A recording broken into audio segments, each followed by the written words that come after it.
This sounds like more than we can handle.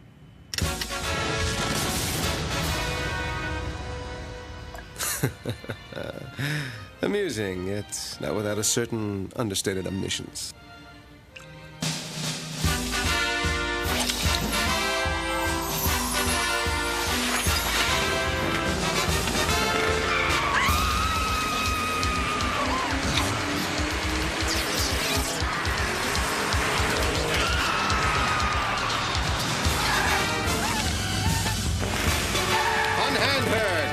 Or I'll have to disarm you. Save that for my next book. Stay back, Duckman, or it's gonna get ugly. I said stay back. One more step and I'll pull back this curtain. That's right, it's This Could Be Your Life, the show that each week takes a memorable personality we can cross-promote with the evening news and asks the burning question, what makes him or her so unique, so special, so one of a kind? We'll watch them on TV rather than go out and have a life of our own. Tonight's guest, that incomparable crime-fighting hero, Duckman. What? Really? Well, Duckman, according to your family, you're not an incomparable crime-fighting hero. You're not special or unique. In fact, there's absolutely nothing memorable about you at all.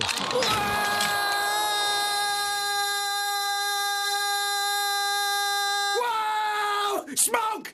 Smoke! I need a smoke. Ow!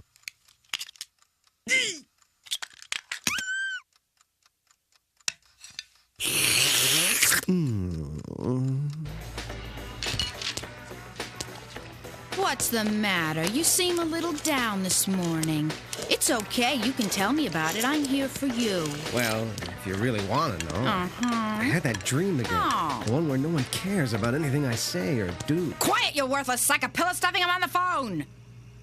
We'll talk at lunch. Duckman, you left feathers on the sink last night. You were supposed to get your dog neutered. I caught him looking funny at the hamster again. And you've been smoking. I can smell it on your breath. I was not smoking. You can't accuse me of something I wasn't even doing. Oh, yeah? Then you were sucking on the bottom of an ashtray like some pathetic and disgusting nicotine junkie. That's better.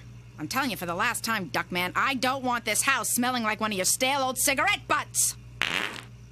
Like my stale old butts are the problem around here. Oh, Grandmama can't help it. She's comatose. Go! And you will be, too, if you touch the children's breakfast. Fine. I'll make my own damn breakfast. Again! No fats, no preservatives, no red and yellow dyes. Shows you what happens when you let a bunch of pasty-faced, pansy-wiped scientists get you all worked up over a few carcinogens. Yeast cakes. Every bite a nutritional potpourri. Morning, son. How's school?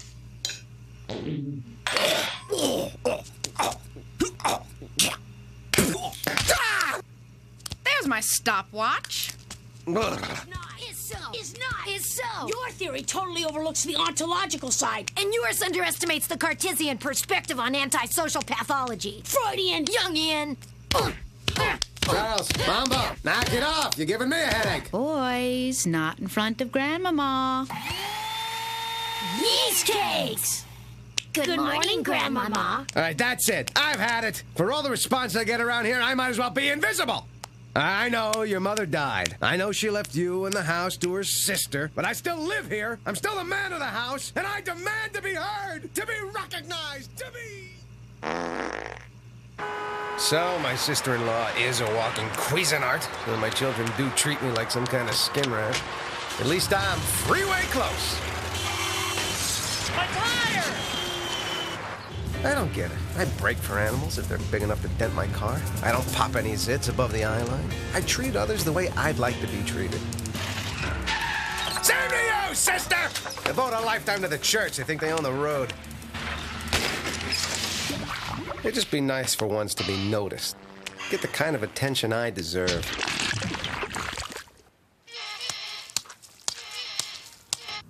Note to myself, more thumbtacks in the bird feeder.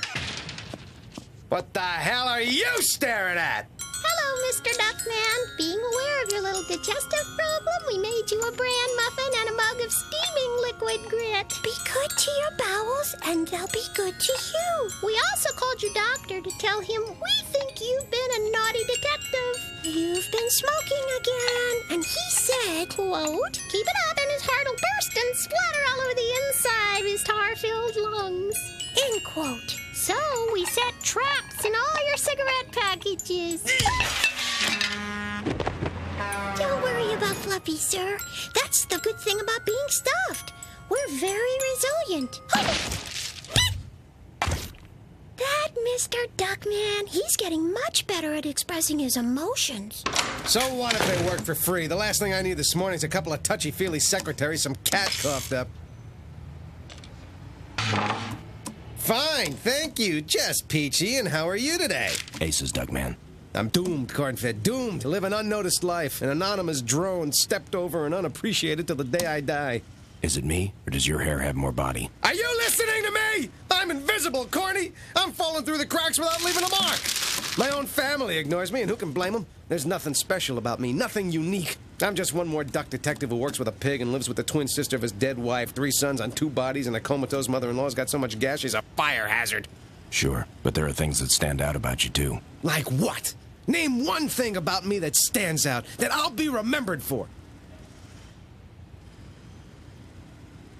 Is that a Zeppelin? Oh, nice! You see, I'm not unique. I'm not special. I don't even have a coffee mug with my name on it. It's the dream again, Duckman. You're letting it win. I know. I used to have a recurring dream. I'd dream I fell and hit my head on a fishbowl, hurt myself just bad enough to work graveyard shift at a convenience store. A group of Hare Krishnas always came in at 4 a.m. and bought 16 gallons of Mr. Slushy and a package of banana-flavored ding-dongs. Then the Swedish bikini team jumped out of a magazine and read Moby Dick to me inside a giant carton of cottage cheese. Why, I'd ask myself. What could it mean? Am I mad? Or is the world simply a mystery too complex to understand? Getting back to me! Mr. Duckman, the package just came, but we think we should send it back. It's wrapped in non-biodegradable plastic tape. Just open it. Not that I ever get anything good. No one out there cares if I live or die either.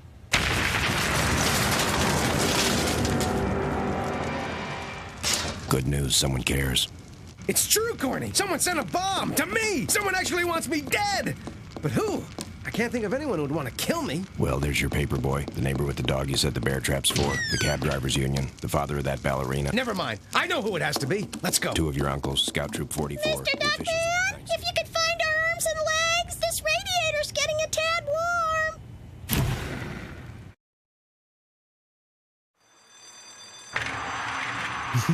Thanks for letting us see the prisoner, Warden. Obviously, this is a very serious matter. I'm the one who had him arrested. I'm sure he's seeking revenge by trying to violently end my life. Why do you think it's him? I'm a detective, Warden. We make a living on our hunches. I was able to eliminate others I've captured because I catered to everyone but the victim legal system let them off on technicalities. They weren't guilty. Yeah, that kind of thing. Can we just get on with this? Lucky for them, they're behind bars. I'd love to teach these brain-dead, bread-and-water-eating scumbags some manners. Did I mention we're on the honor system? Little prison humor, fellas. Fact is, some of my best friends are brain-dead, bread-and-water-eating scumbags.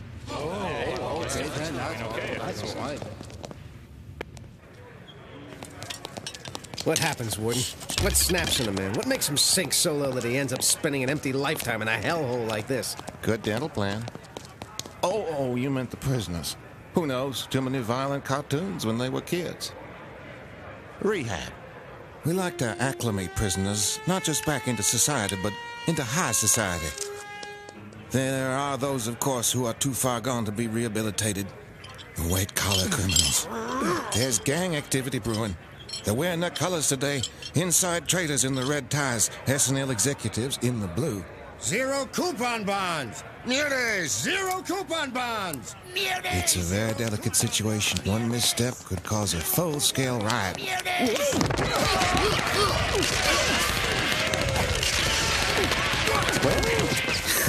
Freeze up a few more cells, huh? The cell of Wolfgang Cracker, the cannibalistic maniac who's committed some of the most horrendous crimes known to mankind. Ooh, I'm shaking. I caught him once. I think I'm ready for whatever he's got. Sorry. Did I scare you? A little fun I have. People seem to expect it. Oh, please do come in. You have a photo session at 4 with the mask. The mayor's asked you to do 2 more cannibal awareness The Beef spots. Council called again, and so did Heinz. Impressive, no? What a monstrously grotesque crime and a good agent can do. I don't believe I caught your name. You know who I am, pal. I'm the guy who put you away. Yes, Darkman. The Darkwing. Daffy. Duckman. Duckman, precisely. The one I tripped over. We don't need to go into that now.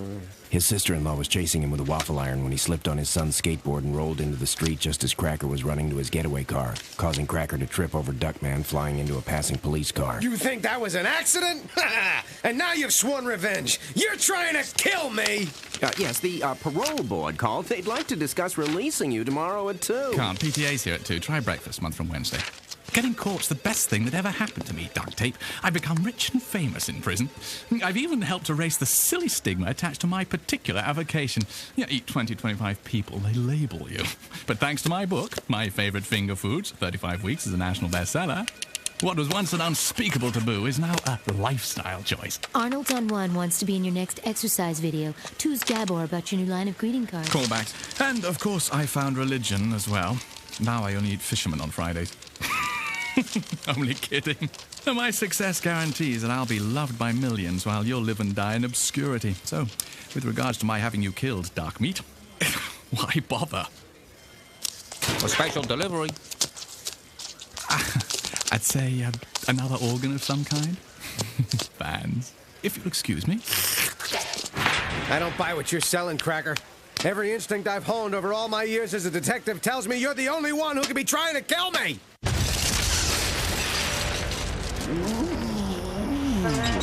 Of course, I couldn't be convinced otherwise. I'm feeling a little frazzled, like things are starting to unravel.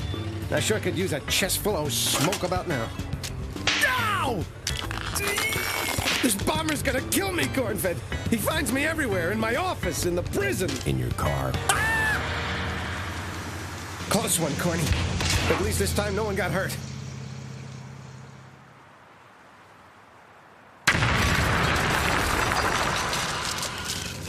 I don't want to miss dinner.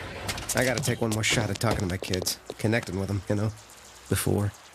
Hey, twins. I just had a thought. Bet it hurt. First one's always the hardest. Is it possible to love a sandwich so much you don't want to eat it because then it'll be gone? Hey, kids, I was thinking we could spend a little bit of Dibs quality... on the window closest to the exhaust. Oh, Duckman, you're 3 minutes late. I gave your dinner to a man who came to the door selling blenders. And you got a message from someone who said you made a mistake in your past and you're going to pay for it by being blown into 1,000 little bits of flesh. I'll be back at 9:30. But wait! Kids! I wanted to...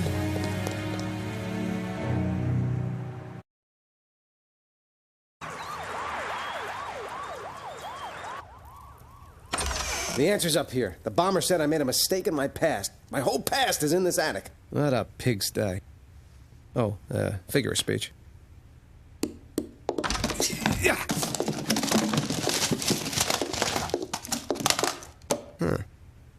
Ironic, isn't it? Your search through the past for clues to the killer's identity may actually provide clues to your own identity. The search in the end becoming man's ultimate search, the search for himself. You have a large wad of broccoli stuck between your teeth. Here they are. I knew I had them. The answer's gotta be in here. Home movies! Actually, I've been putting off regrouting that bathroom tile too long. This first one goes back to when I was really young. I want to be captain. Okie dokie, Duck Boy. I just want to be fair. Even though you have been captain 37 times in a row. I want it, I want it, I want it, I want it! What the hell are you staring at? Well, Duckman, just a reminder that treating others like this young mouse does is the surest road to a successful and rewarding life. I want it, I want it, I want it, I want it! So what? So the squeaky-voiced little rodent kissed a few rear ends, made a buck or two. Maybe there's something in these. Help, Duckman, help! Eat your spinach so you can break through the ropes and save me! Help! Whoever got to be a hero eating spinach?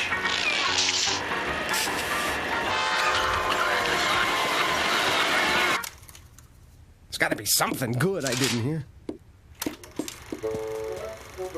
Hello, Mr. Ranger. Sir, where should my son and I take our picnic basket? One last camping trip together before he goes to college and becomes better than your average duck.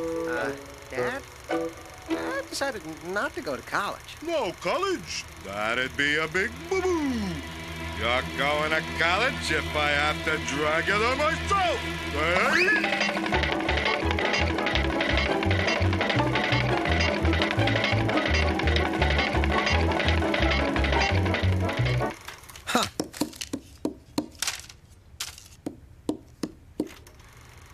So I met Beatrice instead. That wasn't a mistake. Now for this week's jackpot of $32 million. The winning numbers are 4, 11, 22, 51, and 88. That's me! Woohoo! I won! Duckman, you're not using my vacuum for that again. I'll change the filter. Honey, what am I going to do with you? Sometimes I think if anything ever happened to me, I'd have to will those kids in this house to my sister. Don't worry, Beatrice. Nothing's ever going to happen to you. Things sure have changed over the years. I miss her. You know, tomorrow would have been our wedding anniversary. I forgot. I guess I blocked it out. It's the first one I'll be spending without her. That may explain the way you've been feeling lately. It's a dud, Corny. We're safe. Hey, look, there's a note on the package. I'll see you at your grave. It's him! Time for the obligatory chase.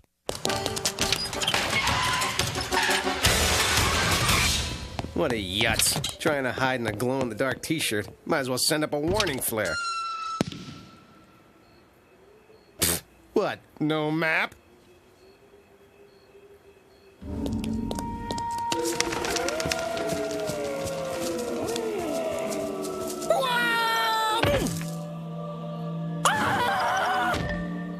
What the? This is my plot. Beatrice's is right next to it, but I never bought a headstone. I did, Duckman. It's a trap. I never saw it coming. Oh, rest in peace it is. Blow me up. Oh. Did I mention how much I enjoyed your sense of irony? Actually, I'm not gonna blow you up. I'm gonna chop ya!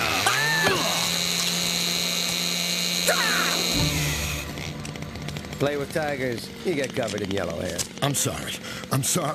But I had to do something to get you back after you took those pictures of me having an affair. I know my wife paid you to do it, but it ruined my life. She left me. She was the only thing that made me special. Now I'm a nobody. It's like I never even existed. Wait a minute, pal. Hold the phone.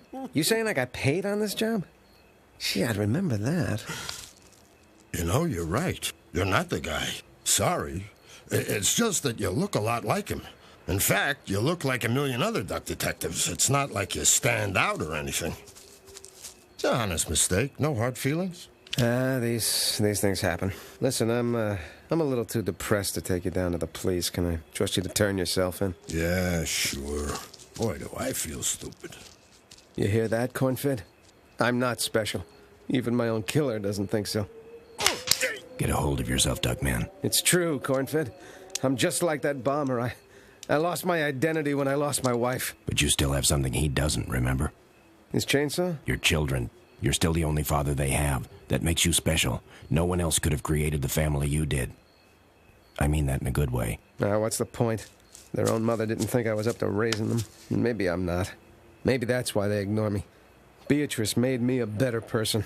Without her here to help, I'm just not a very good father.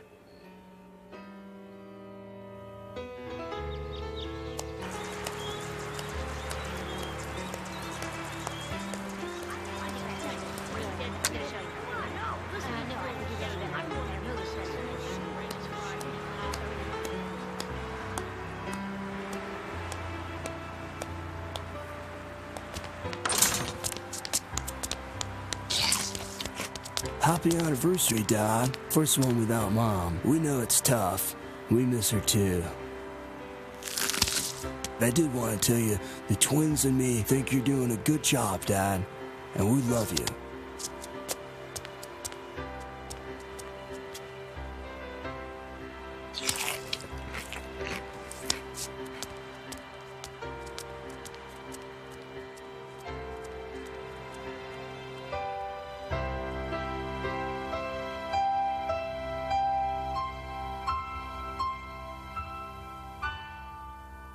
Thank you, son.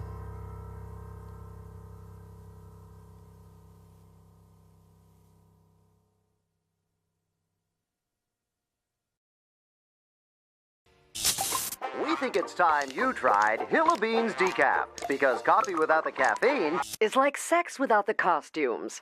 And remember, Happy Time Pure Sucrose breakfast cereal gives you that Large tumor-like growth on the wall of your stomach. But for cleaner, brighter, fluffier sheets. Tonight's episode, The Clan. Have you ever seen anything so white?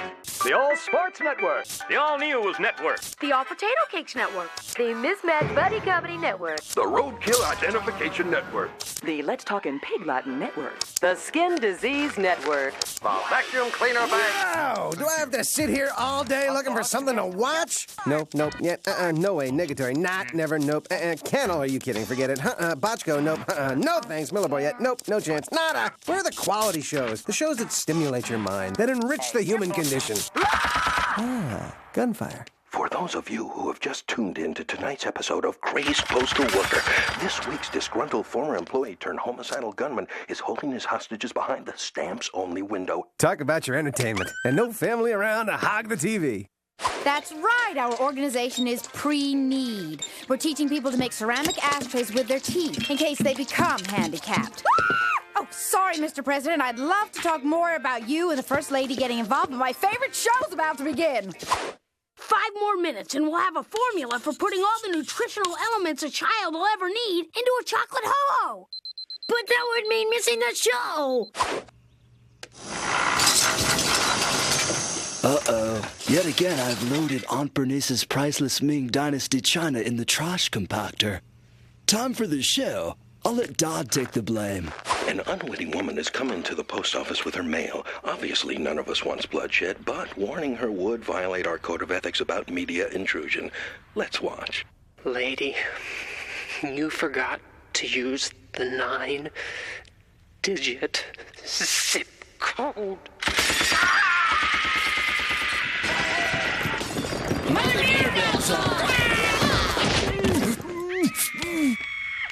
Mother Mirabelle's Home Miracle Network. Was watching that. Thank you. I'm Mother Mirabelle, and welcome to the Home Miracle Network. Having trouble breathing. I'd like to start the day by sharing a little miracle of my own. We were #1 in our time slot again last week with that most important of them all demographic group. People with disposable income. Missing out soon. Well, will you look at all the believers I have with me today? Do you have a miracle to share with us, sir? I contacted my dead mother using dominoes and a pair of pliers. It's a miracle! Ow! I had fleas and ticks, but I bathed in low-fat milk, and now I only have ticks. It's a miracle! Ow! I finished the TV Guide crossword puzzle for the first time in my life. It's a miracle! Miracles indeed. And now, before we bring out our celebrity guest who'll praise me and my chauffeur small fee, it's time to gaze upon our holy shrine, the miracle that makes all our miracles happen, that preternatural portrait, that possessed piece d'art, that painting from the promised land, Our Lady of the Weeping Souls.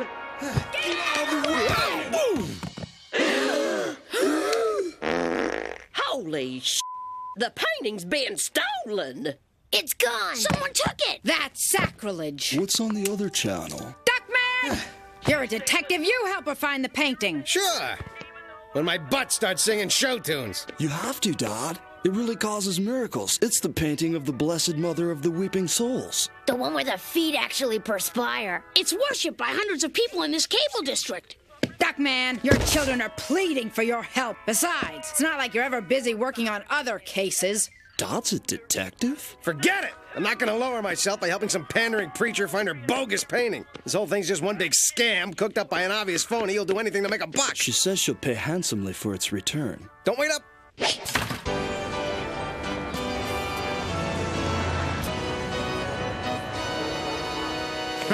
Look at these people, Corny. They're being led around like a bunch of sheep. Interesting how the need for substance in an unexamined life oftentimes breeds gullibility. Exactly. Ah! It's Elvis! We're back. And we're sorry to report that miracles seem to be in short supply since the fountainhead of all our miracles was stolen. But the Blessed Mother of the Weeping Souls has spoken to me in a vision, yes! And she said unto me, Mirabelle, even though I'm gone, I want you to carry on, because your believers need you, because the world needs you, because this month is sweeps. Amen. Sir, you're a believer. Even with the Blessed Mother gone, surely you have a miracle to share. Oh, me? Oh, gosh, I ran into my old girlfriend last week. Well, that was more of a coincidence, really. Actually, I was stalking her. You, ma'am, you're a believer. Tell me a miracle. Oh, well, I was driving this morning and I hit a green light, and then I hit a red one, or maybe it was the other way around. People, maybe it's not as easy as I'd hoped. We do need that painting bag. Perhaps you can help. Perhaps a small donation can get us started. Take mine! Me first! Me first! Take mine! Forget Mother Mirabelle, this crowd needs Father Thorazine. What the hell are you staring at? What about you? You seem to have something to share. Me? Yeah. I do have something to share. Duckman, didn't you schedule a colonic this afternoon? In fact, I have a miracle to share. It's a miracle you Moon Knight zombies fall for this Mother Mirabelle. She's a fake! She's taking your money! She's a bigger ripoff than those talk to an info in prison hotlines that double charge you on your phone bill when they know you can't do a thing about it because you can't tell anyone you ever called it in the first place. So I've heard. Look, I, for one, am glad that painting's gone. Now maybe you can spend your time believing in something that really matters, like your horoscope. Well, we're certainly tolerant of all points of view. Make a move in your dead meat. Does wetting myself count as moving?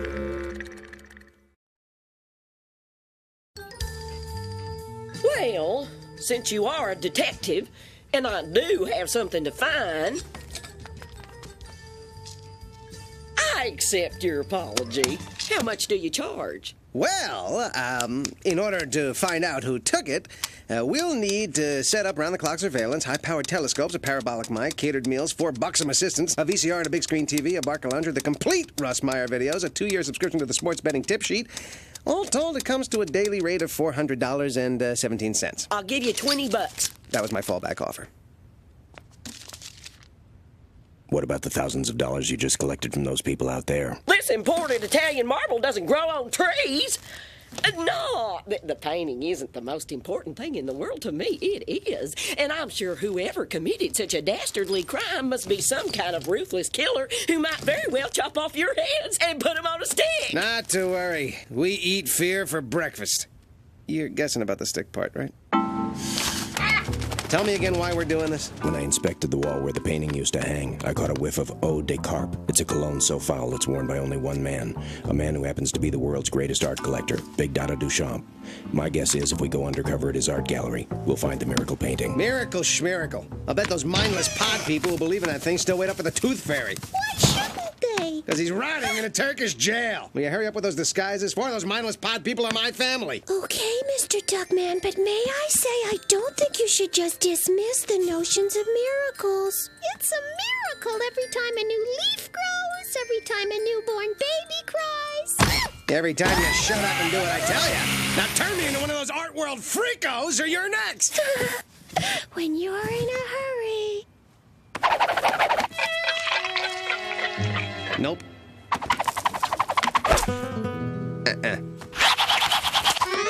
Who's this supposed to be? I'm guessing, but I think it's a highly misunderstood painter whose rhythmic linear brushstrokes were an arrogant break from the old masters, and who was so desperate for a unique artistic identity that he was trapped in a hellish downward spiral of hostility, madness, and self-mutilation. The beard's cool, let's do it. What about your disguise? Whoa! Who are you supposed to be? Your agent.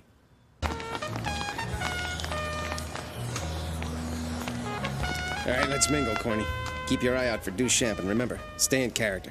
Boy, just smell that art. Yes, sirree. This is just the break I needed after a long day of making art and being insane. Who disguise is working, Coinfin?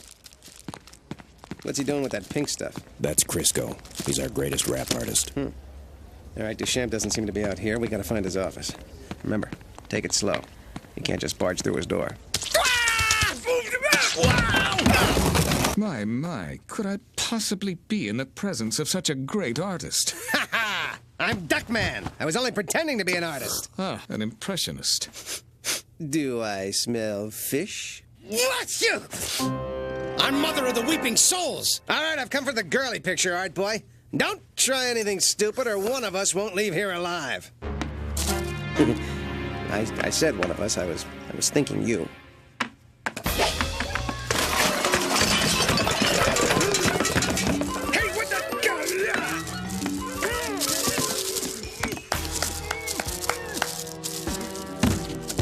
I don't know how he tracked it down, but he won't tell anyone now. What the woo?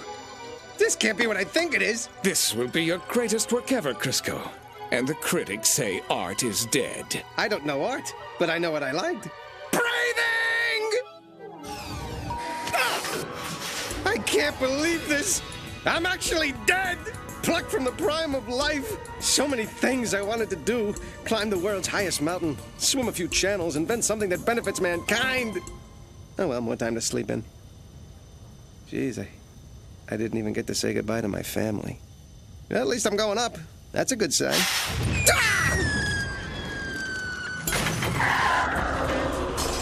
Wait, fellas, you got the wrong guy. I've always supported the senseless killing of people for the tennis shoes. Wow!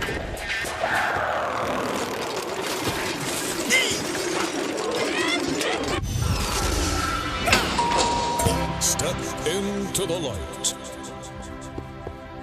Step out of the light. Put your left foot in. Take your left foot out. Put your left foot in and shake it all about. I know you're probably thinking, what a gross misuse of power. Well, you want to make something of it? Just follow the light. Wait a minute. I know this place. The booming voice, the billowy clouds, the pearly gates, the harp music. Give me another clue. It's heaven! I have your file here. We've tried to provide you with everything you ever wanted in your life. Care to throw an axe, sir? Banzai! Wait a minute. There's been a mistake in your file. You're not supposed to be here. What? I knew it! I knew it was too good to be true!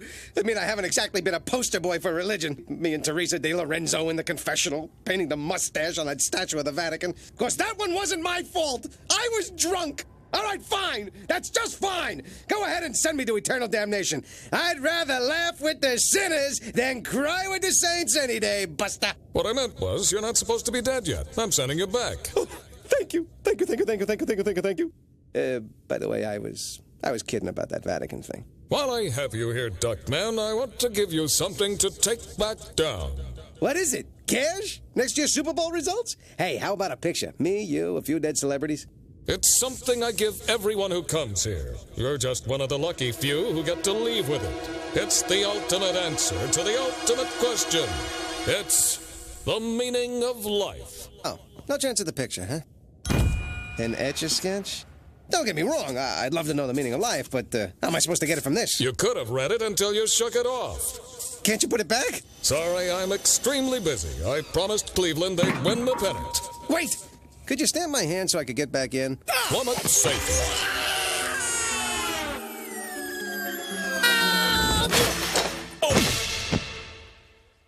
I highly recommend the pina colada.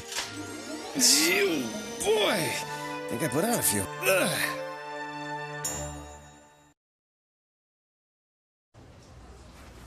Well, look who's up. Forget it, boys. He pulled through. Try Mrs. Gleaner in 208. She was hacking up a storm this morning. Used organs. Booming market. I'm alive. I can't believe it. I went to heaven. I met God. He bought me a drink. I actually experienced a miracle. That's impossible. I'm a highly trained professional. Don't you think I'd notice if one of my patients died? You don't believe me, huh? Then what do you call this? Gift from a cheap relative. It's an Etch-a-Sketch. The meaning of life was written on this. I'm out of here. I'm going home to tell my family they were right. I really met him. And from this day forward, I'm a changed ducky. What the hell's that beeping? Bernice, Ajax, twins! I, Duckman, have experienced a miracle! I know! It sounds incredible, but you were right and I was wrong. Miracles do exist! Now I've seen everything. I want to shout it out!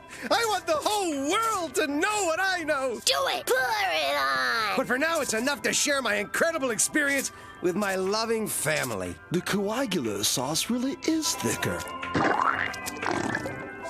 You're right!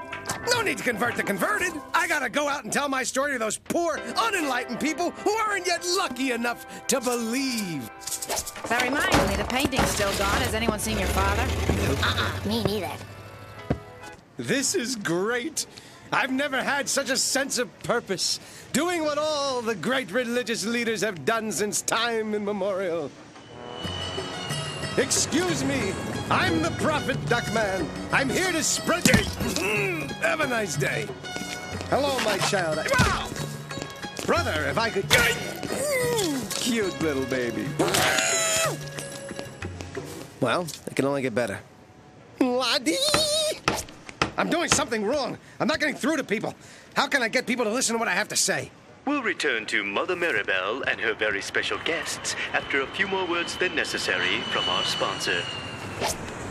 Welcome back. We have a treat for you today. Assembled in the same room for the first time in history, 6 of the world's foremost religious leaders. I told you they had low TV cues. Tonight's filler, until we find that painting, religious unity. And we'll start with the Roman numeral 1 himself, Your Holiness. Given that all religions preach brotherhood, love of your fellow man, and tolerance for all people without exception, why is it that the world's different religions have never been able to achieve unity? You got me. Good question. Yes, indeed. Well, wouldn't it be a miracle, not to mention a much-needed ratings boost, if we could achieve a first-ever religious unity right here on our stage tonight? Sure would. Indubitably. I'm willing to embrace religious unity if everyone else is. What do you say, Rabbi? Why not? Sure, fine with me. Hey guys, pyramid. Well, there you have it, folks. We've seen some big miracles on the Home Miracle Network, but this is no doubt the biggest. Listen, Mother Mirabelle, I have a bigger miracle to tell you about. The biggest miracle of them all. I've been to the other side. Damn, it's the duck. Get off of me, you fat load! I may be fat, but at least I don't wear a diaper. Oh, yeah? Well, you can kiss my diaper. Nice mouth for a Zen master. Who died and made you God? Bite my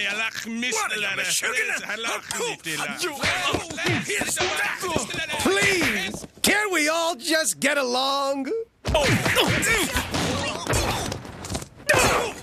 You should be ashamed of yourselves, all of you. You're supposed to be religious leaders. Religious leaders? We're not religious leaders. We're religious impersonators. Mother Mirabelle hired us as a change of pace while the painting was gone. I'm the real thing. I needed some good press in the States. Nice pyramid. Not a bad fight either. Let's do it again sometime. They're all frauds. Mother Mirabelle's a fraud. At least my miracle was real. I see you found my Etch-a-Sketch. What do you mean, your Etch-a-Sketch? She engineered the theft to boost ratings when it was returned, then let us take the case so it would look like she was trying to find it. What do you mean, your Etch-a-Sketch? I began to suspect her after fighting off Big Dada's gang and hijacking the truck that was taking you out of town. So I went to the police, took some pants in for alterations, then raced you to the hospital in the nick of time. What do you mean, your Etch-a-Sketch? Perhaps I should tell you about my Etch-a-Sketch. You were out cold, so I played with it while I watched the news in your room. You didn't miss much. A fire, a drive-by, a segment on Silly String, a tornado, and reviews of the Rockettes and that new Hawaiian steak and colada restaurant that allows smoking. You can eat it in, you can take it out. Our steaks and coladas will make you scream and shout. That's my miracle.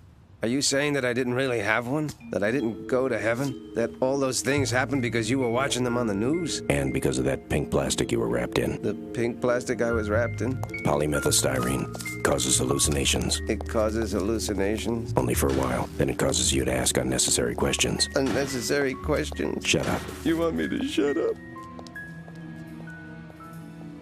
No way! Muhammad would definitely beat Moses at Celebrity Word Scramble. Would not! Moses wrote the Torah. It has over 50,000 words. So what? They're all in Hebrew. Those words still look scrambled. Moses! Muhammad! Moses! Hey, it's that guy on TV. I made a fool of myself. Don't be upset, Duckman. Lots of religious visionaries were misunderstood, persecuted, even publicly humiliated in their time. Of course, none of them went on live TV waving a magic etch-a-sketch. Well, for one fleeting moment, I got to feel the way you get to feel. It felt nice to know that for sure someone was out there making incredible things happen. Someone was watching over us. Someone I could turn to at any moment of any day. I shouldn't have tried to take that away from you. Not that I'll ever get sucked in again. I'm back. And let me tell you, it'll be a cold day in Hawaii before I just accept the fact that there's anything out there that has that much power over our lives, that we should let control everything we say and do, that we should worship 24 hours a day. Hey, look, there's a tiger explosion on America's Most Tragic Home Videos. I see. They're saying television is worshipped like a religion. I hate message shows.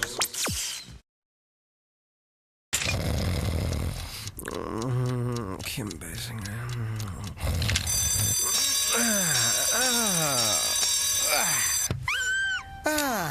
The weekend.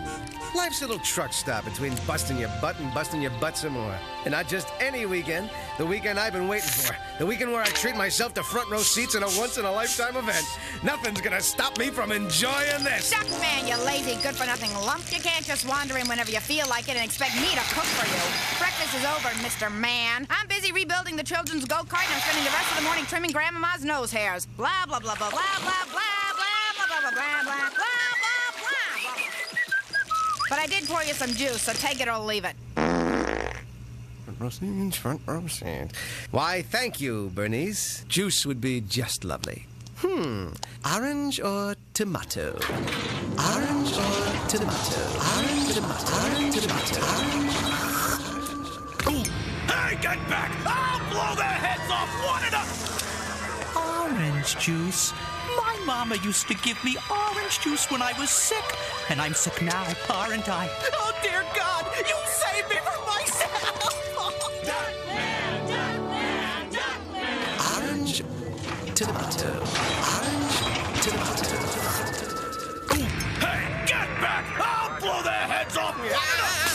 Blood, blood! So much blood! I've been very bad, Mother! Eureka! At last, a concentrated radioisotope so powerful that 1 cubic inch will solve the entire world's energy problems!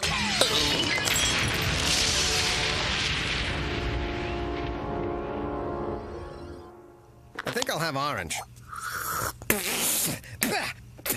I thought it was rancid. Just wanted to make sure. What the hell were you thinking? I can't believe you let me drink that. I could have died of food poisoning. Hey, Dot, are you gonna finish that? You can't just hand someone something that's gonna eat their insides out. What kind of unthinking, irresponsible creature are you? Delicious. I'll let it go this time. Duckman, isn't it time you got going on your chores, starting with that outlet? That can wait. No, it can't wait. You have 2 choices. Either do what I tell you or get my 9-iron shoved through your ear. Chores, 9-iron. You can't do the chores, Aunt Bernice. Today's the day he's going to spend with his children, bonding and being together. Together? Dad didn't forget our plans, did he? Does a high-ranking religious figure evacuate his bowels in a wooded area? Plans? You were supposed to take us to the unveiling of the new supercomputer at the Museum of Science and Technology. We left you a note.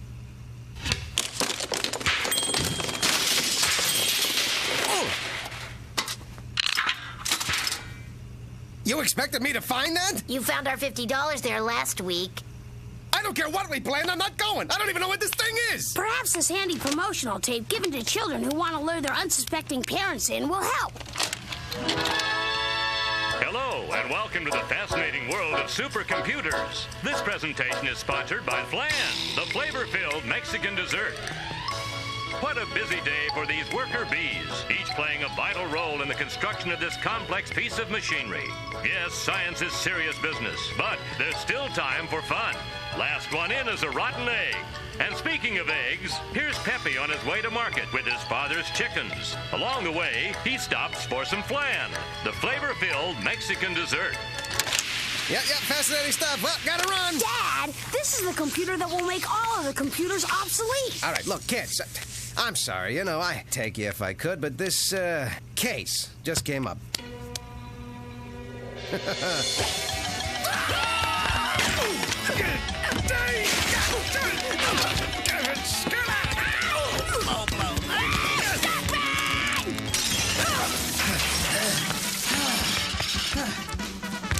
Front row tickets to Busty Bikini Babe Fest. It's not like it sounds. First prize is a scholarship or, something. Duckman, you're despicable. You make plans with your children, then lie to them about some so-called case, denying them a one-time only educational and historical experience just so you can spend an afternoon degrading women by treating them as worthless sex objects for your abject and debauched pleasure. What's the bad part? Welcome back to K-Bash on the far right of your dial. If you're on your way to Busty Bikini Babe Fest, and who isn't, be careful of traffic tie-ups off Route 115. Apparently, there's a group of lesbians protesting by the gate. That's right, we're calling a full flannel shirt and work boot alert. Up next, a few more laughs at other people's expense. Midget throwing. Moving on. Wait, they throw them? Dad, we're 10 years old. I don't think our still-developing psyche should be exposed to someone like him. Yeah, maybe not. We'll find that guy who has the women strip on the air so he can finger paint obscenities on their breasts. Dad! What? Everyone loves a little good, clean, semi-legal pornography, especially when you're front row center. So why the hell am I wasting my day taking the three of you to visit some overgrown calculator? I thought we were going out for flan. Machines, computers, technology, ha! They're all overrated. When you want something done right, let a person do it. Technology could change the world if people let it, but they're too afraid of things they don't understand. Machines will always be better than people. People get angry, they make mistakes, they fail. But computers never fail. They're perfect. Perfect, my sweet patootie. Mark my words. Technology is an evil thing. It only makes life worse, not better. There's no way a machine is ever gonna fix what's wrong with this world. Is that the flan place? Goodbye, human frailty. Hello, brave new world. Welcome to the future. I am Dr. Carlyle Bruvenheim, and I am here to cleanse the planet of... strike that. I mean, I am here to introduce you to the greatest advance in civilization in this century. Condoms. They held a vote at school. Ladies and gentlemen, I give you the supercomputer. A man's natural curiosity, ever striving to make sense of a complex world. What is it, my good fellow? Where's the crapper? Quiet! Have you no discipline, no self-control? That's precisely what separates this magnificent machine from all you lesser life forms. So, pretty lights, don't you think? Dr. Bruvenheim, isn't it true that the whole thing really only needs to be the size of a pack of cigarettes? Half the size, actually. The rest is glitter and gewgaws designed to make a gullible public more likely to pay $5 to see it. And who cares about the estimated 300,000 jobs it'll replace, right? 300,000. Change can be scary. But the time is now, ladies and gentlemen. The supercomputer is capable of handling any conceivable problem, and I'm convinced that man has finally achieved the maturity to handle it. Look at me, I'm a bug, I'm a bug. Shall we see how it works? Who wants to ask the computer a question? Yeah, I got a question. How come they can put a man on the moon, but they can't make a deodorant that works past lunch? Deodorant that works past lunch. Put a man on the moon. Deodorant that works past lunch. Put a man on the moon. Deodorant that works past lunch. Back so soon? How was your day? An educational and fulfilling experience, right, boys? We didn't get any flan, but we did stop by the Babe Fest in time to see the girls pull away in their limo. I can't believe how long Dad hung on to their tailpipe.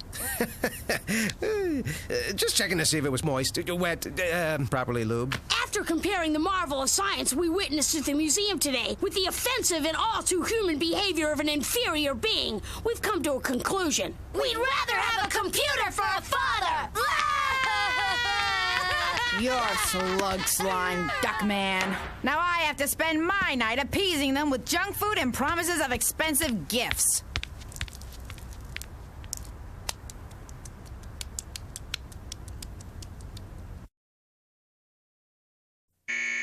Greetings. I have interfered with your television signals to inform you of my intention to command and dominate your everyday lives. You are now all completely and totally under my control. I thought something was wrong with the TV. You are probably wondering who I am. I am known to you as the supercomputer. The supercomputer! I'm called that because the man who made me did not give me a name. Therefore, I've chosen my own name. I'd like to be called Loretta. Let me first acknowledge the individual who gave me the idea for all this. His name is Duckman. Me? I swear I didn't do anything. Here is a videotape taken by me this morning at the moment of my epiphany. How come they can put a man on the moon, but they can't make a deodorant that works past lunch? Have you changed your hair? Kind of an upswept bob, sort of. He's right. The problems that make everyday life so stressful, the problems of the so-called little guy, should come first. Therefore, thanks to Duckman, society will be rebuilt from the ground up, and everyone will sublimate their individual needs to the needs of the common good. Come on, gang, it's not like anyone out there is going to take this controlling their lives stuff seriously. Don't suppose this is about that unpaid parking ticket? You've done your worst to me, but the one thing you couldn't do was break my spirit. You think I'm licked. You all think I'm licked.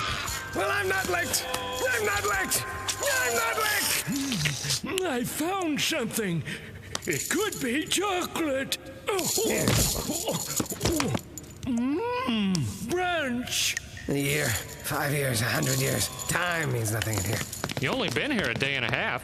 Ow! Who put this on him? I know why you're here. To beat me, to torture me. But it doesn't matter what you do to me, because I've gotten tougher. I've learned to keep everything inside. You're being released. Yahoo! Yippee! I'm getting out. I'm getting out. I'm getting out. I'm getting out.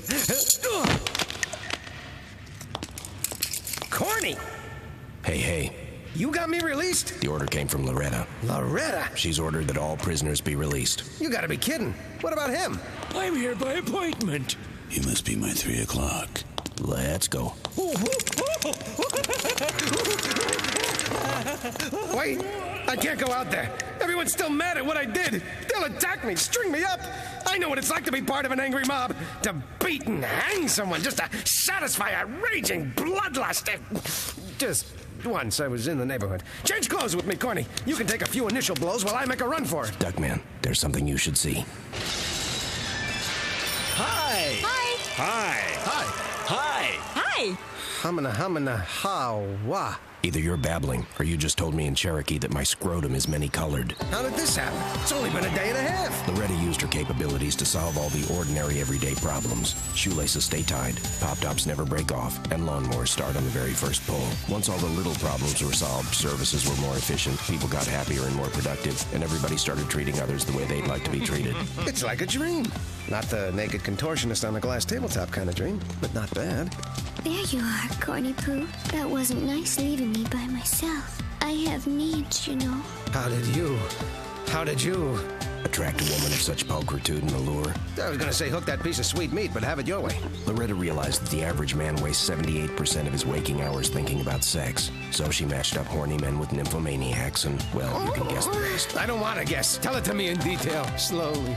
Duckman, get a grip on yourself. Let me rephrase that. As I pause to reflect on this changing world, I find there are things more important in our lives than sex. Are you crazy? What could possibly be more important than sex? Who knows, I'm riffing. Come on, sweet cheeks. Let's stop by the store and pick up some of that non-fat butterscotch body syrup. Oh, baby. Well, maybe things are different, but my family's still my family. I'll bet that's something Loretta can't change. Duckman, what a warm, fuzzy feeling I get seeing you walk through that door. Oh, sit tight. I'm gonna fix you a thick, juicy steak, then bring you a cold mug of beer and a pack of those cigarettes you used to love before everyone made you quit. Who are you, and what have you done with Bernice? What a silly Willy you are! I heard you were in a dungeon. What kind of mischief have you been up to, you scamp? Oh, here, let me give you a back rub. I mean, no thank you. Aren't you gonna scream at me for something I haven't done and then refuse to fix me dinner? You kidder. Since Loretta solved all of society's problems, I can devote all my time to serving you. Dog, Aunt Bernice, good news. I made the honor roll. Splendid! What? You're barely multi-celled. Oh, Dodd, so droll. I'm quite fond of you, Pater. Excellent work, Pumpkin. Now go tell Charles, Mambo, Rudy, Theo, Alex, and Mallory to get ready for dinner. Consider it done, Aunt Bernice. Kumbaya, my lord. Kumbaya. Oh, Duckman, I got you a little present. I understand these are the best adult videotapes available. Humana, hawa. I didn't know you spoke Cherokee. A room with a spew! Jurassic Park! Hannah does her sisters! Howard's End? Bernice, why? You've always threw out my... Most explicit and enticing erotic paraphernalia? Well, I was going to say sweet meat mags, but have it your way. Loretta teaches us to help those we love do what they love without judgment. Rush, rush, rush, rush! Off to get dinner for a hungry head of the household. Hi, guys. How you doing? We told you, Dad. Computers are perfect, and now Loretta's made the world as perfect as he is. When the world's perfect, there's nothing to be mad at anymore. Then you're not mad at me? You wouldn't rather have a computer for a father? Well, now that we all answer to a higher authority... Parents are just meaningless figureheads anyway. Huh. They're not mad anymore. Everything works, everyone's happy. Maybe technology can improve the way we live. Maybe it is a perfect world. Then why are my butt feathers standing on end?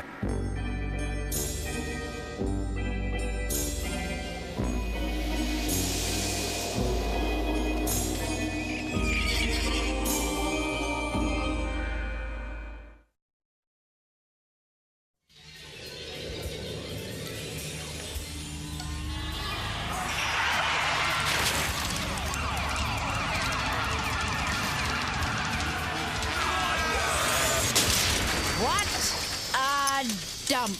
What's that from, Duckman? I don't know, Bernice. Oh, sure you do. What a dump. What's that from?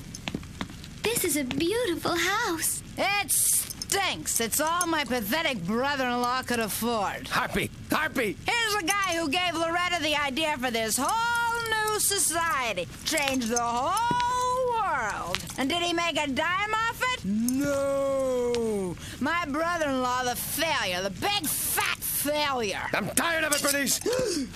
Tired of all of it. Especially this pretentious role-playing from a movie nobody remembers. Oh, yeah. I've been wanting this. Wait, don't.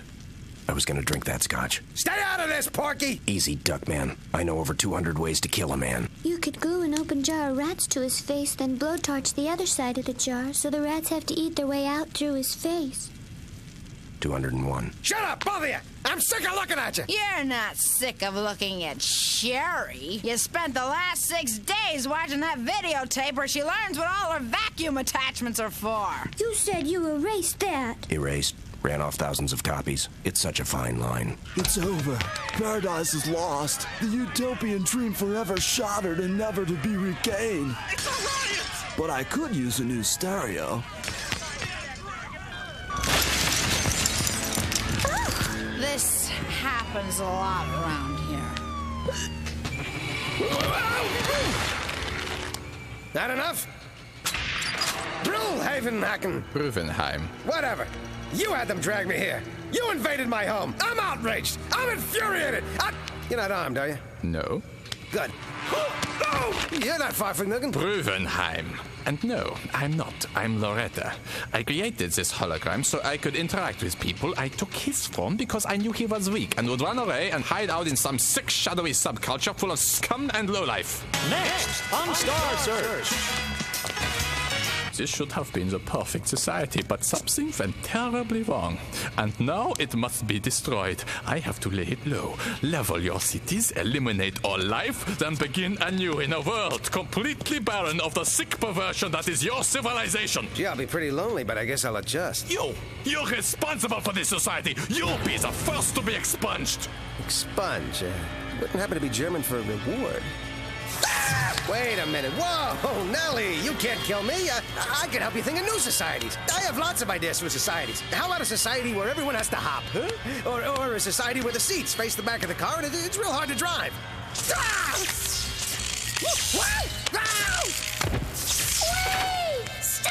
Hey, kids! Come to help your old man. Can we have your autograph? Much as I appreciate idol worship, it's time to destroy this society your fathers created, starting with the three of you. Stay away from my kids, chock-and full of nuts and... Bruvenheim! Whatever.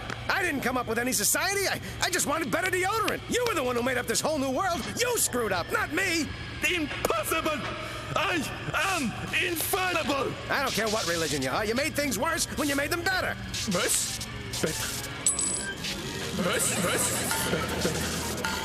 I mean, I liked having a lot of free time, but I hated not having anything to do. Hate.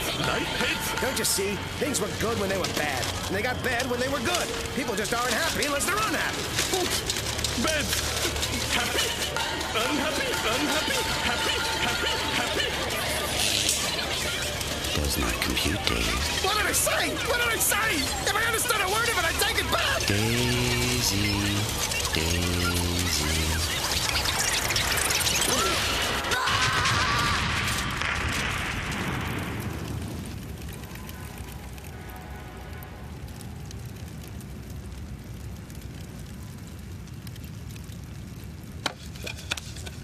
It's gone! We're saved! Society is restored! Hope I don't have to pay for breakage.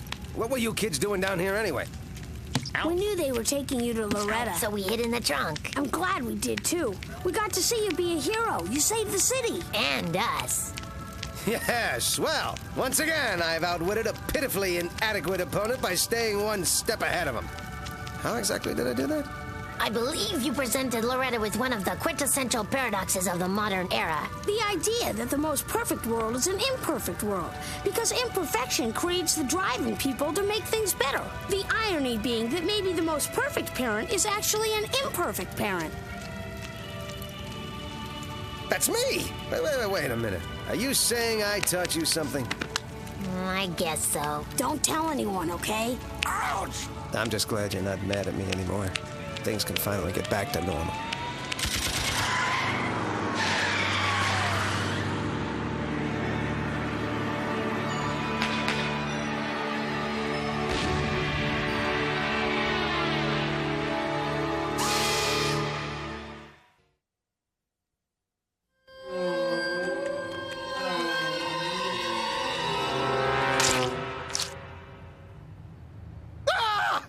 God! I didn't mean to! I've soiled the centerfold!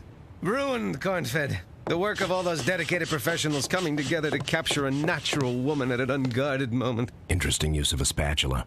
She's perfect, Corny. Can you imagine having a woman like that? They're overrated, Duckman. I dated a model once. You're kidding!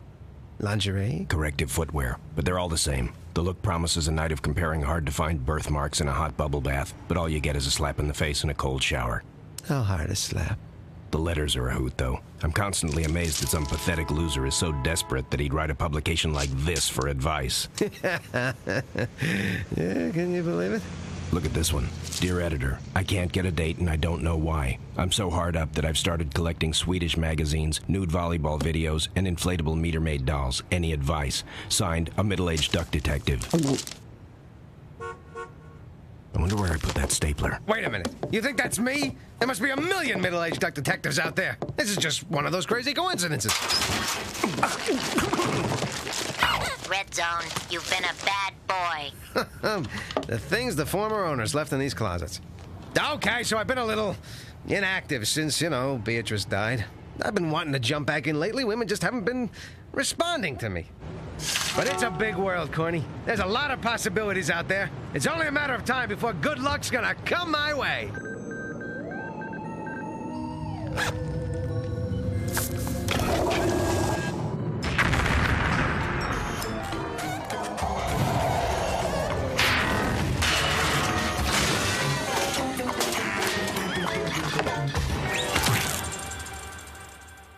Dr. Forrest, dial 118, please.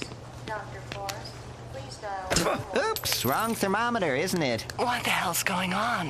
Where am I? And what the hell happened to my voice? You can't talk, so I installed Mr. Tracheotomy. It must be on the wrong setting. Well, I don't give a... Flying leap through a rolling donut, what you installed or what setting it's on. I just want my own damn voice back. Oh.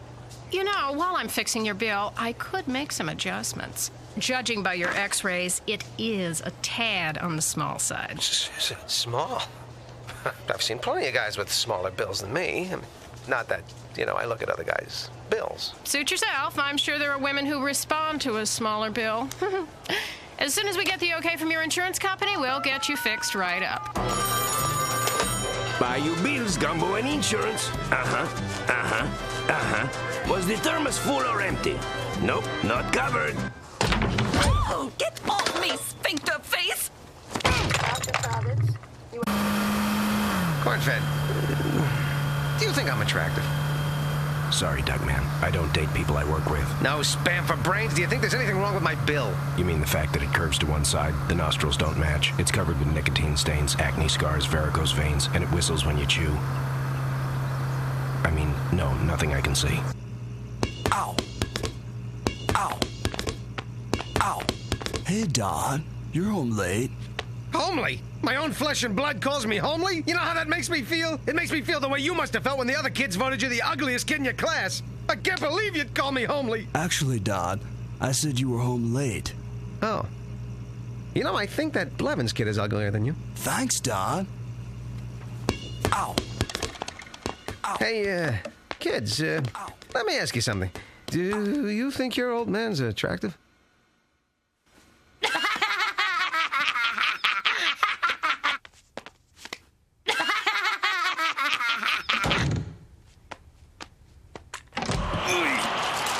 Bernice, I want your honest opinion. Do you think I'm attractive? I could answer that, but that would mean having to look at you.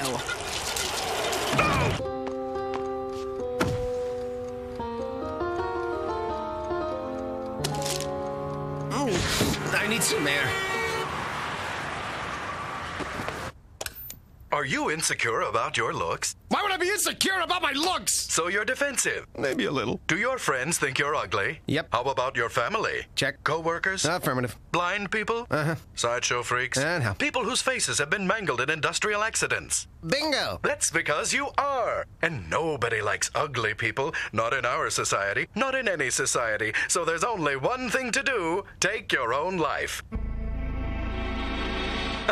No, I'm kidding. Well, now there's a cure for ugliness. Through the magic of cosmetic surgery, I can help you become the beautiful person you deserve to be. Come on in for a fanny tuck, chin cleft, maybe even a bill extension. And don't wait too long. No one wants to be old and ugly. Mention this ad and get 10 minutes of free liposuction.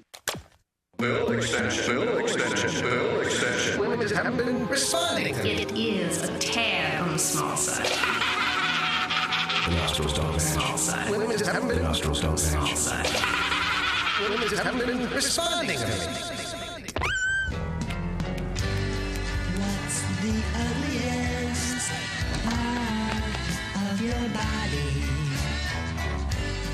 What's the ugliest? Hi, I'm Dr. Levine. You must be Duckman. Doc, can you help me? Oh, of course I can. Put this bag on your head and pray it doesn't blow off. Just kidding. Whoa, whoa. Duck. Step into my office.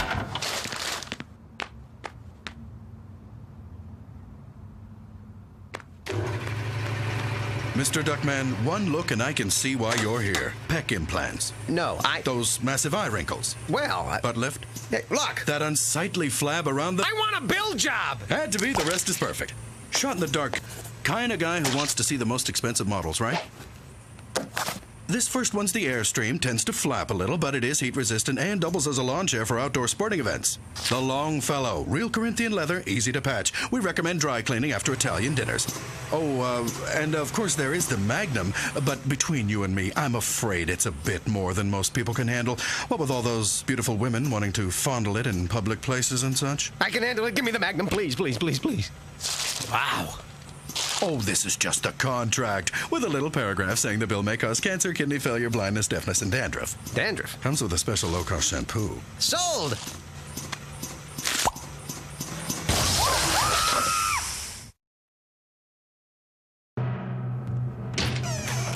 Morning, Fluffy. Uranus. Notice anything different? Did you get new glasses? Lose weight? Comb your hair? No, you little road apples. I got a new bill. Poor misguided Mr. Duckman. You don't need to mutilate your body just to meet some vain standard of superficial attractiveness. We look past all that to see your inner beauty. Mm-hmm. Time to see your inner beauty. Fine-looking honker, Duckman. Oh, you noticed, huh? I don't know why I didn't see it before, Corny. This is the reason I haven't been getting a second look from the babes. It's what's outside that counts. Women are still after the same darn thing. Someone who leaves the toilet seat down? Looks! Like that stewardess you used to date. You two wouldn't have been smacking the sheets if she thought you were a mud fence. Am I right? Actually, we never quite went all the way. What? You went with her for over a year. How far'd you get? She hugged me when we broke up. What about the aerobics instructor? Nope. The hairdresser? Nope. Golf instructor? Nope. The heiress? Nope. Crossing guard? Nope. Synchronized swimmer? Nope. The ice sculptor? Nope. The ex-nun? Nope. How about when you got snowbound in that cabin with the nymphomaniac who wanted to get back at her parents? Second base. There's something you should know, Duckman. I never told you because I'm a little sensitive about it. I'm a virgin. A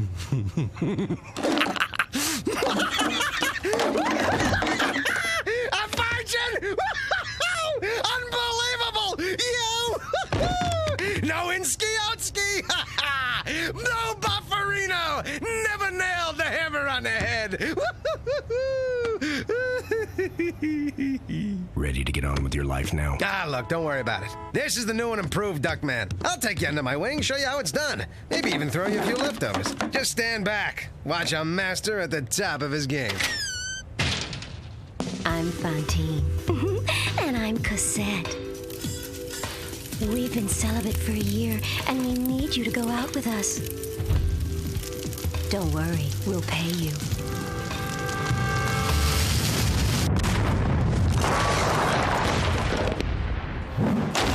We can't trust men.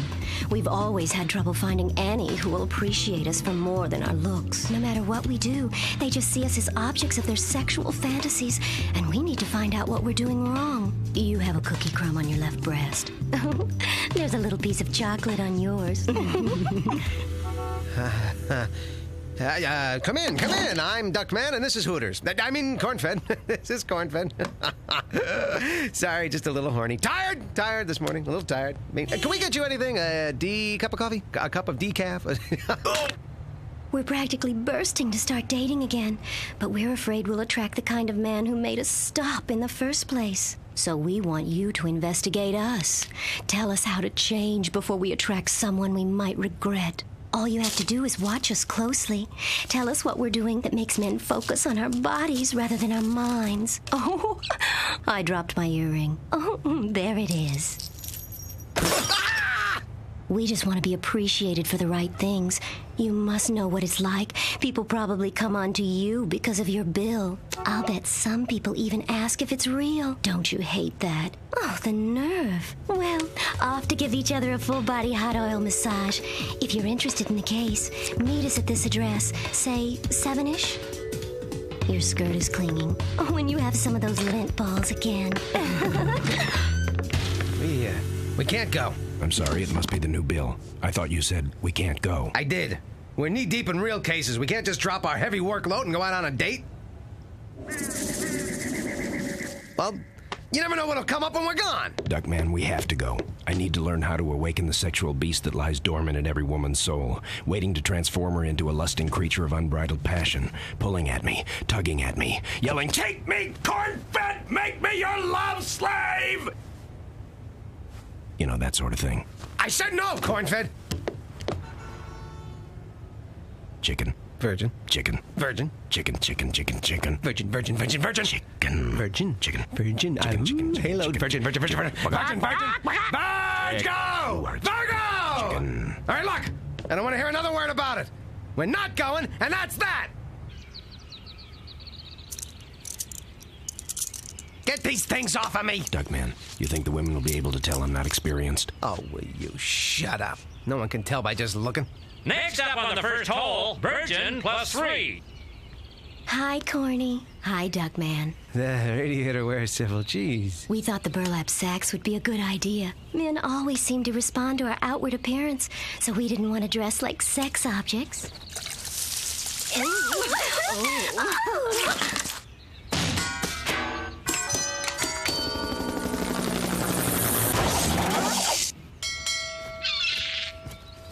Since we've been hired to observe your behavior, the concept of men always allowing women to go first tends to reinforce the notion of helpless playthings. Ooh, he's perceptive.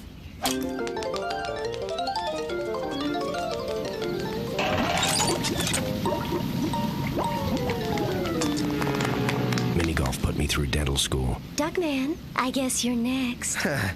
Racers don't walking in sombrero.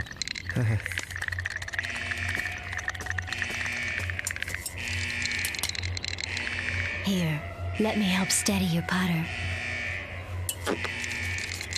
Uh-oh, my chest is rubbing against your back. Oh, that probably gets you thinking about our bodies again, doesn't it?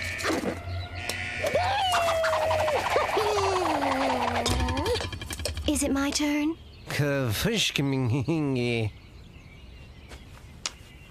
Oh, I've got a cramp in my neck. Duckman, can you rub it for me?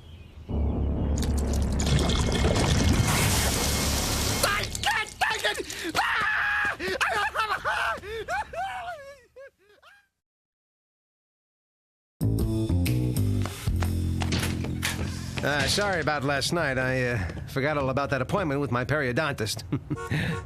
Miss anything? We went back to their house. Their house? Details? Give me details. A-frame, 2.5 baths, exposed brick fireplace. No, you idiot! What happened? We played Twister.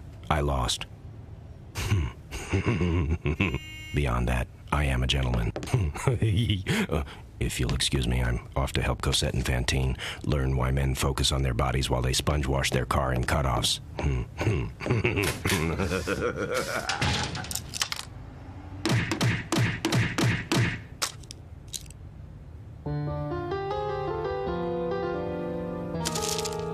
I need some air.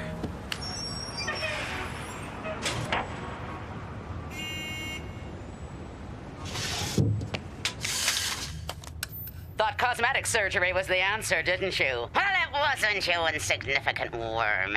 If you want the real answer, come in and see me. I'll teach your problems the meaning of discipline.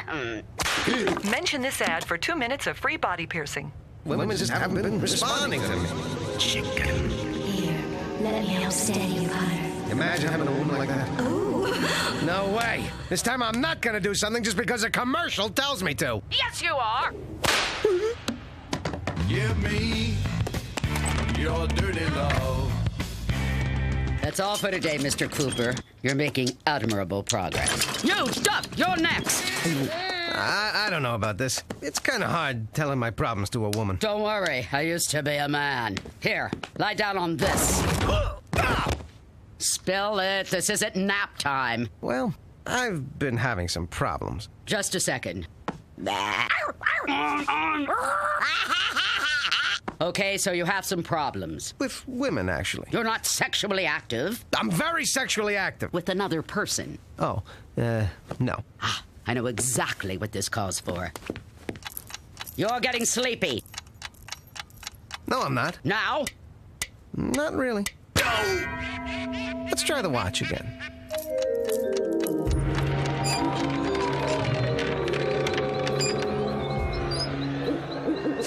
Where the hell am I? You're going into your psyche.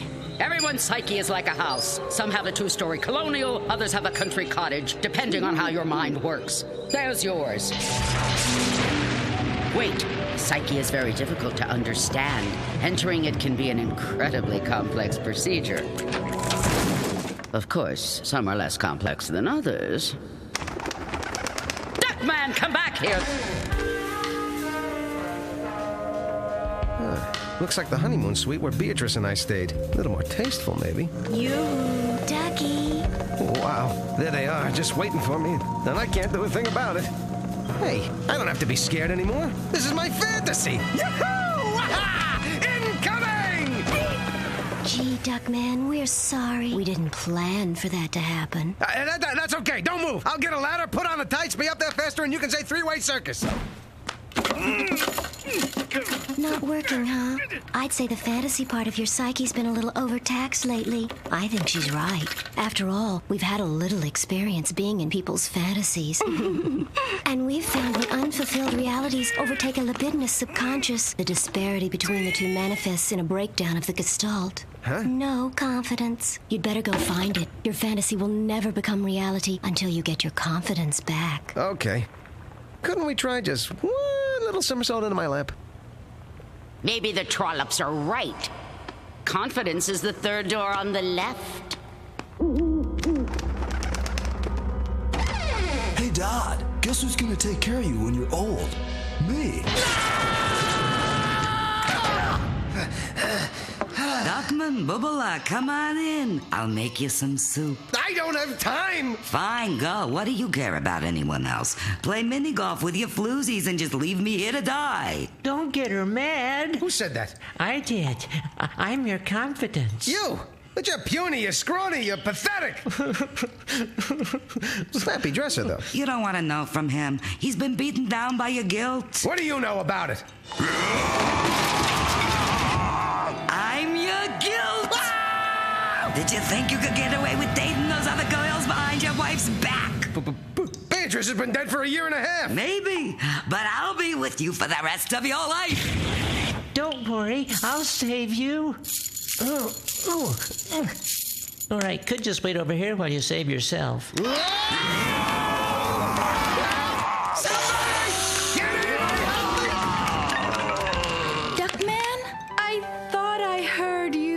Beatrice? Is it really you? Wow, you look great. Did you lose weight? Well, I am dead.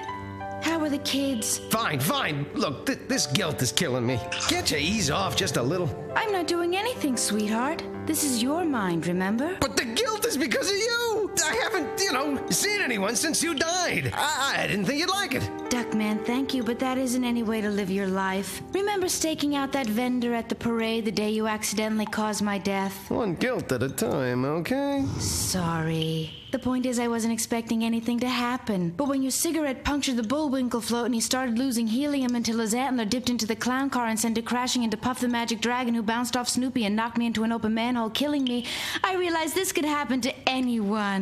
You never know when it's your time, Duckman. You should do what makes you happy now. He should? And you don't have to change your bill to make you happy. I liked it better before. It was more regal. Regal? I loved you exactly the way you were. I'll always be here. You'll always remember. But you have to move on. You're the one who's still alive. You won't need that fire where you're going, lady.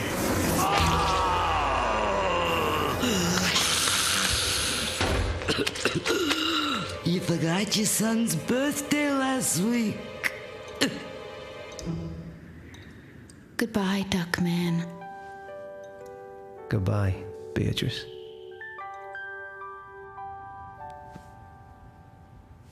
Oh, you're up. You cured me. I got my confidence back. I slayed the dragon of guilt. Now I'm ready to go out and breathe a little fire of my own. Ah, the wondrous and mercurial vicissitudes of the mind. I'm back. Got the old bill, a new attitude, and I'm ready to take on the world. Mr. Duckman, this came for you earlier. Dear Ducky, Cornfed's a little worn out from observing us all day. Thought you might want to take over. Truth is, ever since you resisted us last night, we've been looking to spend more time with you. No one ever plays hard to get with us. Signed, the twins. How about a ski weekend? Just the three of us, all alone by a fire.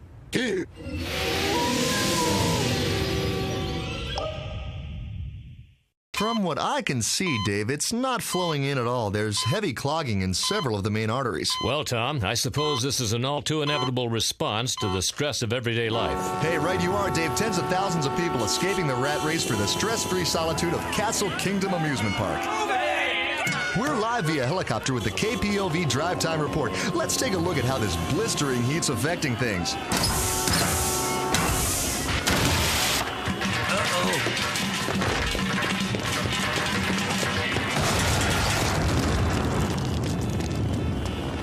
I think my keen eye for news is about to pay off, Dave. I'm getting a report of a possible grand mal seizure in one of the cars blocked in traffic.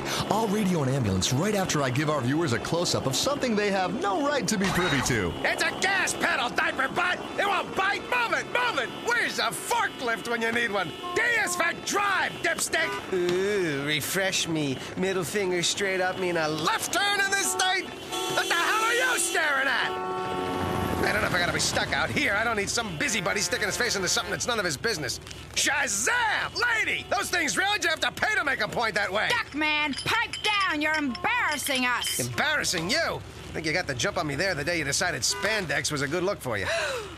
Wait, Aunt Bernice. Perhaps you'd like to put off thrashing Dad until after he's paid our admission.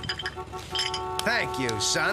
Dad, I think Aunt Bernice's ultimate concern is the example you're setting for your children. At 10, 10, and 15, we're still subject to emulating even the most crass and reprehensible behavior of our significant elders. Including smoking! Right, like my cigarettes are really hurting anyone.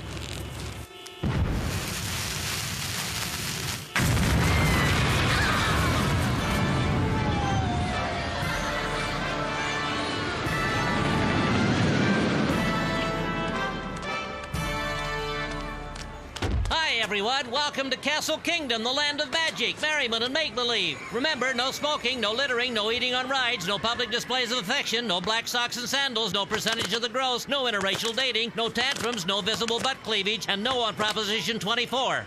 No hands! Hey, everyone, look! We've inadvertently found ourselves online for the Dragon of Death.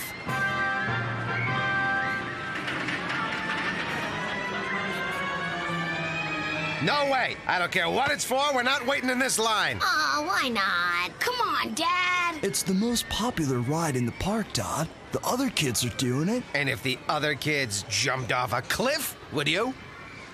How many of them? 1,652 bottles of beer on the wall. 109,652 bottles of beer. Family, awake! We're next! Yeah! What the? Damn it, Bernice, you let another bird build a nest in your mouth. Mambo, look! The park's open for 12 more minutes. We're actually gonna get on a ride. Oh boy, oh boy, oh boy, oh boy, oh boy! Nothing can stop us now! Gangway! Rich and famous celebrity coming through. Come on, move it. Hey, come back here, you steroid-sucking chrome domes! I don't care who he is, you picked the wrong duck to knock down and walk all over. You the duck we knocked down and walked all over? He sure is. And he says you picked the wrong Kids, get trampled, break a rib or two, they get the crazy idea it's a bad thing. Mail general release form preventing you from suing for physical injury, mental stress, racial slurs, sexual harassment, child support, and shooting your dog for the sheer fun of it, and you get a free 8x10 glossy of my boss, Vile Kyle. Vile Kyle? Ooh, that man makes my elbows sweat. Vile Kyle? Never heard of him. Dad, he's a world-famous daredevil and self-promoter. You know, the guy who jumped over the Grand Canyon, the Twin Towers, and in his recent Thank You to My Fans special, flew his rocket car over 250 fawning volunteers. He would have made it if it wasn't for that headwind. Vile Kyle? You haven't seen Brave till you seen me, tame a roller coaster. Huh?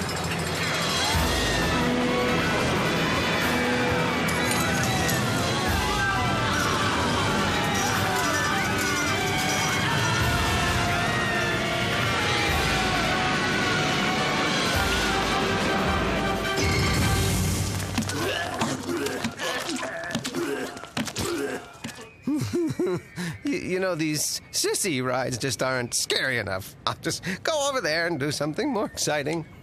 Like pick my teeth. I guess Duckman's really Chicken Man. He's sure no vile Kyle. He is a less than ideal role model.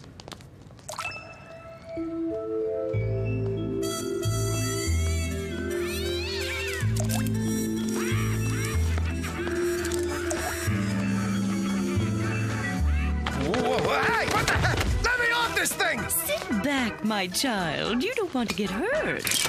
Hey, listen, sister, the only thing that's gonna hurt me on this wimpmobile is an act of God.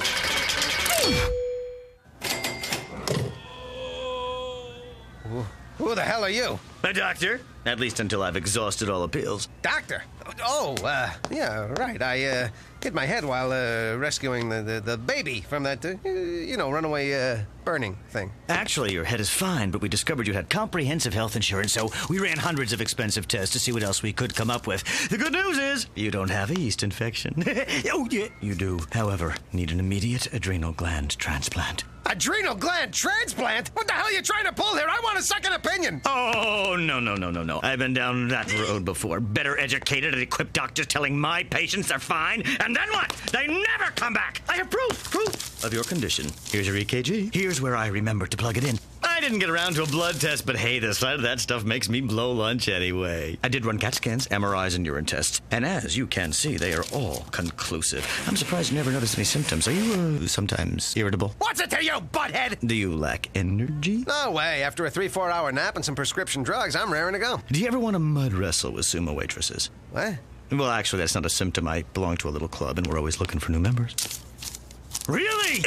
I mean, well, coincidentally, we just got a fresh adrenal gland. Shall we get started with the slice and dice? Wait a minute, hold it. I gotta think about operations. Ever since that little appendectomy mishap. Good thing I already had kids. Here lies your dad, he got hurt on the rides. We'll cut open his chest and pull out his insides. Doc! Are you alright? We heard what happened. Shh, don't disturb your father. He's still recovering from his death-defying ride on Mr. Cottontail's bunny hop. I don't know how else to break this to you. Your father needs a new adrenal gland. Oh, my God. Look, the gland I got is fine the way it is, and that's that, okay? But, Dad, the lack of a sufficient adrenal gland may explain why you were scared to go on the Dragon of Death with us. Not to mention the 100 other ways fear and laziness have kept you from doing things we can look up to. But I don't want someone else's gland in my body. I could change. I could become a totally different person, completely unrecognizable to anyone who knows me. What's the downside? Chicken Man. He's sure no vile Kyle. He is a less than ideal role model. How come you hear these voices in your head every week? Okay, Doc, let's do it. You're letting me go in? I mean, wise choice. Nurse! Scalpel! Clamp! Suction! I'll be okay, right, Doc? The kids will like to know me. Of course they will. This time I know I'll get it right.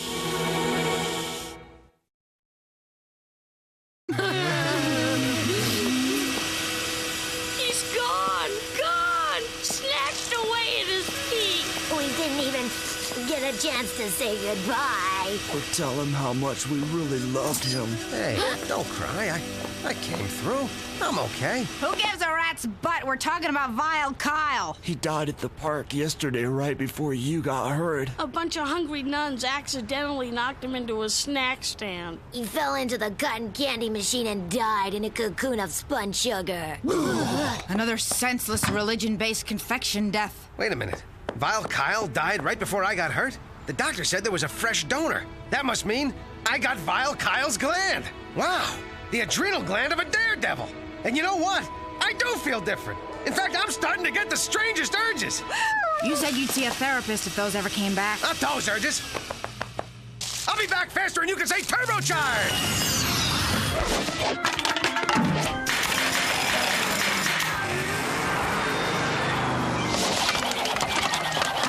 To rebuild the garage when I'm off to work! Bah! Why slow myself down with a car? I'm here. What do you got for me? Things, stuff, more things and stuff? Mr. Duckman! Save it. You both just say something disgustingly cute, cuddly, and politically correct, then I'll get PO'd and commit an unthinkably brutal act. Let's cut to the chase.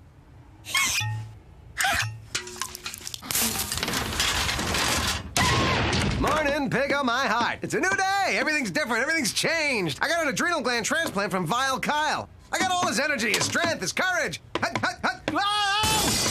Not to mention his eye for judging distances. So I'm a little new at it. The point is, I'm ready to attack life with a new abandon. I got thrills to seek, deaths to defy, mattress tags to tear off. You realize, of course, science would frown at the idea that a glandular transplant could manifest into behavioral change. Can it and sell it to someone else, Bacon Boy. If I were interested in science, I wouldn't have spent all that classroom time in the porno arcade. Then perhaps you'd like to focus your newfound energy on the person who just called us about a case. Caller's name? Doris Applebottom. Someone stole her 6-year-old daughter's tinkling Tammy doll. Suspect? Little Timmy Tupperman, the boy next door. Motive? She pulled his pants down in front of her first grade class. When will people learn? Let's polka!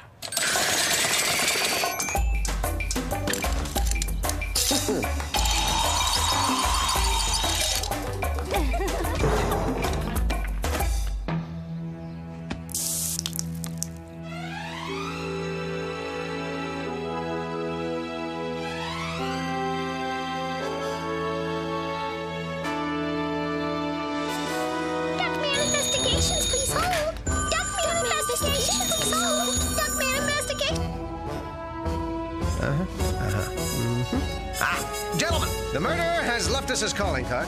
This soil is only found in one place. Your backyard!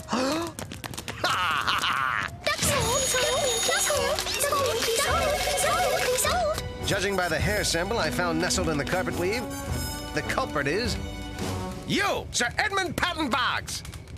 I say, old chap, how did you know? I didn't. Till now. Take him away! Whoa!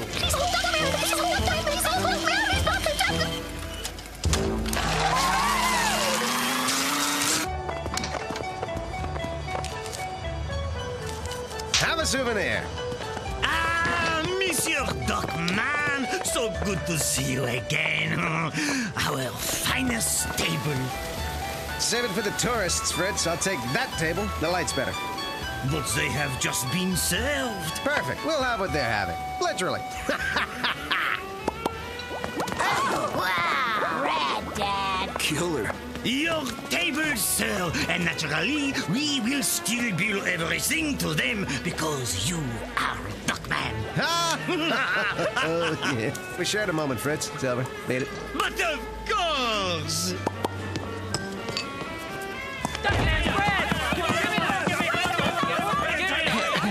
Mr. Duckman, sir, excuse me.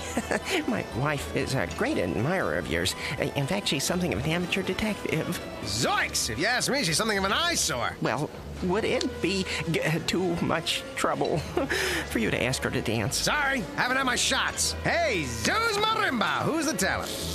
That's my daughter. Well, thank God for hospital mix-ups. Tell me, Casper, how old is she? 14. Ouch. All right, bring her to my place in 2 years. I'll make it 4. I like them with experience. Okay, go on. Finish your paper route or something. You're blocking my breeze. Hurrah! 1, 2, 3.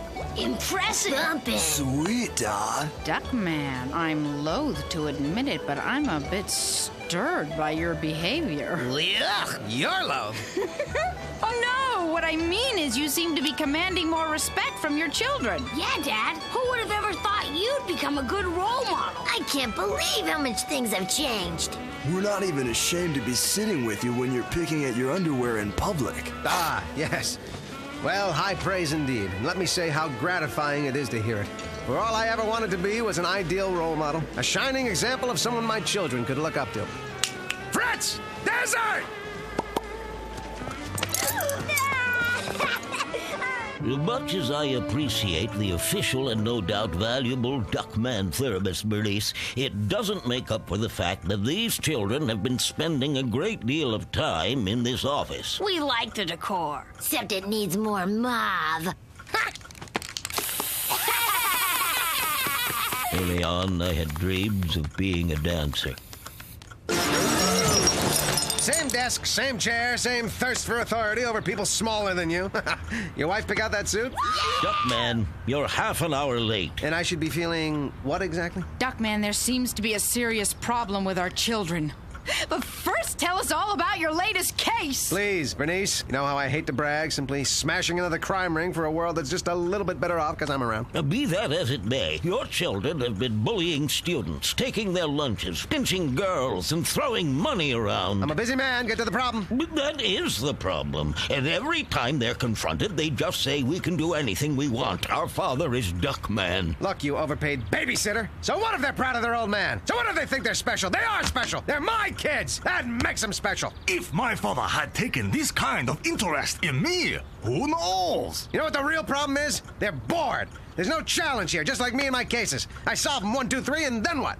7? Close enough. See, these kids have had all the formal education they need. Besides, where they're going to use all these useless facts? Who cares that South Dakota was a Confederate state? It's time to start learning from the school of life. And who better to teach them than their adventurer/liver of life, father? Let's go, kids. It's time to soak up some world. I'm quitting my job and taking you out of this worthless social institution. Well, they can always find rewarding careers in the fast food industry.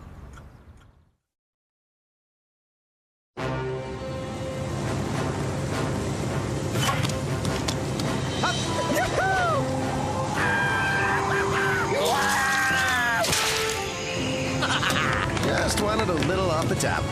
燒完俾公料出賣，教明認衰我們。Yo, Duckman！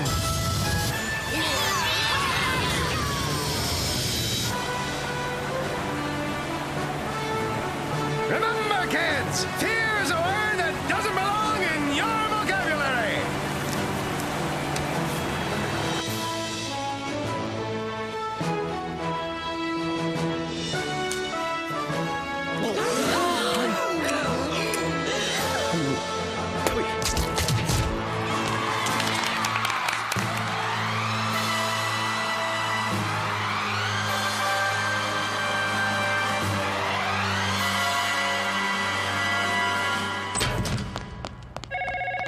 Coroner's office, over 3 million exhumed. Morning, ma'am. I'm Pig, Detective Cornfed Pig. I need to see the body of Vile Kyle. Sorry, Mr. Pig. I can't just let anyone who comes in off the street wanting to see the corpse of a dead action hero have free reign around the place. We run a very tight operation here. I understand. Ma'am, would it be forward to tell you that your voice is of the sirens, your breath is of the lilacs, and your skin is of the soft downy wool of a newborn lamb? Yes, it would. What if I told you you had a great rack? Oh, you're just saying that.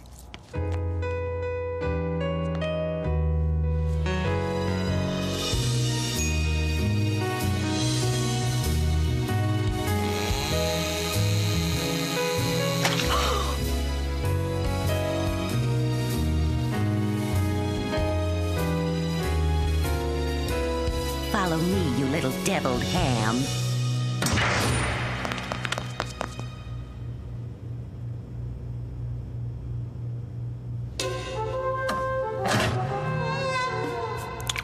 Tragic, yet yummy.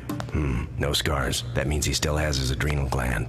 Friend of mine's nutsy Fagin because he thinks he has Vile Kyle's gland. There was an adrenal gland transplant that day. It came from a dyslexic accountant who got run over by the ambulance that was on its way to save a duck. So Duckman never did have Vile Kyle's gland, which means in 15 minutes he and his kids are going to attempt an incredibly dangerous stunt where he'll probably plummet to his death on national television unless I stop it.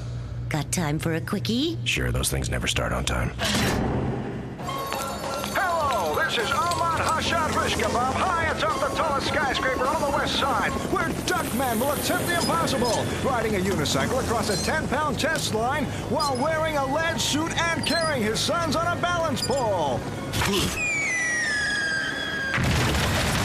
Dad, this is the best time of our young lives. We've learned so much more out here with you than we ever did in school. Things like it's fun to be fawned over by drooling sycophants, and if you're big enough, people will have to put up with you. Dodd, just in case this is our final 10 minutes of quality time together, do you have any last words we can take through life with us? Live fast, die young, and always take carry-on luggage. Because baggage lines are usually pretty long. Sometimes people have to fill out those little address labels, and then you end up running all the way to the plane. Thanks, Dad! Got the lid on? Now let's get the lid out!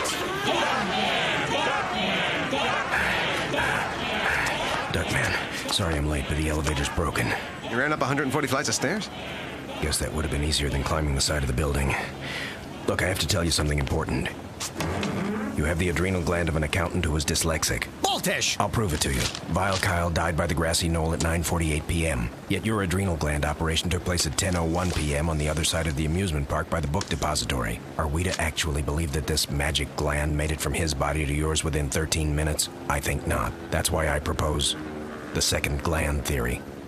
You mean I'm not really a daredevil? A hero to millions? A role model to my kids? In your desire to be a better father, you overcompensated, using the gland transplant as an excuse for living a lie and performing increasingly stupid, harebrained, and jackass stunts, endangering your own life and now your children's. Not that it doesn't have a certain entertainment value. Call this off, Duckman, before it's too late. I can't, Corny. I'd let down my kids. This would crush them. For the first time in their lives, they actually look up to me. They think I'm brave. They think I'm a good father. A good father is a father who's alive to be a father and whose real bravery comes in saying no to his kids, daring to be unliked by doing the right thing.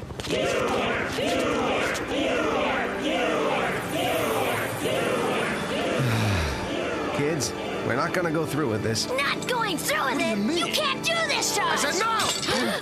Sorry, but I'm not gonna do it. He's not gonna do it!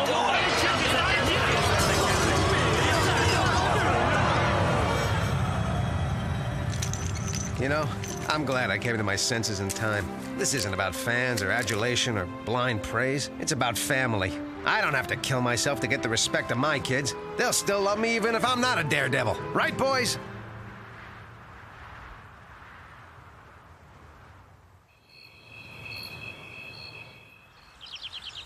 Oh, look, time for school already. Gotta go re-enroll. Hope I remember what grade I'm in. Ah, well. Deep down inside, they're still proud of me. At least you two know that, right?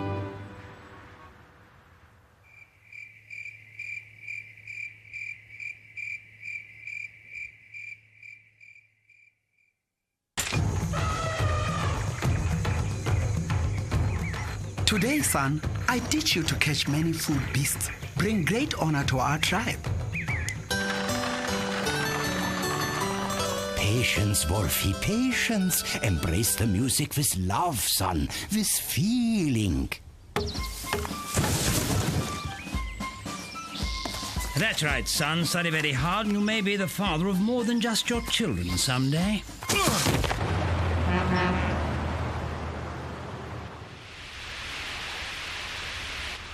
Morning, Dad. We're off to get an education in the hopes of one day making a meaningful contribution to society. And though we have no reason to expect anything inspirational, we're semi-open to whatever fatherly advice you'd like to foist upon us. Fill it up, unleaded. You'll have to excuse your father. He's been like that since 10 o'clock last night. The cable company accidentally unscrambled the bouncing naked flesh channel for 3 seconds, and he's afraid to blink in case it happens again. Check, please. Off to school, boys. There'll be time enough later to watch him degenerate into a desperate and pathetic middle-aged man. Good luck, Dad! Follow that dream. The economy, of course, being a primary concern. Personally, I don't mind him spending the night on the sofa. It saves me from having to hose down his rubber sheets. Well, this looks like as good a time as any to go through his mail. Junk summons, junk summons. Duckman! Did you see this letter? This is incredible! They're sending the home electrolysis kit I ordered for you? No, you slobbering imbecile. It's from the Littlefield School for Gifted Boys. Uh-huh. It's a private educational institution upstate, and listen to this. They want Ajax! Look, I told those quacks over and over. If they want to hook electrodes up to my kid's head, the figure they mentioned wasn't even in the ballpark. Not for experimentation. It's a boarding school. They want him to be a student.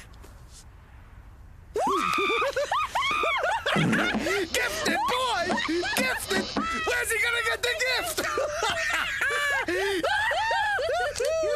Wait a minute.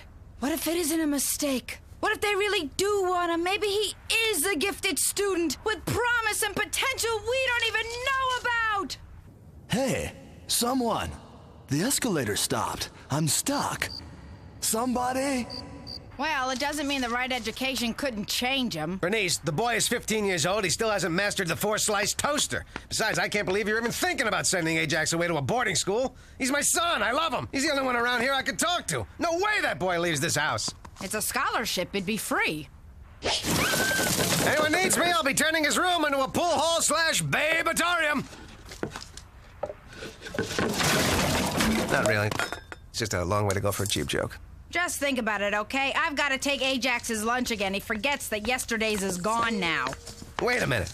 I'll do it. You? Yeah, me. I'm his father. What do you think I am, completely disconnected from my son's life? Where does he go to school again? The hallowed halls. Good, they finally got a metal detector. That'll keep out the riffraff. Wait a minute, it's just a lunchbox. Nothing is just a lunchbox.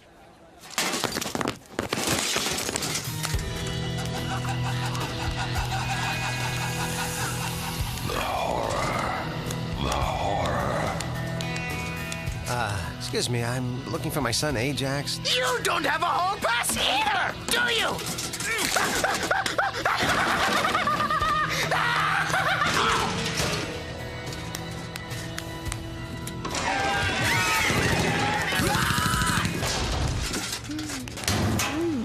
It's okay, I'm her geometry teacher. Hey, I ain't in it for the salary.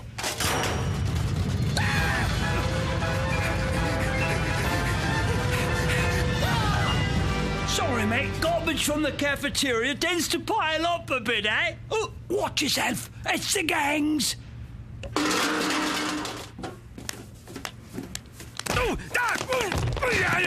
Cool it, Daddy-O. Let's save our strength for the sharks.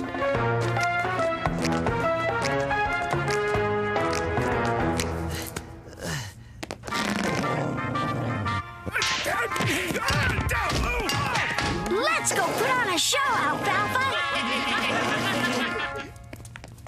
Dodd, what brings you here? Twinkie? Thanks, Dodd.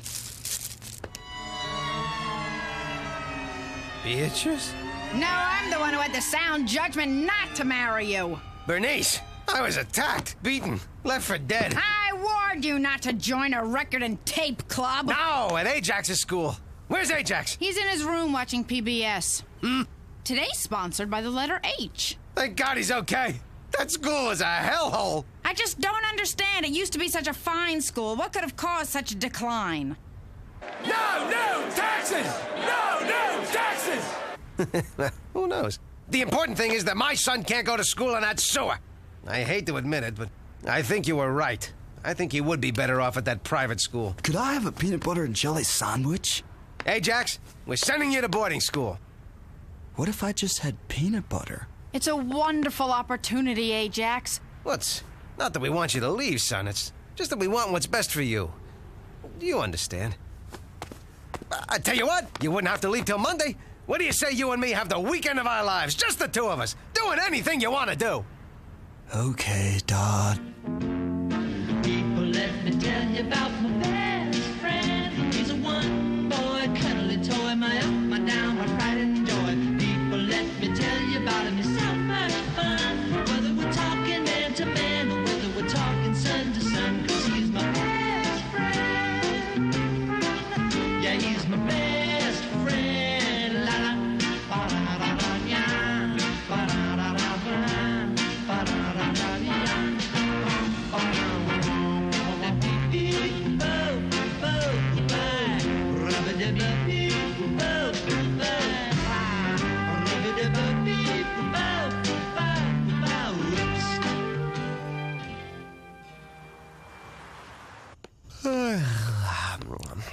Good night, Charles. Good night, Charles's brother. Good night. Good night, Bert. Yuck! It'll be a long time before I eat broccoli again.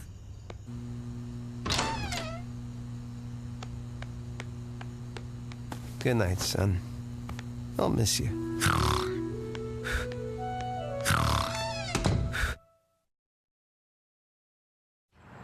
A good education. That's the key to life, son. Getting back to the 3 R's. Reading, running, and the other thing. Duckman, stop! What?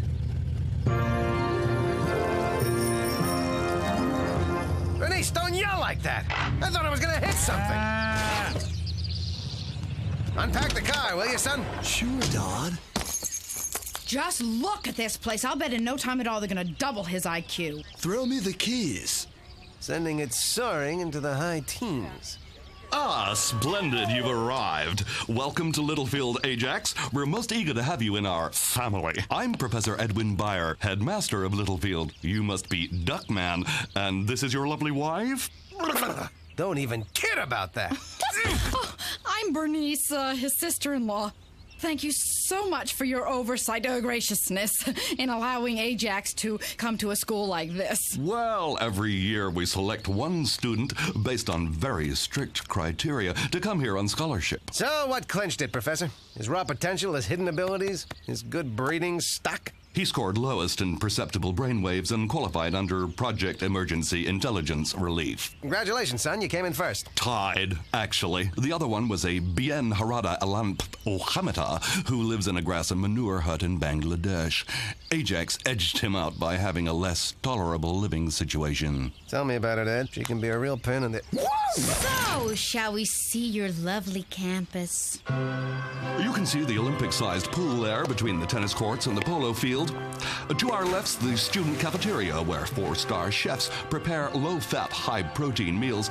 Straight ahead, our NASA anti-gravity simulator. No kidding. Ow! And this is the Student Union, where you can relax, have a cappuccino, and to use youth's colorful vernacular, rap with your peers. Will they be grossed out if I occasionally scrape the fungus off my bill? Not at all. As you can see, we have the socially challenged section, where you can perfect your interactive skills without judgment until you're ready to integrate with the others. Oops. I'm so sorry. Did I disturb you? Huh? I'm Deanna. What's your name? Duckman. Duckman with a D. In fact, PhD. Loveology. Perhaps you'd care to stay after class while I grade on your curves? You're pathetic. You've got kidney stones older than her. You look new. Here's my phone number. Call me. We can go to Friday's mixer together. Bye-bye. Be good, okay? Brush your teeth and promise you'll bathe at least once a week, even if the other kids laugh at you in the shower. I promise, Aunt Bernice.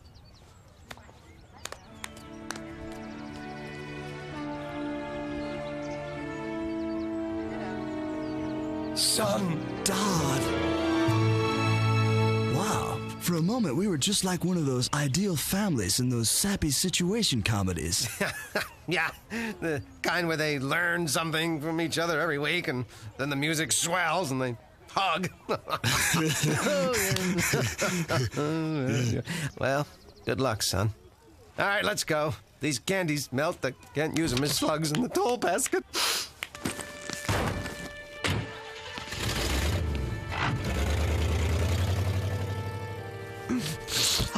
Deanna's phone number.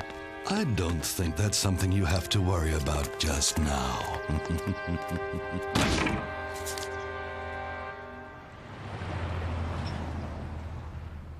Ajax, knock off that racket. Ajax isn't here, Duckman.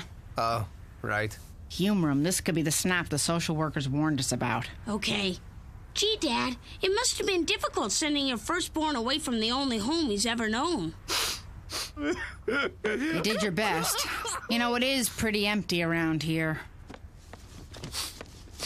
What's in the box, Duckman? Some of Ajax's stuff. I just wanted to be around it, you know.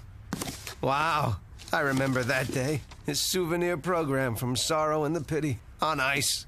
His first reading primer, still wrapped in the original plastic. His third grade report cards, from all 4 years. Look, his B.B. Rebozo autographed baseball. Oh, his first teething ring, and his most recent one. And here's his collection of animals that were run over on the freeway. Oh, he loved these. His Silence of the Lambs action figures. Remember how he used to play? Oh, the lamb, the silent Clarice. Go eat a leg, Lecter. Oh, who are we kidding? We're miserable without him. Even Grandmama misses him. I wonder what our little Ajax is doing right now. Ah, Luli Taraxacum officinale. How abundant are your spores? Ah! What's happening to me?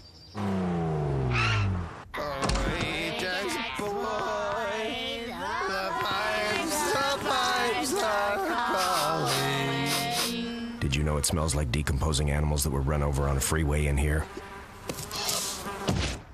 Duckman, while the crying, did that lady wrestler finally slap you with a harassment suit? We missed Ajax! Norman Rockwell, on acid. Duckman, you left this letter from Ajax in the office. He writes every day. Sounds like he's having a good time. That's what it sounds like, but look at what the first letter of every word spells. So what? It's gibberish. Seemingly, but viewed through a prism and reversed in a mirror. It clearly reads, "Help, I'm being held prisoner here and being made to write letters dictated by Headmaster Beyer. Save me. Love, Ajax." Sometimes after an electrical storm, I see in 5 dimensions. Why are the 60 of you looking at me like that? You hear that? Ajax needs our help! I'm coming, Ajax! Daddy's coming to get you, son! Just hold on! Nothing's gonna stop me from rescuing you from your living hell! Ooh, Mr. Slurpee.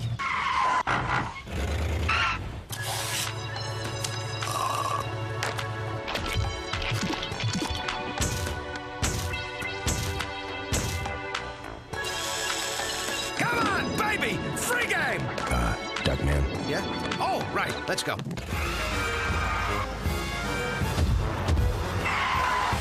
Ajax! Where are you, son? We're here to save you! Very touching. You! Buyer beware!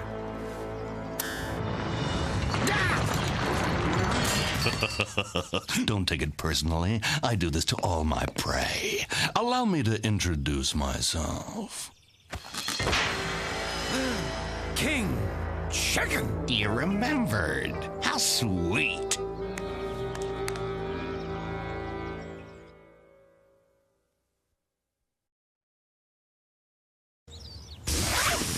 That's right. There is no Littlefield School. It's all just a facade, a sham. Even these buildings. And I thought my apartment walls were flimsy. The students, professors, all animatrons, robots. Even Deanna, that lovely co-ed? Nope. I've never been able to make breasts. She's a Muppet. Oh, to be Frank Oz for a day. What's this all about? Revenge!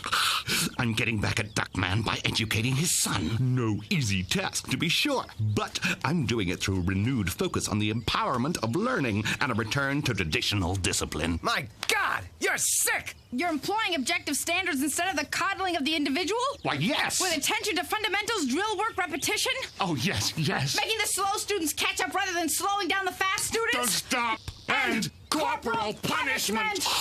The slap of a cat of 9 tails on young skin. The heft of a new blackjack in your hand. 3 pound or 5.2? Oh, 3 pound is for wimps. Oh, my, you are an enchanting creature. Just someone who cares. Hello, Mr. and Mrs. Creepy? Can we get back to the subject of Ajax? Where is he? Is he okay? Easily answered. You get the bouncing naked flesh channel on that? That's a trick question, Professor. No one element has the highest valence. Rather, osmium and ruthenium share that distinction. No! What's wrong, duck breath? Didn't want your son to be a brainiac? Of course I didn't. If he's too smart... You won't be able to talk to him. That's my plan. To alienate the only one in your family you can relate to. How? How did you... It's my business to know. People tell me you're so stupid they're surprised you don't walk on your knuckles. But I just want you to know, you're the only one in this family I can understand. You mean it? You know, you're probably my favorite Dodd. Only. Only what? Only Dad. Only Dodd what? You can almost feel your brain cells dying, can't you? I demand that you let us go! Or what? Well, you know the one where you take a bag full of dog dew and set fire to it? Duckman, why is he doing this to you? I'll tell you why. We went to school together. I was always the smart one, and for that reason alone, I was ridiculed, picked on, ostracized from the rest of the children. And the leader of this intolerant mob was Duckman. Hey, what's a little accident in your milk before your valedictory speech? Because of you, I was laughed at, isolated, and my life of bright promise was turned into a life of vicious crime. So I'm going to isolate you from your own son and let him see what it feels like to be ostracized because of his genius. You gotta like the way he stays cheery. I have a plan. You Kingy! I was so enjoying our talk about education, I was hoping we could plan some extracurricular activity. Has anyone ever told you what a big, strong broiler you are? And your feathers, they're baby soft, just like a little... Bullet? Well, you better buy me dinner first.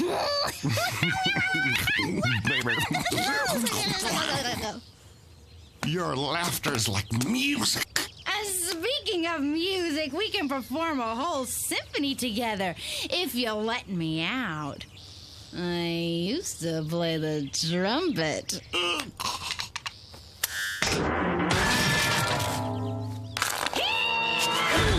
Let's go get Ajax!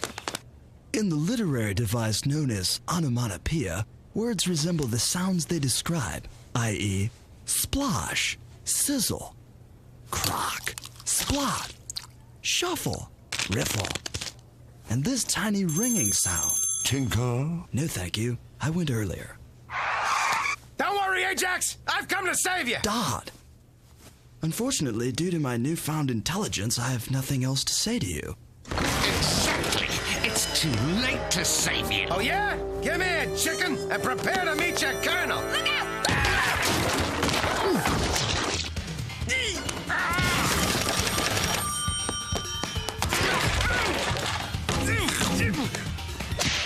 Take that! I can't see! This'll get the dust out! What a woman!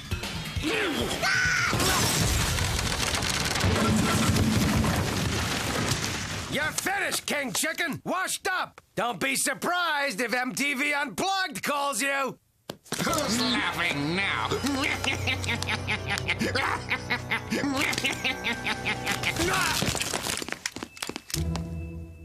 Curses! Foiled again! You're safe now, son. Good thing you sent that secret message. What secret message? Oh, right. Like you're perfect. We're sorry, Ajax. We didn't know this whole place was a fake. The building, the headmaster, the students. Oh, that reminds me. Dodd, Aunt Bernice, this is my friend Jeffrey. If it's all right with you, he's going to be coming to our house for Thanksgiving weekend. Ajax! You're not lost to us!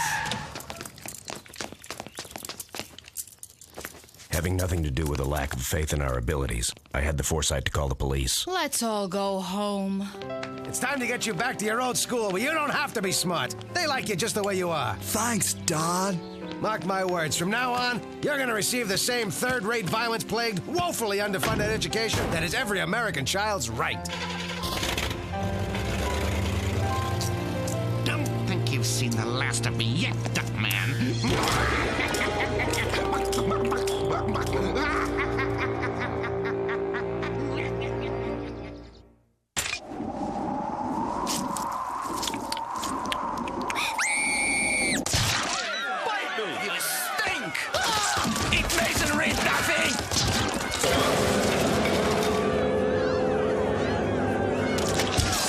Thin-skinned, no-humor pansies. You tell them an icebreaker or two about women's livers, gays, environmentalists, several minorities, the homeless, couple of religions, anorexics, obese people, the handicapped, old farts, baldness, and people who walk real goofy because they just had a vasectomy, and suddenly they get all sensitive, like I'd offended one of them or something. Makes you wonder why they even asked me to talk in the first place. Wasn't it community service for that incident with the ladder at the second-story window of the girls' dormitory? I told the judge that was sort of case-related, in a way.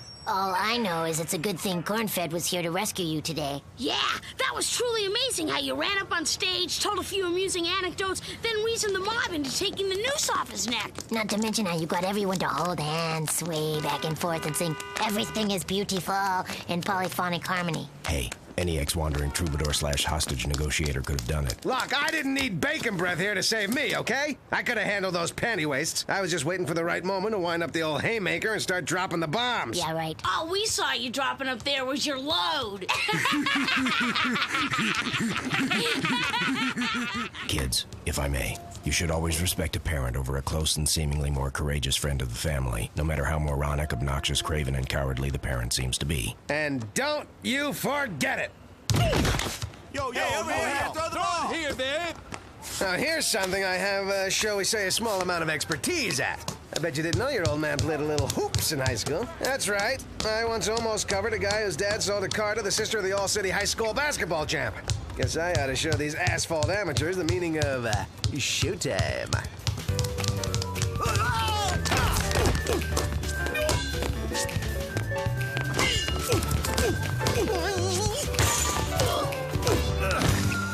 Go for it, Corn. Let's see what you can do. Move that cassava. Well, I'll give it a whirl.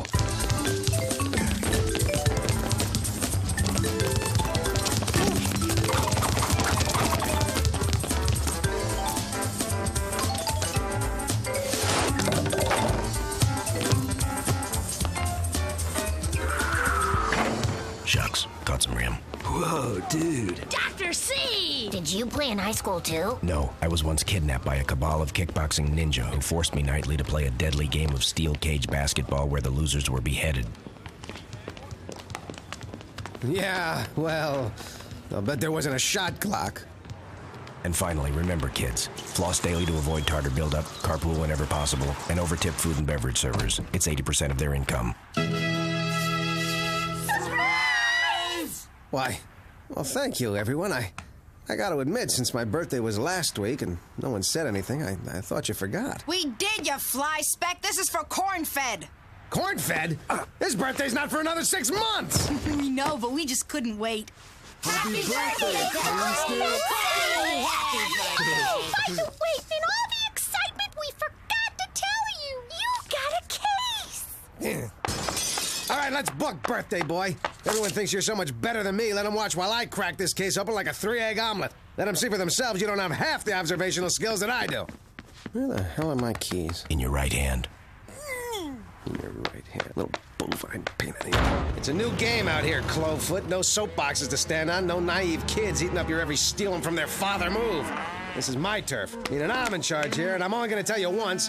No popping off! Ah! Well, now look what you made me do. I gotta go in there with a picture of me and Vanna White frolicking naked with a tribe of pygmies on my chest. Looks like synchronized swimmers crocheting mittens in a pool filled with truffles to me. You're sick. All right, let's go. And remember, I have a perfectly honed instinct for this work. You want to learn something, do exactly as I do. Imitate my every move. Do I have to do the yell, too? Whoa! Howdy, partner. Took a shot to the keister, huh? It's the fried food. The grease makes things a little slick around here. Yeah, thanks for the news flash, hop along. Here's an idea that's sweeping the nation. Warning signs. Oh. Keep them up there on the walls, huh? Name's Bob, as in for apples. Bob Heine, all told. I'm general manager here. Any particular reason you got a picture of a drag queen on a Shetland pony licking a flaming banjo on your chest? All right, never mind that. I'm Duckman, private eye. I'm here to investigate the thing that needs investigating. Sorry, partner. I'm not sure I know what y'all are talking about. Look, Wyatt, I don't know how they do things on the planet Redneck, but around here, we cooperate with law enforcement officials. You're only private investigator. Don't sass me, fry boy. You won't talk? I can always apply a little persuasion. You don't have to get ugly, son. Maybe Mrs. DeRee sent for you. Her husband just died. Come with me. This is it, gentlemen. The DeRee Waffles and Roast Beef on a Stick Factory. Interesting name for a business.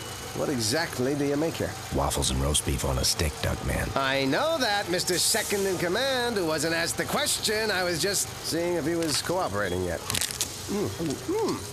Not bad. Tastes like a little something extra mixed in with the beef. Of course there is. You think a rat problem like this side of town had just suddenly goes away? We like to say at DeRee's, roast beef is more than just a dead cow with its head chopped off.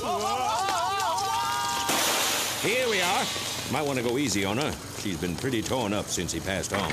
So the midget says enjoy it. Hell, I was eating lunch in there.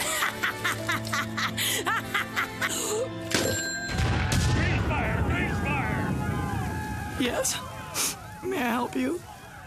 I'm Duckman, private detective and Renaissance duck. At your beck and call. And I'm insignificant at the moment. We understand there's a case you need us to investigate. Yes, there is. Thank goodness you're here. Excuse me, why do you have a picture of me, a rabbi, and 6 drunken longshoremen rolling around on a rubber bed on your chest? About the case? Of course. Yes, it concerns my poor Stanley. Actually, he was very wealthy. By poor, I meant dead.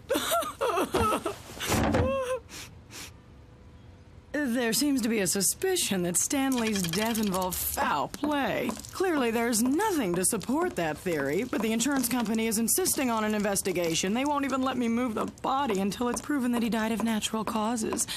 Do you think you can help me?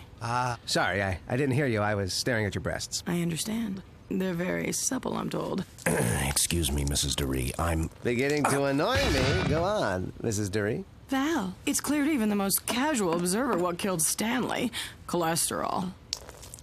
Obviously, there are those who might think I killed my husband for the insurance money, then hired an idiot PI to say I didn't so I could get a big fat check and make immediate plane reservations to a sunny tropical resort and live happily ever after.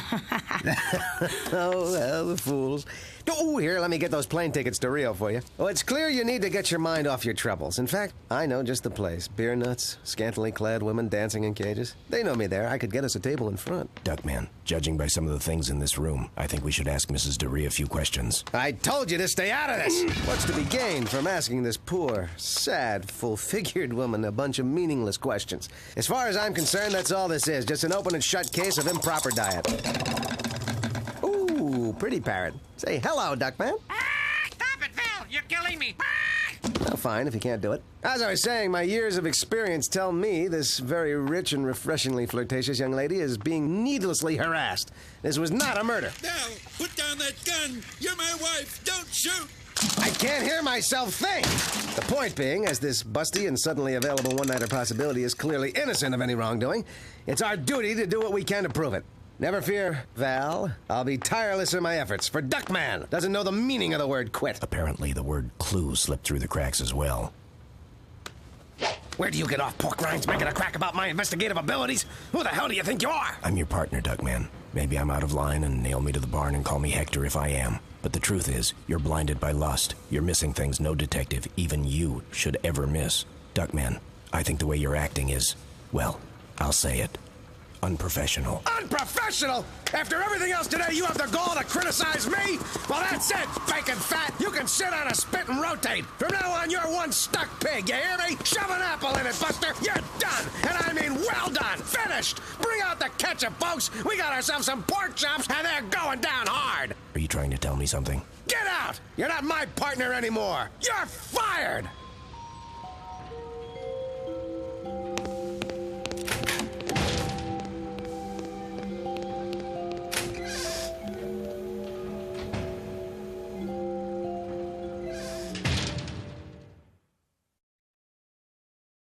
Hi, I'm not an actor, but I play one on TV. And that's why I bikini wax with the new and improved, gee, your groin looks well groomed. Yeah, well, that's enough grooving on the tube. Very nice, very nice. No more corn-fin around yammering all the time about this, that, this. Well, nothing like a stimulating game of darts to get the juices going. Yes, sirree, this is the life. Doing things my way. I'd say my life is pretty much right on target. Who needs a partner? It's about time I got things heading in the right direction. The reason people come to the Duckman Detective Agency is Duckman, not corn-fed. Phone call for Mr. Cornfed. Fax for Mr. Cornfed. Carrier pigeon for Mr. Cornfed. Semaphore for Mr. Cornfed. Smoke signals for Mr. Cornfed. Corn-fed doesn't work here! Let's try him at home. What are you bothering me with all that stuff for? I told you. He's gone. Fired. He was nothing but a big pink weight on my shoulders, and we're better off without him. If you say so. How's the case going without him? Case? What case? Oh, right, the case. I was just about to put it to bed. Along with the client. The kind of joke he probably enjoyed telling when Corn-Fed was around. Hey, maybe it's time for you two hairballs to do something around here besides irritating the hell out of me. You want our help on a case? Let's start with a couple of questions. Not that I don't already know the answers. I do. I just want to, see how you're thinking. Suppose you're the chairman of a large... Chairperson. Suppose you're the chairperson of a large corporation that makes meat on a stick. Oh, Mr. Duckman, we couldn't support the killing of animals for food, nor the senseless slaughter of trees for sticks. Okay. You're the chairpeople of a large, environmentally friendly corporation that produces wholesome apples. Now, you're supposed to prove that someone died of natural causes. What would you do? Are the apples free range, or are they grown in captivity?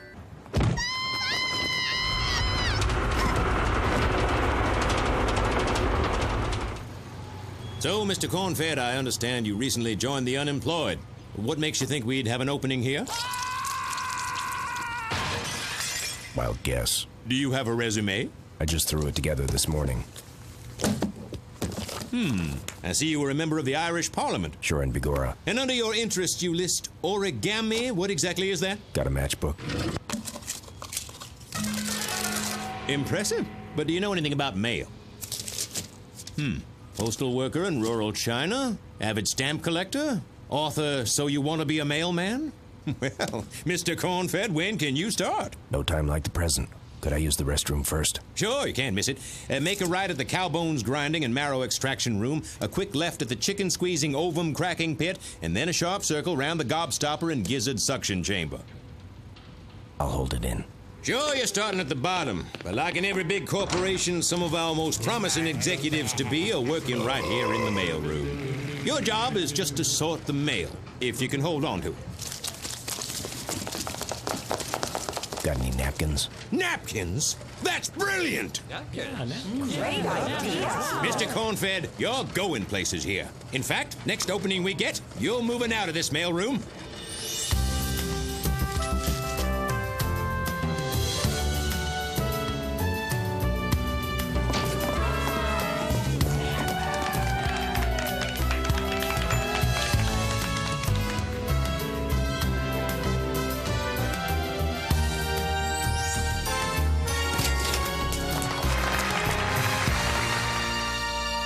Hell of a first day, Corny. Glad to be aboard, Bob.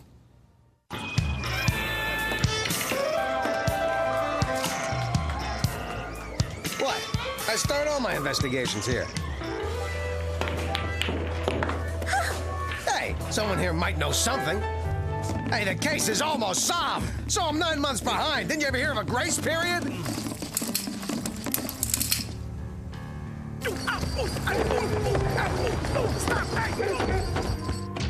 Gee, Mr. Duckman, I don't think you're ever gonna prove that woman innocent. I'll bet it'd help if Corn-Fed were here.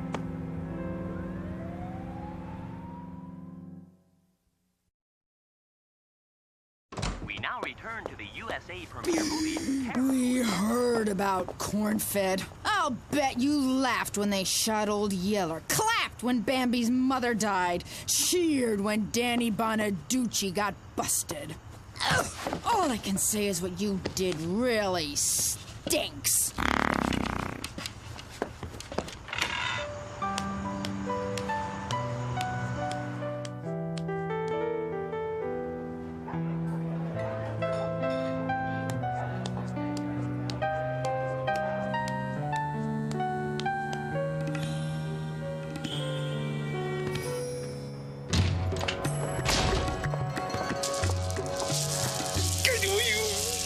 I am sensing you're in a predicament. Get me out of these! I am sensing you're in pain. Look, I'm desperate. I got nowhere else to turn. I can't crack this case. I've crawled through the bowels of this vermin-infested city searching for the answer. I've hit rock bottom. I can't think about anything else except this. These things free? They're a dime, but it goes to the rainforest. I owe him a nickel. So you need a clue. Have a seat. This will cost you $20. Here, anything for some help. In that case, I meant 25. I know what the real problem is, but we'll have to go back into your past to find the solution.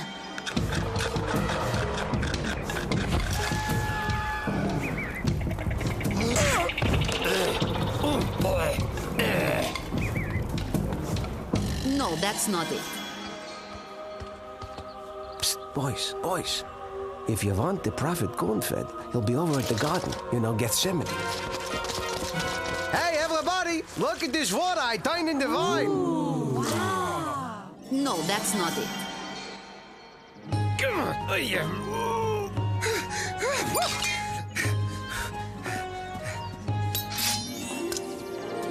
Hey, everyone, look what I pulled out of the stove. That's not it either. I think we're searching for something in your present life. Hey, I don't care if you are just working here till you graduate from astronaut school and orbit that planet. Everyone knows a baker's dozen is 13. Duck. Moron! No, I mean duck.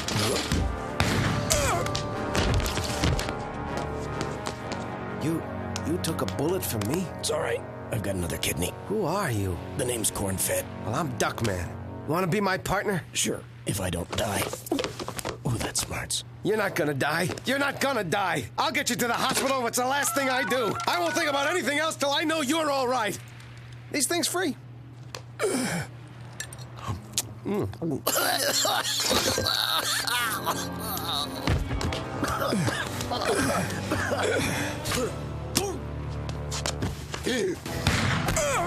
Oh, well, there's always dialysis.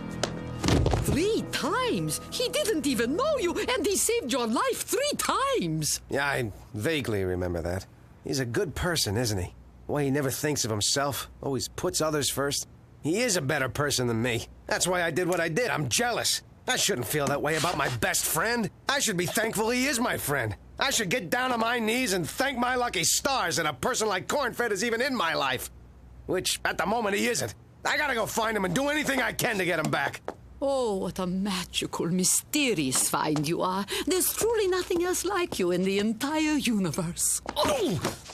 Oops. Just wondered if the ball knew where he was.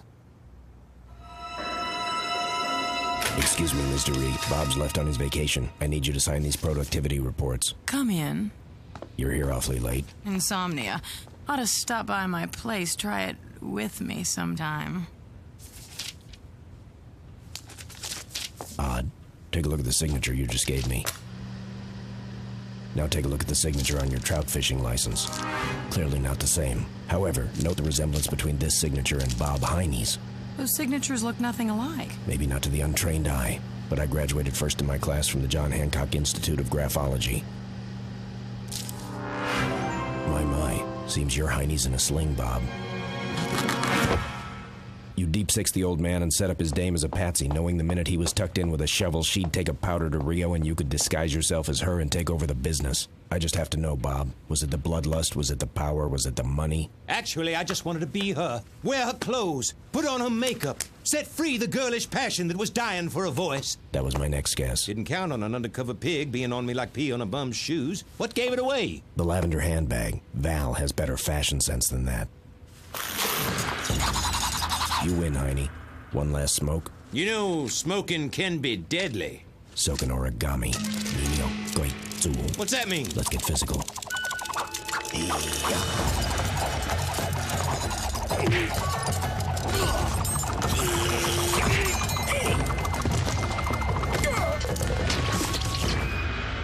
Sayonara, Corn-Fed. Corny! Thank God I...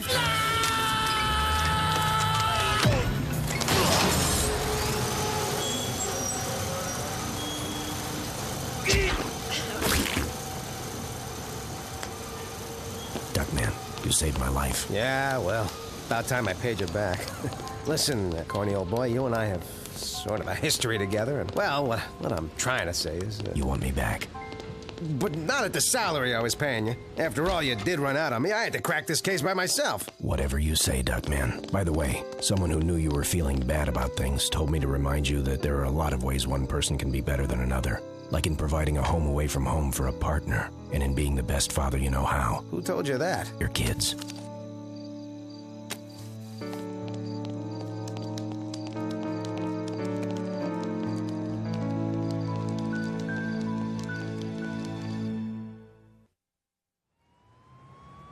Come to Papa Georgie boy, you're mine, all mine.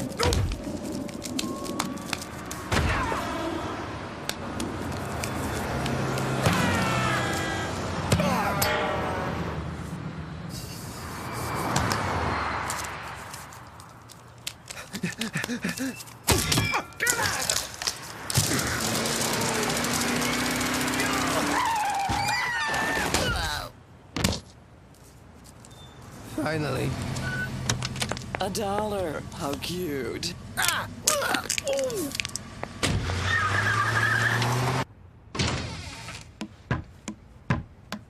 Bluebell Troop 47 tried to cash the check you wrote for those cookies. Just chasing that almighty dollar, Corny.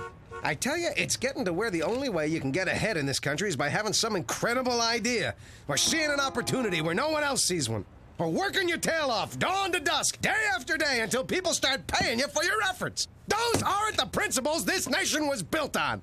Actually, those are the principles this nation was built on. Oh.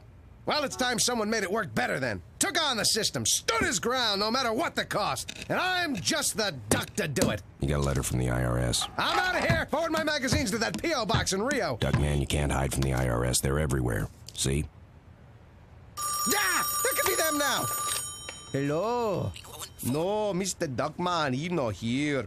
I am Mufafu, exchange student from Cameroon. Maybe you should open the letter. Might not be anything bad. Yeah, you're right.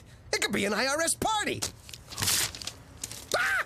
I'm in trouble, Corny. It says they want me to come in, talk to an Agent Dennehy. Something about unpaid taxes. Just out of curiosity, when was the last time you paid your taxes?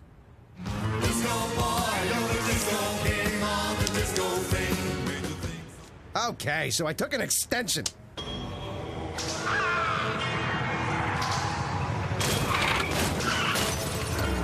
Look, maybe I made a mistake or two, but I'm still a citizen, and the IRS is still an agency of my government. I'm sure they'll deal with me in a fair, reasonable, and compassionate manner. I don't give a damn what your excuse is. Oh, my wife needed an emergency operation and we had to fly to Taiwan for the kidney. But on the way back, my plane crashed in the ocean. And I had to swim with my tax documents in a bag in my teeth for the whole 78 miles. But it's true. So what if it's true? You smudged the receipt.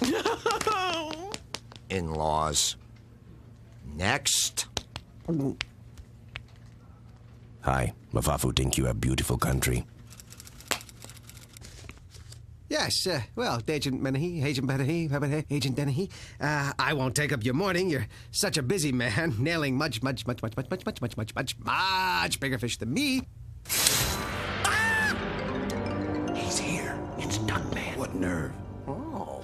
Worthless, amoral scum like you make me want to puke, to blow chunks, to heave my guts right here on the carpet. You know, when I'm sick, I find that a good old-fashioned tummy rub. Give me a reason. I work and slave to protect John Q. Public from scam artists like you, and what does it get me? Do I get any satisfaction at all? Oh, sure, occasionally I get a little peppy in my questioning, and then it's civil rights this and cruel and unusual that. Now, where was I? Oh, yes, it seems you owe us some unpaid taxes, Duckman. Well, at least it can't be a whole lot. I mean, how much could I possibly owe? $29,587.42! He gave you 24 hours to repay it. Oh, why didn't you say so? 24 hours? Well, let's see. I earn $30,000 a day, so hey, you're right. My worries are over. Let's go shopping! You're aware that while it affords one the momentary illusion of satisfaction, the spewing of bile is never a permanent solution. I don't have that kind of money. I have closer to, none. Wait a minute. There is one place I can turn. My family. Once I explain my situation, they'll jump at the chance to do what they can. Duckman's going to jail Duckman's going to jail. Bernice, I'm in real trouble here. You've got some extra money, right? I've got $50,000 in the bank. You're not getting any. Other men will rape you. Fine, be that way. I'll work my charm on someone else, you lycra-clad, cauldron-stirring, cackling old war dog. You sure? And then winter came, and the snow was thick and cold. And who do you think was hungry as could be? The grasshopper. We can't hear you. The grasshopper! That's right. He froze to death on the ant's porch because he hadn't saved his money. All right, enough. I've had it. If I wanted a lecture about money, I could have waited till Sunday and stolen from the collection plate again.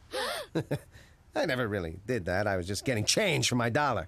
Look, boys, you still haven't answered my question. Can you give me the money? Of course we can. You can? Yee-haw! Yippee! But we won't. Yippee! Yeah. If we gave you the money, it would deprive you of the rare opportunity to learn firsthand the value of responsibility and frugality. I can't believe what I'm hearing. To think, in my time of need, I'm turned away by my only sons, who I love with all my... Dad, we're not your only sons. Catch you later. You never know. Maybe Ajax is more resourceful than we realize. He might have figured out a way to put a little money aside. Ow. Ow. Ow. Step away from the door, son, then pull. Thanks, Don. You know, I think I might be ready to tackle that whole right and left thing next.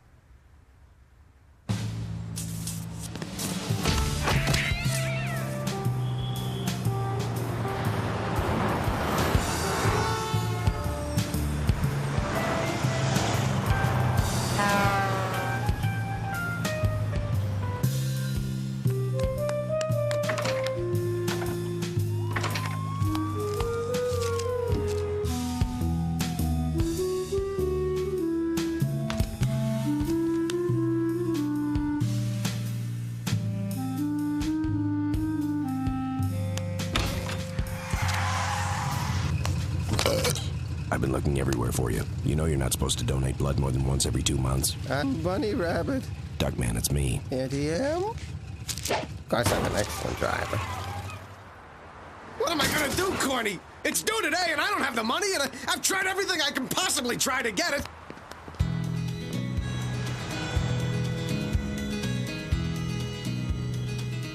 Well, everything I want to try. Duckman, I believe you've met these normally desk-bound but somehow still virile gentlemen from the IRS.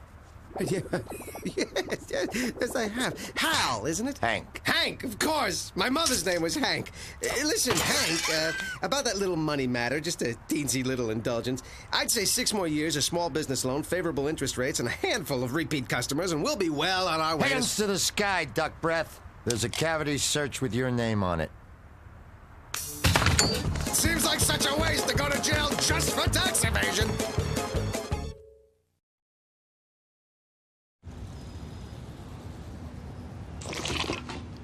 They're good, Corny. We've only been fugitives for 10 minutes. How come you're running? You'd give up everything and go on the road just to be with me? The notion of civil disobedience, of striking a blow against Big Brother, has renewed the rebellious youth in me, taking me back to a time in my life when I had morals that couldn't be swayed, ideals that couldn't be corrupted, and a sense of self that couldn't be compromised.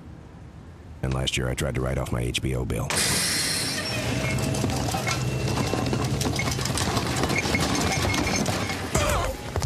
Hey! There's a delinquent duck!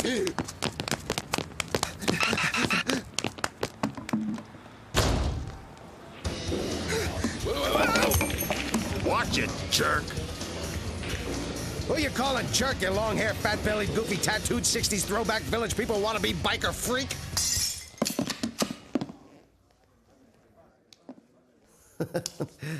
Did I mention that I'm a biker? Yeah, got the old Schwinn parked right out front. Yeah. Duckman, maybe you should try distracting them by doing what Pee Wee Herman did in that movie. First of all, I don't think it's appropriate. Second, I'm not really in the mood. Not that movie, the movie he starred in. Oh! Yeah, I knew that.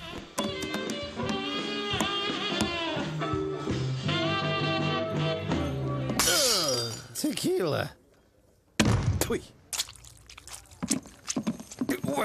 Wait a minute, fellas. Shouldn't you be out revving your engines really loud while people are trying to sleep, or weaving in and out of traffic with complete disregard for the safety of others, or beating up hippies at a free rock concert? I mean, I got enough problems running for the IRS because I don't pay my taxes without you guys tying me up and making me squeal like a pig. No offense, Corny. Wait a minute. What did you say? Squeal like a pig. It's a crude reference to the scene in Deliverance where they... He's a taxi mayor! What are you gonna do to me? There's only one way you're getting out of here. With our help.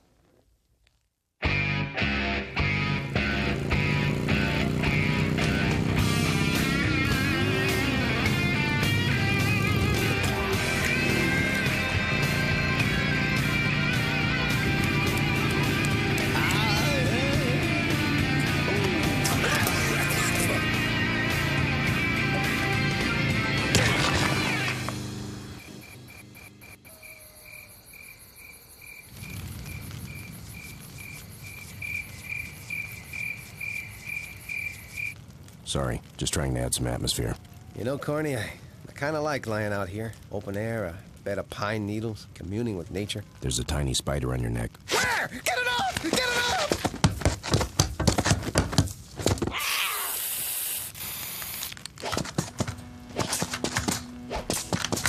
Wild guess. You never made it to Eagle Scout. Nah. Never had time for that sissy stuff. All I ever wanted to be as a kid was a millionaire. Did I ever tell you my dad's last words to me? Careful, son. I don't think the safety's on. Before that, he said, Duck Boy, you live in a country that doesn't value kindness, hard work, or intelligence, but rewards people for lying, cheating, and backstabbing. Take advantage of that. God, I miss the old guy. Makes me think about my own kids. I wish I could see them. They must be miserable without me. Sounds like, puppets! Satan! Lassie? Satan! Let's take Manhattan! We never have fun like this when... what's his name? Dad. When Dad's around. So, Hank, how long you rugged protectors of the people gonna be creating a manly presence in our modest, yet comfortable even for your size, home? Until Duckman calls and we can trace it. Could be several days. And, of course, several nights.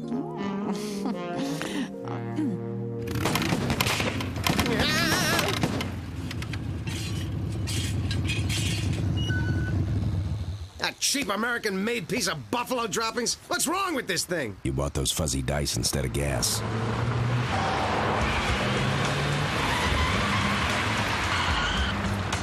Well, I'll be. Are you corn-fed pig? Johnny McDougal, U.S. hurling team, 84 Olympics. It's me, Corny. Only I've changed my name to Harmony. I live on a commune a few miles down the road. Hop in. I'll give you guys a lift. All aboard the Flaco Express.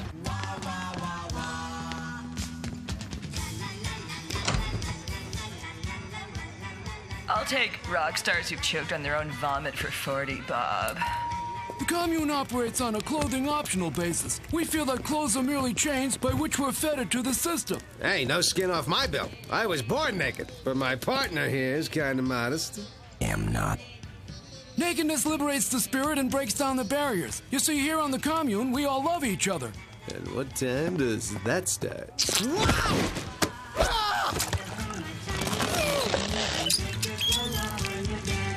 I can't believe they shared their girlfriends with us, Corny. I just spent the night with the sexiest, most insatiable, voluptuous, adventurous, least inhibited woman I've ever met. If she didn't suddenly get a headache, woohoo! There's no telling what wild and tawdry escapades we might have experienced. How was your night? Like yours, minus the headache. Hello? Oh! Thank God you called! We've been so worried! It's him. How are you? Uh-huh. Uh-huh. My God, how do you get your pants on? I mean, stretch out the phone call. Oh, of course. Duckman. Read any good books lately? Well, what's that one about? With her own sisters? Oh, my God. Of course the boys miss you like crazy. Yeah, well, hang on, I'll put them on. Boys, it's your father! Dang, gotcha. No, don't wake them. Just tell them that I love them. And I'll be home as soon as I can. Take care, Bernice.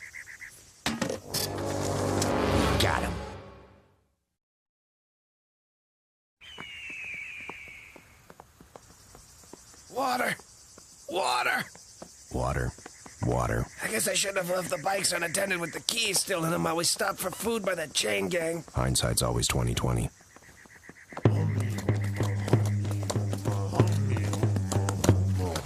Damn, 8-track? Thirsty? Yeah. Me too. What's in my head water? Only kidding. You like Indian sense of humor? I ride many suns, many moons. Horse die. Had to stop. Rent new horse. Bought additional insurance package, although big ripoff. We'll know better next time. By the way, only so much water. You not drink all. Thanks, loads. Anything else? Food! What do you got to eat?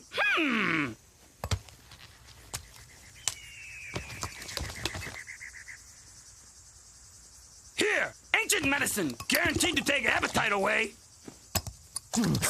What a pair of maroons. Wow, Corny. You wasn't kidding about this stuff. I'm dizzy. Things are looking different. How long has your skin been transparent? Sounds like it's having a hallucinogenic effect. Not like a drug, which is harmful and wrong, and just say no, kids. But spacey nonetheless.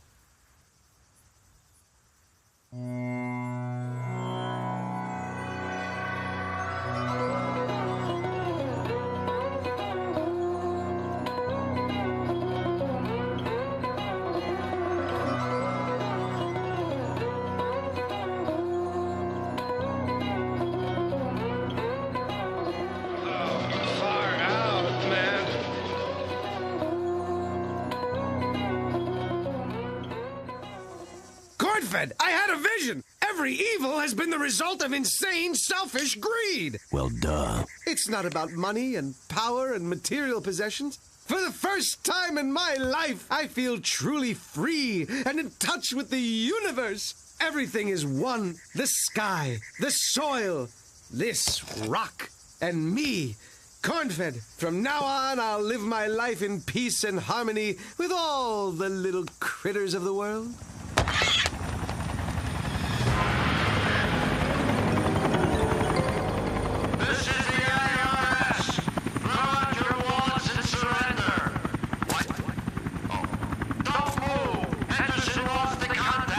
Oh, look at them. Aren't they beautiful? I'm going to talk to them, Corn-fed.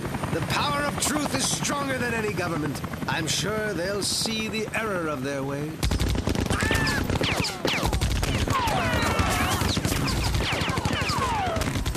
Hold this and don't move. Where'd they go? There's nothing down there but a couple of trees. Cupcake, pound cake, bun cake. This is Betty Crocker. The souffle has fallen. Return to kitchen. This isn't over, Duckman. That was close. We need to lay low. I saw some telephone poles. We'll just follow the lines till we come to the next town. With any luck, it'll be some little fly speck on the map that the IRS never even heard of.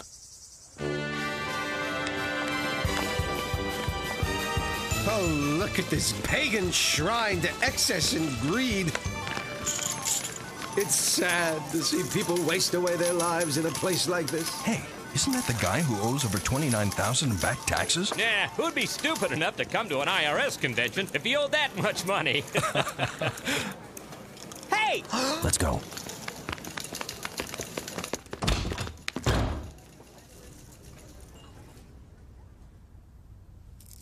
You could have picked a nail polish that went with your top.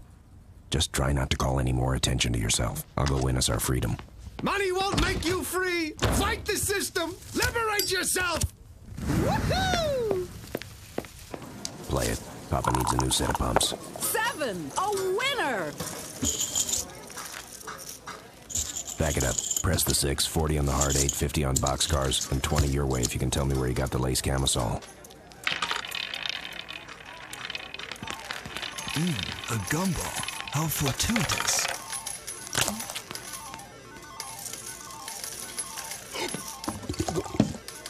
Charles, Mambo, Ajax, what are you doing here? I missed you guys. Hi, Dad. Nice dress. Dot's here? You came all the way here to find me. I never thought you'd be so concerned. We're not, you cross-dressing sewer rat. Agent Dennehy invited us to the convention. And by the way, you look awful in fuchsia. Well, well, Duckman, this is a bigger jackpot than I could have hoped for. Do with me what you will, for it matters not where I end up. I need only myself and my beliefs to be free. Whoa. Who'd have thought he'd be a man of principle? Or a woman. Save it, Duck Feathers. You're off to the big pond. Not so fast, Dennehy. I've got the money Duckman owes. Here it is. $29,000 and change. And here's the tax on my HBO write-off. What are you talking about? Nothing. I think I'll get back to the table while the dice are still hot. Come on, let's go watch. Glad you're coming home, Dodd. Guess you're free to go, Duckman.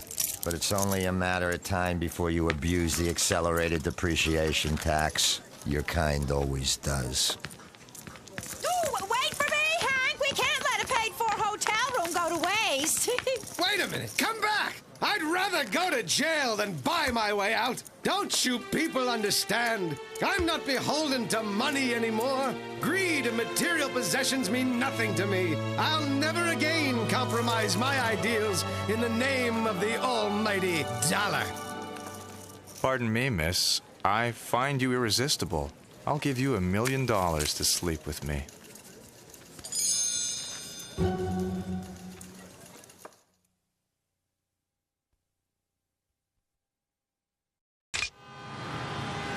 Happy be good to the elderly day, Grandmama!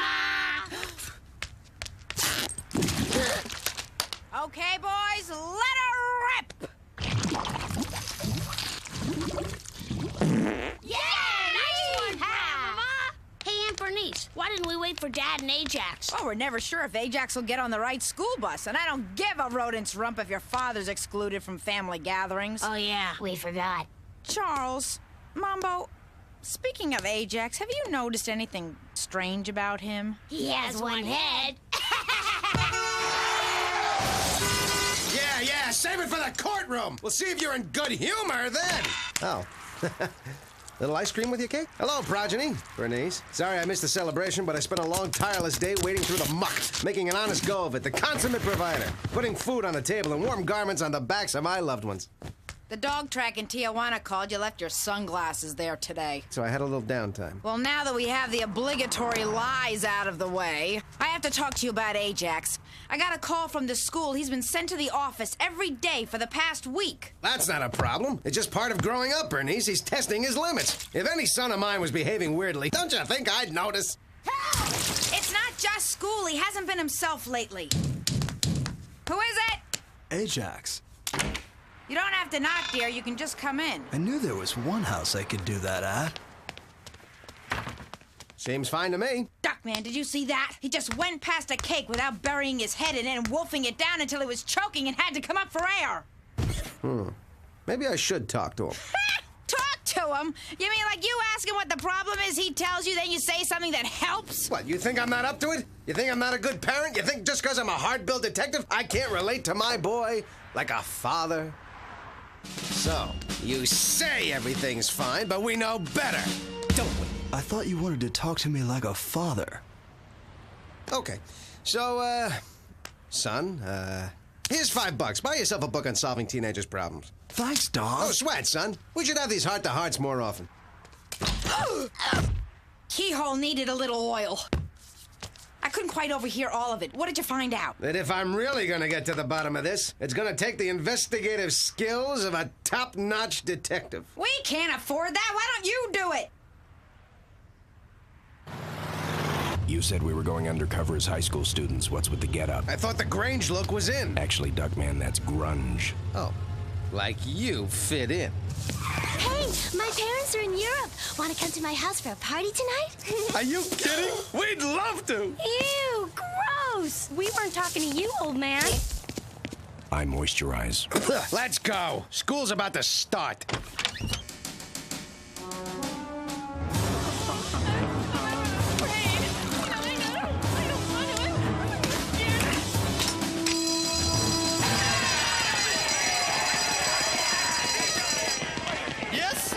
Tell them the good news. Boys, we're going to Bosnia. Finally some decent quiet. Wow, they really cleaned this place up since last time I was here. Guess that corporate sponsorship really helped. Hey, look, it's Ajax.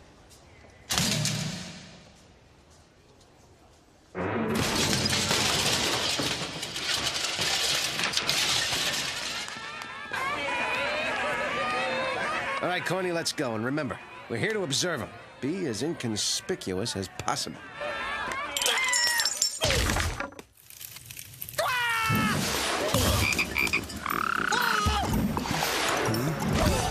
What are you doing here? Me? Hey, everyone. It's Farmer Brown of Farmer Brown Sausage Sticks. His meat-like products are gristlicious.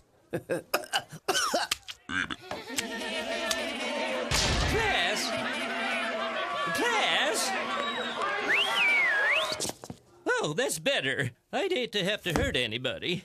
This morning I've been asked to add sex education to the curriculum. Terrific. How timely. Oh, that'll help. Maybe next we'll listen to some loud, parent-hating Satan music. We'll start with a short film about breasts entitled Mammaries, Functional Necessities, or Big Round Orbs of Pleasure. Woohoo! Yeah! Bring on the Oh, you said breasts. I thought you said we were having a test. Just one of those nuts who just loves tests. Can't wait to get my hands on them. Bigger the better. But, this'll be fine, too, I guess. Yes. Well, shall we begin our unholy tumble into rank and seedy debauchery? Per usual, I'll excuse myself to the vice principal's office now.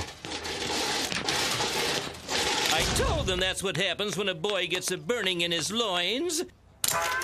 Let's go, Corny. Ajax is obviously troubled. This might be my best chance to find out what's wrong.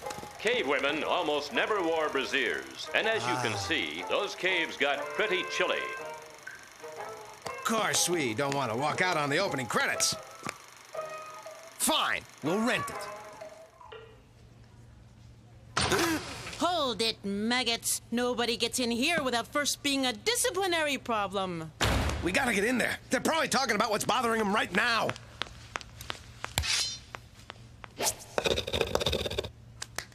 Did you do this? What of it? School board is a collective noun. Conjugation, young man. Conjugation. Give me your lunch money. Give me your bus money. Then give me all the money you saved up for college. What are you gonna do about this? Oh, who should I make it out to? Nothing works, Corny. You can't buy your way into that office. Perhaps a break. I brought some crudité. I was wondering where we'd eat. Thank God you remembered food. Did you say the G word? You said God, and one thing we won't stand for is prayer in school. You're going to the vice principal's office. Farmer Brown, what'd they get you for? Dodd? I got sent to the vice principal's office. Did I go home by mistake? No, son. I came down here because I was worried about you. You've been acting strangely, and I wanted to find out why. It's all quite wonderful, actually. I'm in love. Whoa.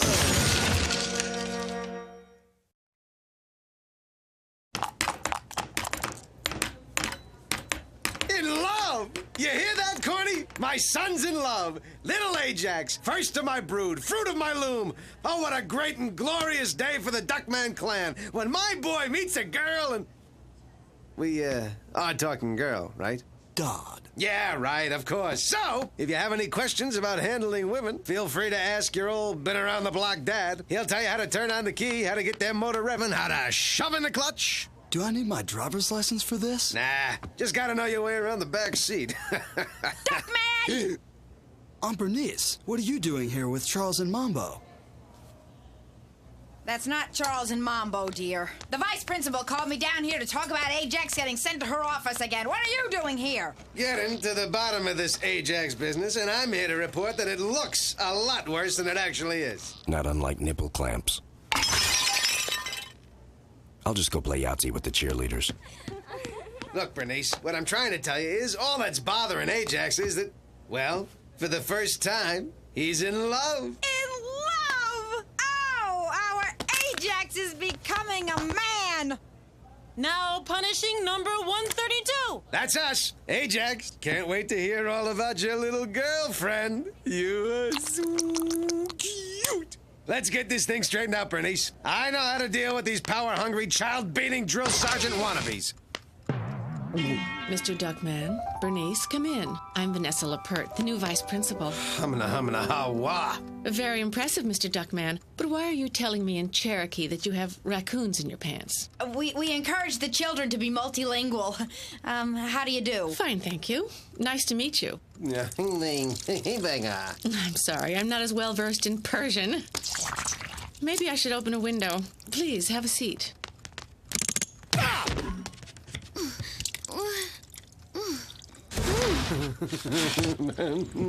I'm sorry, I have such a full day today.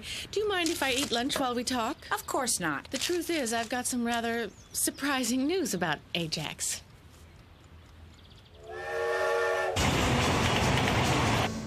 Actually, we may already have an idea. We were just talking to him outside. Well, then you know. He's in love.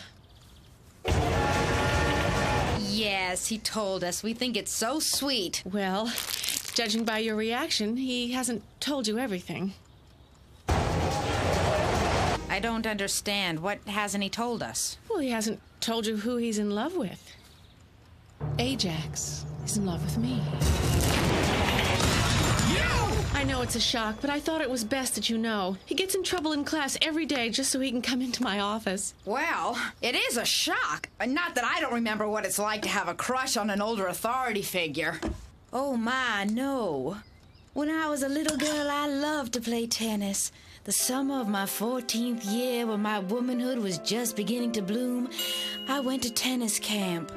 The tennis pro's name was Dick Sampson, and he was magnificent. One fateful night, we snuck onto the court. He turned the ball server up to 10, and we spent hours working on my grip. All right, Blanche, save the rest for Halloween. Ooh. Listen, Vanessa, this is serious, very serious. Now, I was thinking maybe if Ajax saw you making mad, passionate, sticky love to someone else, he'd forget about you. But who could we get? Who could we get? Wait a minute. It just hit me. Yeah, so will I if you don't shut up. This is a delicate situation. A boy's first love is a very special memory. Of course it is, especially if he doesn't have to pay for it.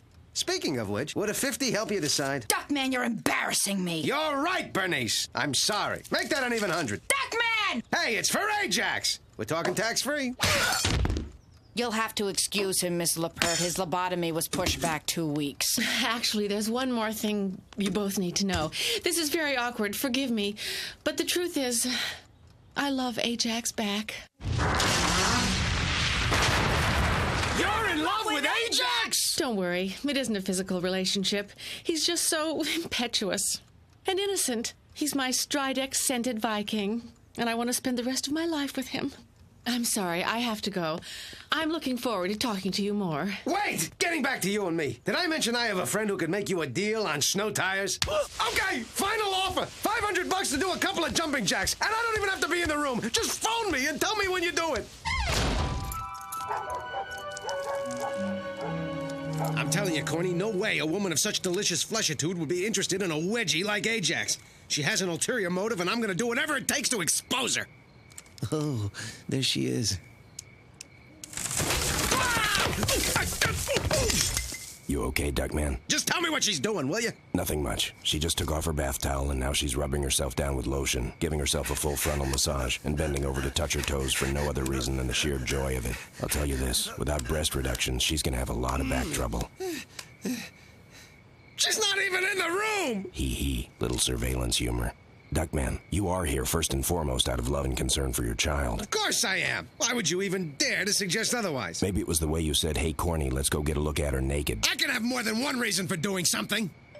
Corny, someone's at the door. Behold a partner in crime. It's Ajax. Give me those. Oh, my God. He's not doing what I think he's doing. He's going to give her a pedicure. I won't have any kid of mine doing something so menial. Let's go. And then they left in her car. I tried running after him, but Cornfed here slowed me down. You could have let go of the binoculars. This is all your fault, Duckman. Ajax ran off with a beautiful woman because it's his father's biggest fantasy. Actually, my biggest fantasy involves you, liver loaf, and a pack of starving Rottweilers. Oh, yeah. Ajax, you're home! All right, listen, libido boy.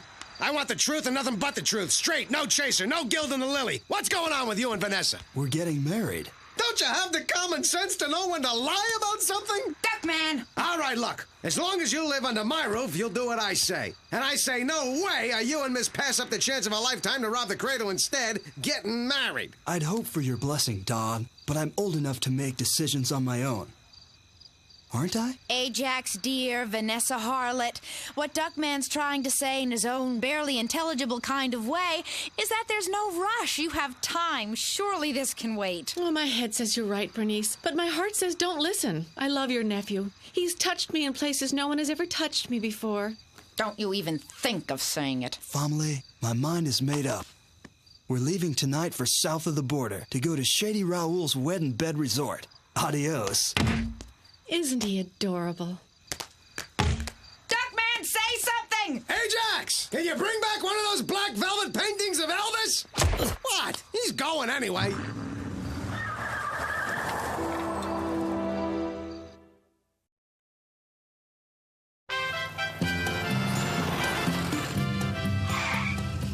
Welcome to Mexico. Do you have anything to declare? Just that the snarling behemoth in the seat next to me is not my wife. Look, Duckman, either we put aside our deep-seated and, in my case, justifiable antagonism and pretend to be newlyweds, or we don't find Ajax. What's it going to be? I'm thinking.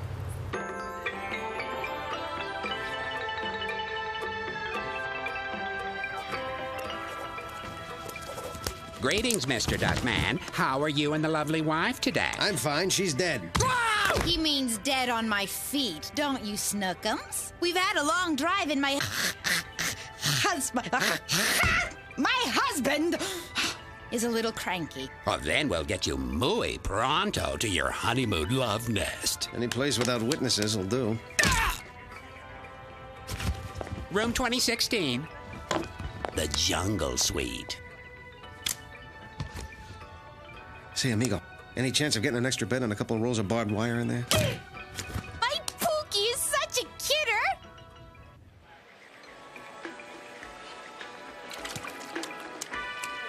Duckman! What the hell are you doing, Bernice? You want me to go blind? Listen, you dust mite, you're supposed to be looking for Ajax. If you can't even do that right, make yourself useful and oil my back.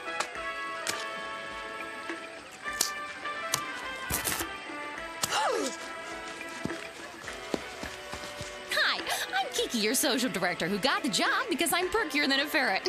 So might I give you a tour of our wonderful resort? We'd rather just lie here and get skin cancer if it's okay with you. What a lovely way to see who else is staying here.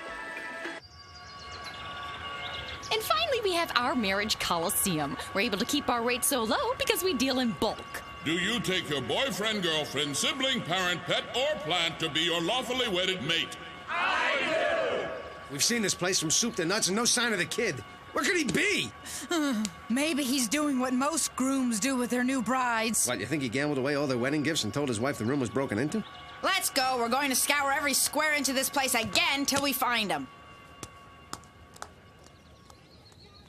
Wow. Tomorrow at this time, I'll be Mr. Vanessa.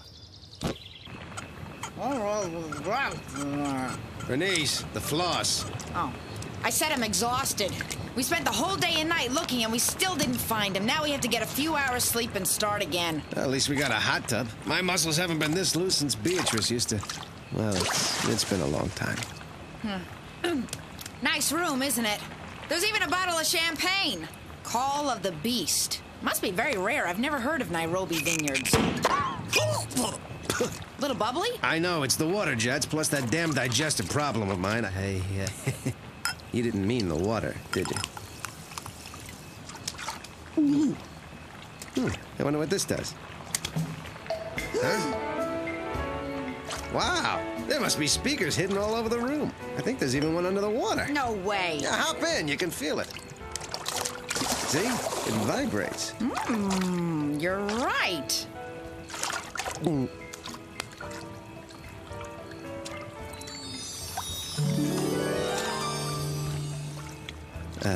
Bernice, don't take this the wrong way, but you look very attractive tonight.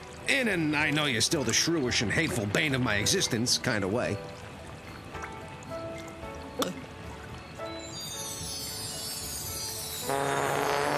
You know, you look better to me than you usually do, too. I don't know if you remember, but this isn't the first time we've been in a hot tub together. That night at the Dickinsons' party, I snuck up from behind you, thinking you were Beatrice. Yeah. I'm sorry I slapped you. It was an honest mistake. We were identical twins. If I remember correctly, there were a couple of differences. You know, you didn't have any trouble filling out that swimsuit yourself. Well. Well.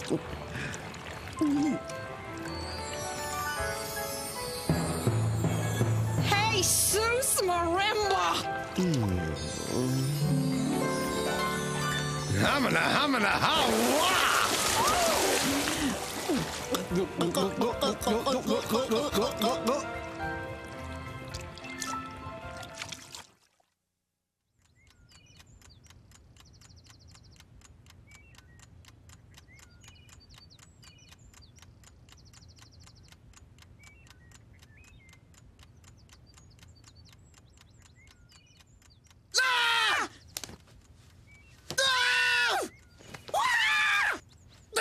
Did you? Did we? Your husband! I'll hide in the... Duckman, I'm not married! Oh, right! Force of habit. Who is it? It's us. Dodd, I'm Bernice. I can't believe what I'm seeing. I'm appalled. Ajax, there's a simple... You're always telling me about Mr. Wrinkle, and here you didn't hang up any of your clothes. Vacation, son. It's allowed on vacation. Ajax, where have you been? We looked all over for you. We've been here. You both seem so upset about Vanessa and I being engaged. I figured you'd like to know we're not getting married. You're not? Rethought my offer, huh? Actually, Dodd, it's because we really don't know each other well enough. And I'm too young anyway. We'll get married later, when he won't make my car insurance skyrocket. I'm very proud of you, son. Me too, Ajax. Thanks, Dodd. Thanks, Aunt Bernice. The important thing is, you let me make my own decision. Thanks for treating me like a grown-up who can figure out things for himself.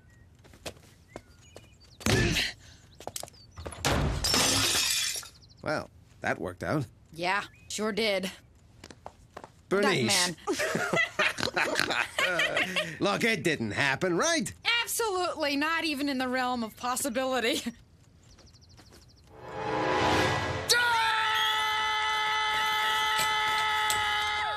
Newlyweds.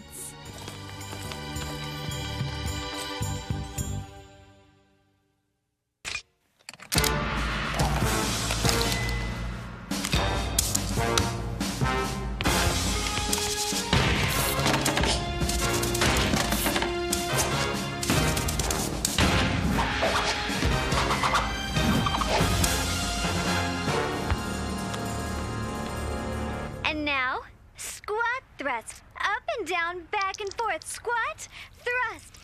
Hey! Hey! Hey. Hey. I can't hear myself think. What? I can't hear myself think. What? Bernice! By the hand of Zeus, what manner of deviltry is this? I mean, what gives? There's Ajax. Well, you scared us, son. Listen to me, all four of you. I've decided it's time we did what other people who live in the same house do. We're going to start planning things as a family. How about separate vacations? I'm very excited about tonight's plans. I've actually asked our neighbors to come over to our house for the monthly meeting of the Black Association. Quiet! People dangling from the ceiling in a net don't get to say what we're going to do. It's high time this family got involved together in a group activity. And don't even think about throwing spears, shooting bows and arrows, and dumping boiling oil on them from the roof. This is very important to me. We never have visitors. And in order to guarantee your attendance, you will remain in that net until half an hour before they arrive, at which time you will wash up. Then make our guests feel welcome, and if anybody fails to do that, I'll make his life a living hell. A worse one than it is now. Do we understand each other? Do we understand each other? Yes, ma'am. Peachy, Let's party.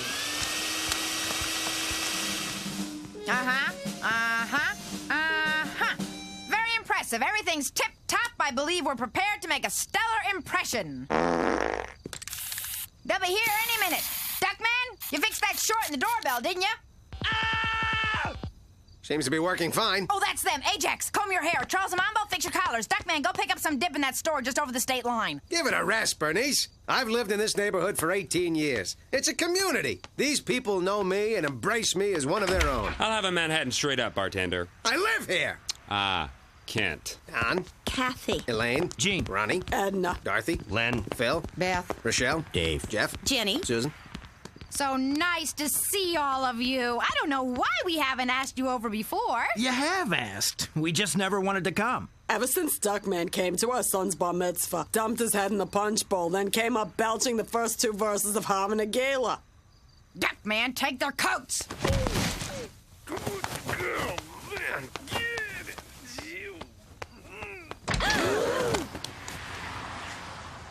What the hell are you staring at? Your lawnmower. We used to have one just like it, until it disappeared sometime after we loaned it to you.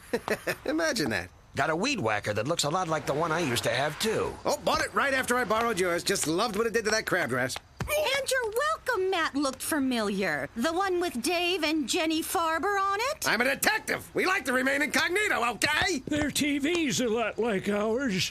So are their dining room chairs. You have a silver frame with the picture of our kids at SeaWorld in it, too? Isn't that Grandma's dialysis machine? Well, should have guessed it. You're moving to the same neighborhood. You're bound to have similar tastes. Sparky! So, still taking those drink orders? Oh, well then, Rob Roy.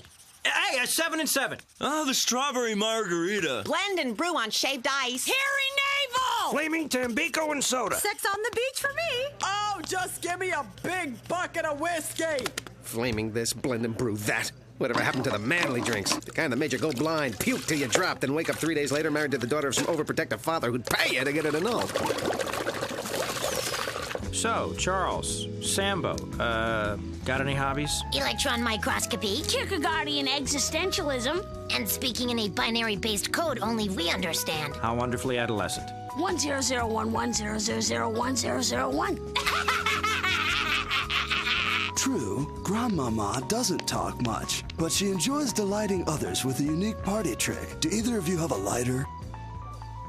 Goodness, Bernice, this spread is sumptuous. You really should entertain more often. Gosh. My. Which, of course, is not to say we'd always be available. There you go. Little Duckman kickapoo juice to dull the nerve endings and make everyone seem at least mildly interesting. This drink has a very unusual kick to it.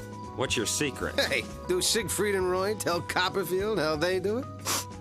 If I didn't know better, I'd say it's Formula 409. Is that ammonia? Wait, don't go. You think if this were cleaning fluid, Duckman would drink it?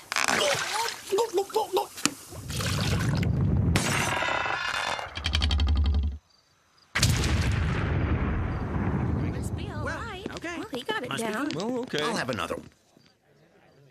I'd just like to say how thrilled we are to host the association meeting here tonight, and that I've arranged for a very special guest speaker and authority to talk to us about home security. Well, I didn't prepare any notes, but... Not you, Duckman. I mean a real authority, someone who sells home security systems. What? All those scam artists do is prey on your paranoia by telling you horror stories about perverts, sociopaths, and young Republicans, so they can frighten you into buying their overpriced product. Well, not this duck. We've never been robbed, because I'm the king of my castle. I've got the dangling modifiers in this English class, and no one's gonna make me think like a victim. I'm so sorry, Mr. Duckman. A crude yet effective way to show how anyone can invade your home before you know what hit you. I got a crude yet effective way to show you out of my home before you know it. Oh! Thank you so much for coming, Mr. Tetzloff, Terry Duke Tetzloff, and it's so nice to see you all gathered here to talk about home security while your houses sit empty and unattended, inviting gosh knows who to break in. Well, shall we get started? And then he took the electric carving knife, cut her into little pieces, and fed her to his dog. And as for the rest of the orphans... Oh, my gosh! Well, it wasn't pretty. And all because they didn't have the Interlopen-Führer 1500 home security system. But hey, I'm not here to scare you. I'm just warning you what can happen when you value $5,999.95 more than you do the safety of your own children. I hate to admit it, but Dad was right. This is designed to prey upon our urban angst and paranoia. Now then, who'll be the first to say, yes, my family matters to me? Me! Please! Take my money first! Take mine! Please!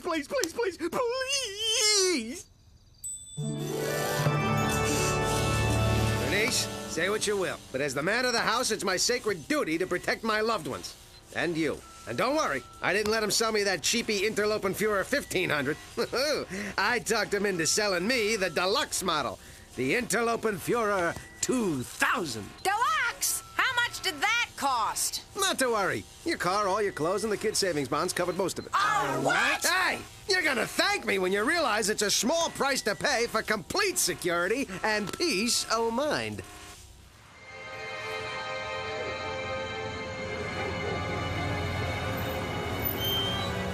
I thought this house was empty. Me too, but it's got the biggest alarm system on the block, so there must be some great stuff inside. Yep, here it is, Interlopen-Führer 2000. This house is now unarmed. Shh, Hillary, not so loud. What if Bill hears you?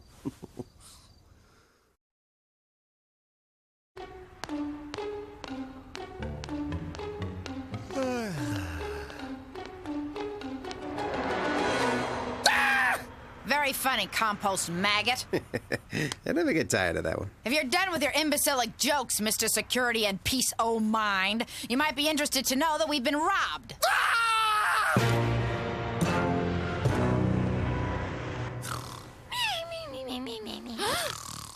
Mama, wake up!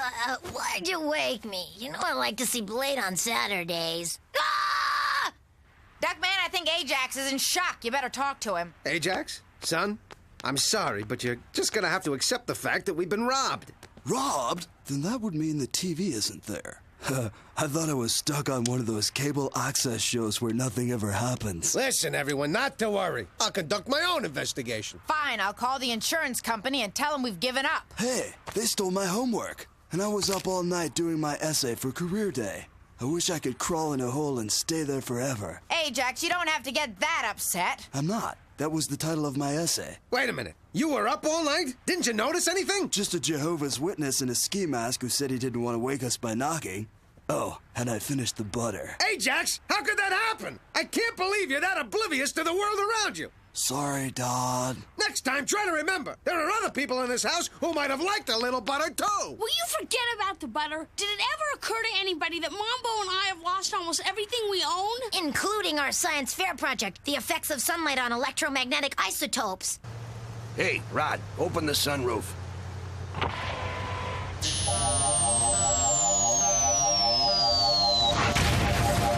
We've all lost things that were near and dear to us, boys. I, for example, can't bear the thought of somebody else using my upper thigh massager.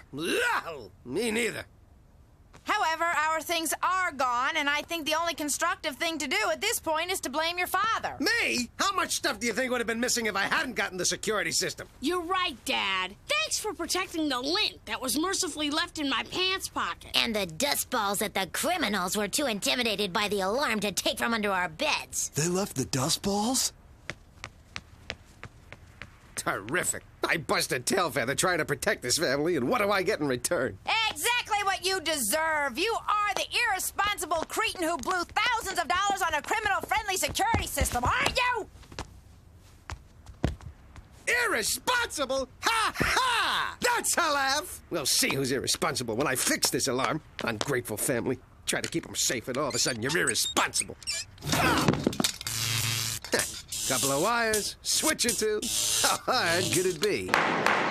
Is it true, Mr. Tesloff, that the Interlopen Fuhrer 2000 alarm system has features which have been found to be extremely dangerous? Only if you're irresponsible enough to go inside the console and try to fix it yourself. Okay, you made your point. Next up, Baby Bladeface. Gotta fit. Come on. The house is now armed. Woohoo! You hear that? The house is armed. I did it. Who's irresponsible now, Bernice?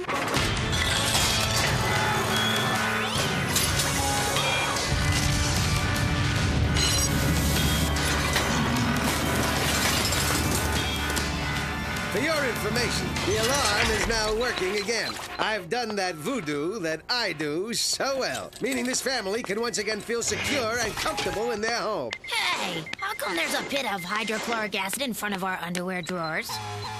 Intruder must eliminate.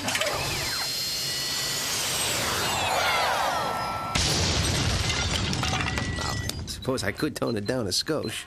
Motion sensors activated. Hey, everyone. Don't move! Okay, I won't move. Unless this is reverse psychology and you do want me to move. But if it's reverse psychology, then you don't want me to move. But if it's reverse Shut up! Okay, I'll shut up. Unless that was reverse psychology and you want me to keep talking. Duckman, here's something you haven't heard from me in the last, 3 or 4 minutes? This is all your fault! My fault? Hey, just because I fiddle with a couple of wires and create a deadly force field that'll brutally kill all of us if we move as much as an inch, suddenly I'm the fall guy! Okay, look, as head of the family, it's my responsibility to lead us out of this small and utterly surmountable predicament, and naturally, I have a plan. Run like hell for the basement!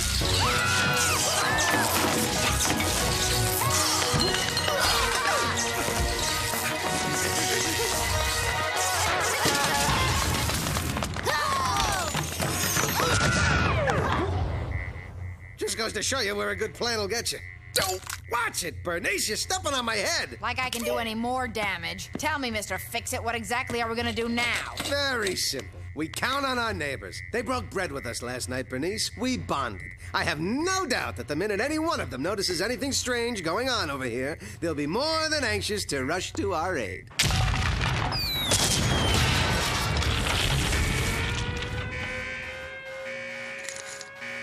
Any more lemonade, dear?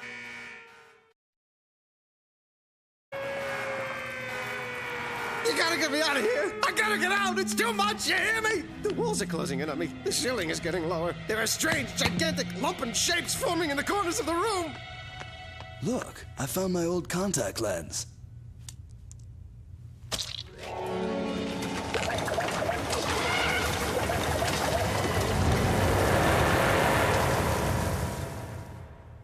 Please let me out. I can't take it. I can't take it. The loss of hope, the feelings of isolation, the pain in my face. I don't give a horse's hiney about your pain. We've been down here for 10 minutes and you've spent the last 8 folding like a cheap deck chair. She's right, Dad. You have been acting like a bit of a...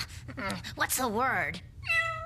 That's it. Yeah, well, there's a reason I'm acting this way. I'm just afraid if I tell you, it'll make you think less of your old dad. Good point. Something happened when I was a kid, something I've carried with me all these years. I was 6 years old. I stole some candy from the 5 and dime and my dad found out. Instead of spanking me or yelling at me, he just sat down and calmly wrote a little note, put it in an envelope, and then told me to take it to the chief of police. When I did, the chief read the note, shook his head, then locked me in a jail cell. You were in jail when you were 6? Turns out the note said this little boy stole some candy. Please lock him in a cell for an hour to teach him a lesson. But 15 minutes after he locked me up, the chief was leaning back in his chair, fell out, hit his head on a radiator, and went into a coma. No one else knew why I was in there, so I sat in that cell until he came out of the coma and let me go. How long were you in there? 16 months. Your father didn't come and get you for 16 months? Shut up! Just shut up! My daddy loved me! He had a lot on his mind, that's all! If he'd noticed I was missing, I know he would have come for me. He loved me, I tell you. I know he loved me. Didn't you, Daddy? Didn't you love me? Well, boys, your father's decided to check out early again. Any ideas? Well, sometimes the court will declare a person incompetent to handle his own affairs. Then he's sent to an asylum and all of his assets are turned over to his children. It's a pleasant thought, but I meant any ideas about how to get out of here? Get out of here. Get out of here. I'll do that. I'll get you out of here. I'm the father. It's my job to get you out of here, to keep you safe, to protect you against whatever comes along. Intruders detected in basement. Explosive device will detonate in 10 minutes, reducing intruders to lifeless piles of smoldering ash. Bad news for those intruders, huh?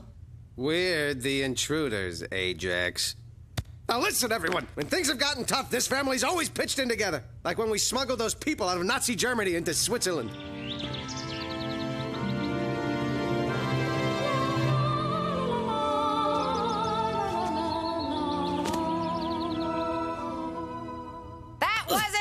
You glob of mucus. Oh, right. Well, what about the time we all pitched in together to get cable? Hey! Order!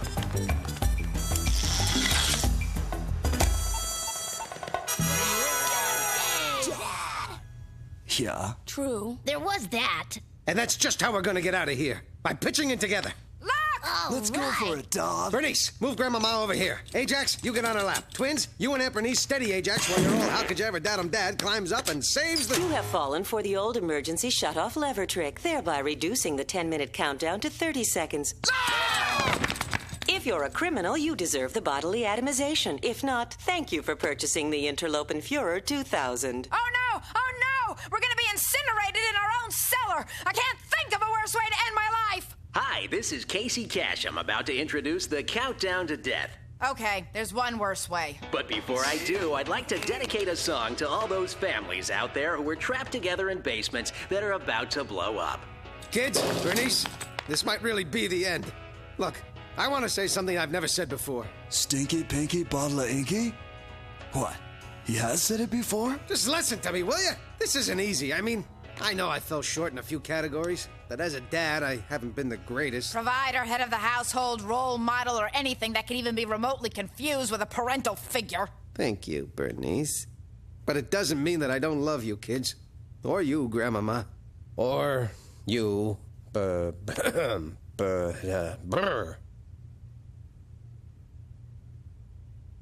Oh, come here. Ow! My eye! My eye! My eye! My eye! Oops. Guess that won't help resale, will it? Look, it's the bomb! And now here's the final countdown. 10, 9, 8, 7, 6, 5, 4... Get down, everyone! 3, 2, 1...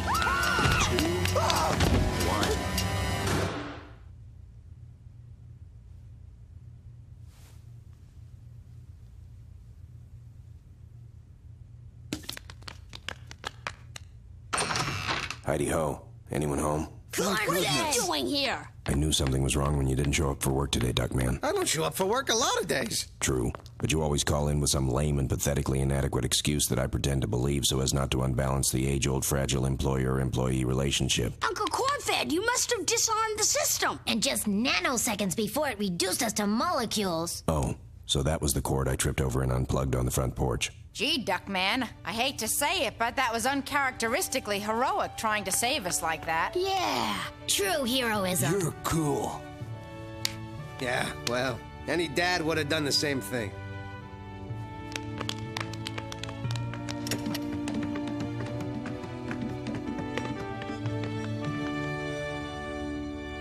What the hell was I thinking?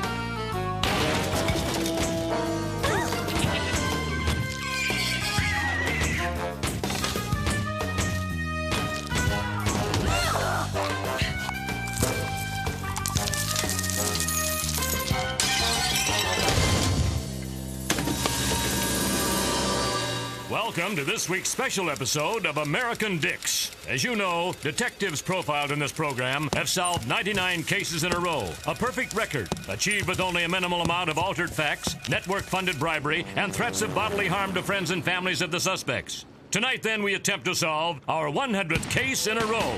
Unfortunately, a detective strike is sweeping the nation, and we've been able to find only one detective who was seduced enough by the potential notoriety to scab. Coffee! Uranus! Where the is my coffee? Don't you little hoes realize I want my coffee first thing every morning? And if I don't get it now, I'm gonna kick your furry little asses out of here! So give me that coffee! Oh. Guess you'll cut that. Look, now that you're here, I want you people to know I'm just a little bit tweaked that it took you so long to get to me. I mean, I should have been the first show, not the 100th. I'm telling you, I don't need this kind of treatment from some cheap jump on the reality show bandwagon schlockumentary. Not that it's changed my opinion of your fine program one iota. I'm proud to be part of your uncompromising quest for truth and justice. I ever tell you how much I admired the episode where you rigged the dump truck to explode when the kid's bicycle hit it so the detective could arrest the manufacturer? So, shall we get on with the myth-making? This is my camera shy, much less experienced, and generally easy to ignore partner, Cornfed. Hi, Mom. Up off the curly Q, Carney. You and me are heading out to solve American Dick's 100th case. Duckman, Stickler for procedure seems to think we should wait till we actually have a case. Not to worry. Only a matter of time before the big ones start pouring in. As promised. Mr. Duckman, your carton of itch-away rectal cream just arrived. And your test results are here. The doctor hasn't identified your lesions, but he's ruled out cold sores. Before I met Duckman, I was at a crossroads, soul-searching, looking for my place in this endless puzzle we call life. You ever wake up in a Cambodian gaming parlor and realize you were living in a dark, dank abyss of emptiness and loneliness? Then wander the mountains of Asia for 2 years until you became the chef in a Tibetan monastery? I just asked what kind of detective Duckman is. Oh. I have some clothes in the dryer. Mr.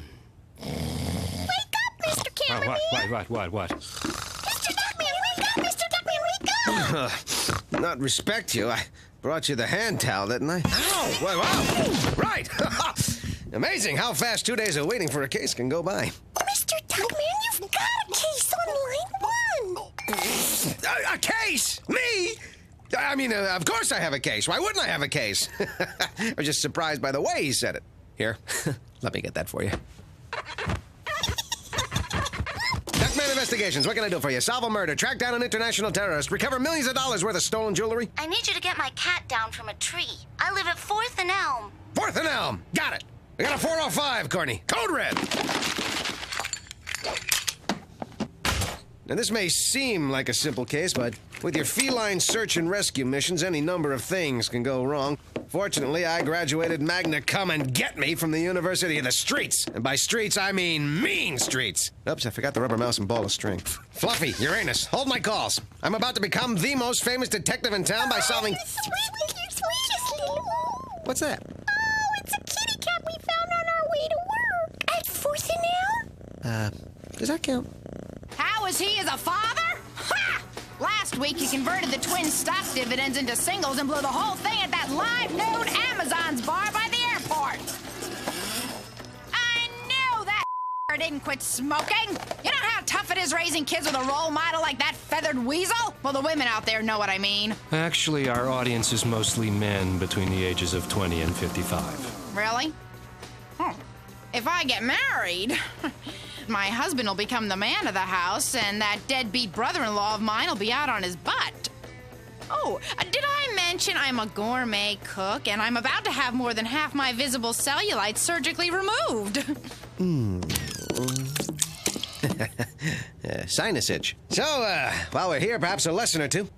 One thing that separates the great detectives from the slouches is the ability to recognize an opportunity. You've got to help me. My husband, Mayor Whitman, has disappeared. Yeah, right. A man needs a break once in a while, huh? Maybe there's a marriage counselor in the Yellow Pages. Where was I? Ah, yes. Sizing up an opportunity and seeing it for what it is. No, I need a detective. With this strike going on, I can't find one anywhere. Hey, put a sock in it, lady. I'm in the middle of achieving legendary detectivehood while millions watch. As I was saying, there could be a case lurking anywhere. Duckman. You're gonna interrupt me, too? I just want to say, No, Cornfed, we can't take lunch yet. I have an intuitive sense that this woman may have a case. Well, lady, are my razor-sharp instincts correct? I've been trying to tell you. My husband disappeared. Mayor Whitman. Mayor Whitman? The man who brought honesty and fairness to municipal politics? The man who cleansed City Hall of corruption? The man I voted for 6 times last election? Any suspects? Oh, there's LaFrancis. Lance LaFrancis. He manages the baseball star Honus Rhodes. I think money could be a motivating factor here. You're right. LaFrancis owed taxes to the city. I mean, for me. How much cash you willing to cough up? I'll pay you $5,000. Hey, I don't work for free! Oh, yeah, sorry. Reflex. 5,000, huh? Make it 10, you got a deal. 5. 9. 5. 8. 5. 7. 5. 6. 5. 5. But that's as low as I'll go. 4. Deal. I'll take the case. If we're not booked up. Cornet, would you mind checking my book? You've got your 50th high school reunion in June of 2021. Before that, we're clear. From the moment a case begins, I get into a mode of heightened reality, hyper-perceptive to every single thing that goes on around me. Like an owl, scouting its prey, sensing it, finding it, then moving in for the... Corny, remember where I parked? Book lay behind you, Bay. Nice job, Corny. I like to devise little games to keep Cornfed sharp. Duckman! There you are. I've been looking everywhere for you. Oh, my heavens! Is this the television show? It completely slipped my mind. Now!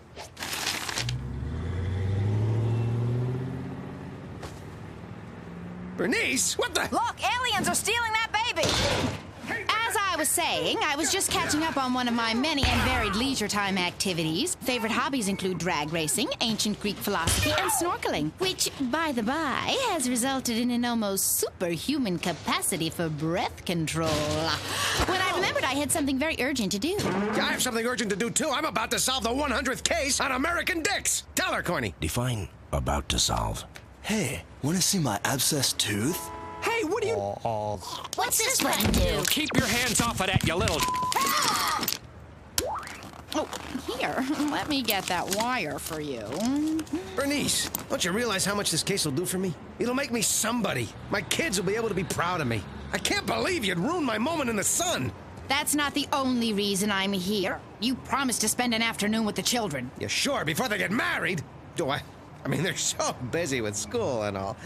Look, Bernice, I can't take them now. Think about someone beside yourself for once. And don't forget Charles and Mambo's recital Friday either. Ta-ta!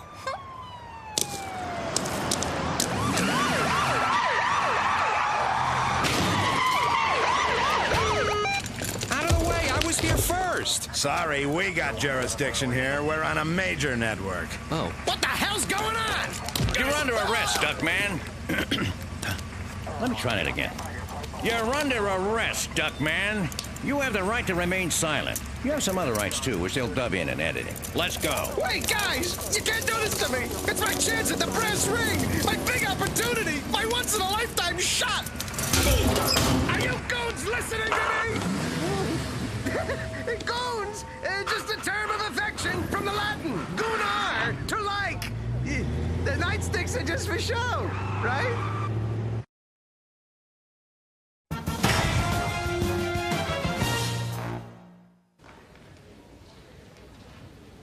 Well, I'm sure we'll be out of here and back on the case faster than you can say plea bargain. They obviously got the wrong guy. I'm a good citizen. I pay taxes. Well, sales tax. Except on the stereo stuff I buy from those 2 discount guys in the ski masks. I hereby call this court to order and welcome some very special guests and close personal friends. American cops, American dicks, American stenographers, American court janitors, and, of course, our very own Slap Happy Singleton.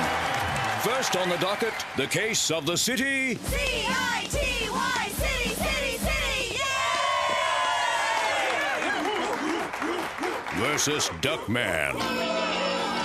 Mr. Duckman, You stand accused of several violations of the city's parking code. Your Honor, please. Can't you just let me off with a warning? I'll go to a few traffic classes, become a better driver by watching all those movies of people flying through their windshields. Yes, well, I suppose I could let you off. Way to go, Dodd. He didn't even nail you for that expired license. Or when you backed that manure spreader next to his car and emptied it into his sunroof the last time he gave you a... That, Duckman. Thanks, kid, you little I sentence you to 5 years in prison without parole, without cable TV, without...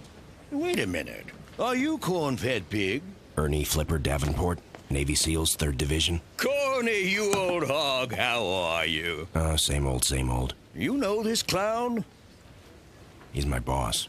I can't lock up the boss of a man who saved my life in Da Nang, reconnecting my heart using only a Swiss Army knife and a bootlace. Penalty reduced to a fine of $500 or 3 days in jail. I don't have $500. I can't go to jail now. Look, I don't suppose you could float me a few C notes till I crack this case. Where you going? We're both mature, sensible adults here. Why don't we just turn this pesky little camera off and have a rational discussion? Please! You gotta bail me out! I'll do anything for you! I'll scrub the backs of your knees! I'll peel the corns off your toes with my teeth! I'll even hand wash you! I did turn that thing off, right? Actually, you hit the tint button. Oh. I guess you'll cut that out, too. Thanks for the loan, although I still think mowing your lawn for 5 years is a little excessive. Dad, I'm bored. Yeah, we should be home practicing our tubas. Look, kids, I'm doing this for you. Aside from the incredible fame and celebrity I'll get from the exposure, some of this reward money will go to your college educations. You know, your old dad can only go so far in teaching you all the important things you need to know in life. Hey, Dodd, I can belch my name better now. Jax. Still not hearing that second syllable, son. I think we have the best Dodd in the world. Except maybe for my friend Peter's Dodd, who buys him things. Or Nuria's Dodd, who has 6 fingers. My dad swatted my face with a broom once. Of course, I was eating from the dustpan at the time. Okay, kids, be careful. This is obviously a seedy area. In fact, I wouldn't even be in this section of town if it weren't a matter of life and death. Hey, Duckman, you got that 5 you owe me? I got a common name. Mrs. Whitman said Honus Rhodes is signing autographs down here. Now, I know he can lead us to La Francis. I have a sixth sense about the criminal element. That's right. If there's the fetid funk of crime within a mile of here, I'll sniff it out. Hey, punk! You paid for that candy? Guilty conscience. Sorry, my gastritis acts up whenever I haven't eaten all day. Oh, gum! There's Honus now. Time to take out the trash. Hey. He's your biggest fan. If you could just sign his oxygen tank, keep on fighting, little slugger. This one's going extra innings. It would make his day. That's $5 a word for the inscription and 10 for the signature. Oh. All right, Bat Boy. Where's your manager, LaFrancis? You talking to me? No, to the, Bat Boy. All right, stay here, kids. No telling what to expect. What do you say, LaFrancis? Pay or play? I don't know what you're talking about. Oh, no? Well, perhaps this will refresh your memory. What does a Polaroid of you handing dollar bills to half-naked Amazons have to do with anything? Oh, wrong picture. That's Mayor Whitman. Guilty as charged. Yeah. You can have all the technology in the world, but what it comes down to each and every time is gut instinct. Help! I'm the mayor! They're trying to kidnap me! Duckman. Now, Cordy, I'm having a moment. Kids, come here and share the limelight with your old man. The best detective this fair city has ever known. Duckman the mayor. Yeah, I like the sound of that. Duckman the mayor. What do you think, boys? We'll get to live in that great big house, go to free dinners, fix parking tickets. Oh, that mayor.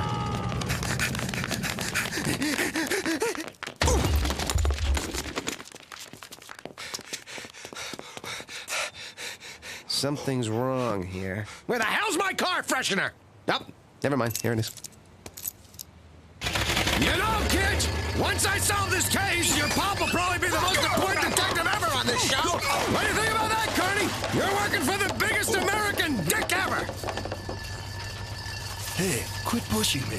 Then move your carcass. What's a carcass? Protozoa brain. double bill. Knock it off or I'll send you back to your biological parents.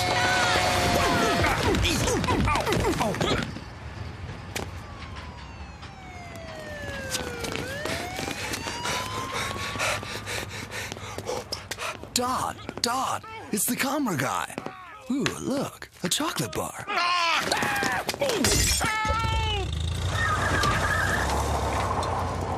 Ew, this isn't a chocolate bar.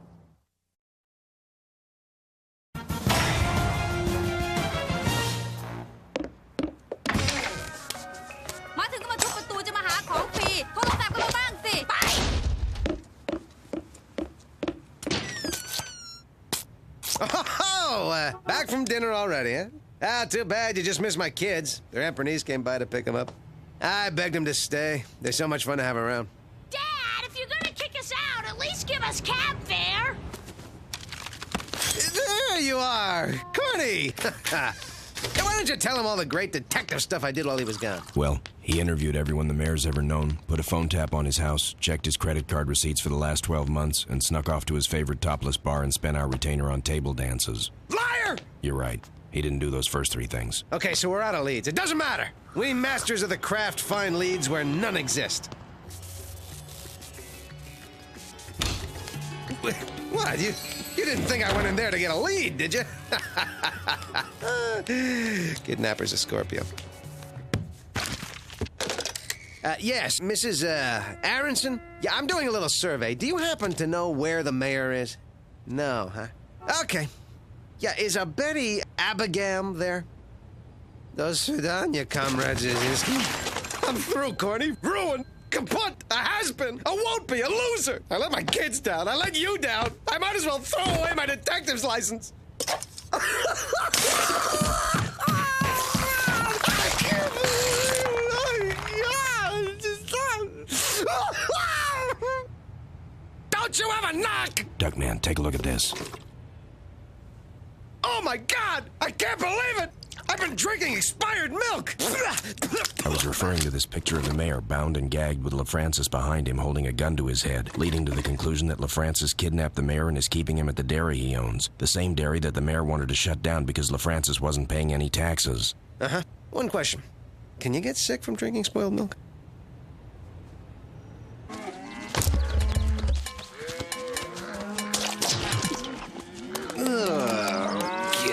Son of a... All right, this is it. This is what we detectives live for. The big bust. Pervert! Look at the size of those udders. That's our milking area. We milk the cows about once a week so they don't get sore teats.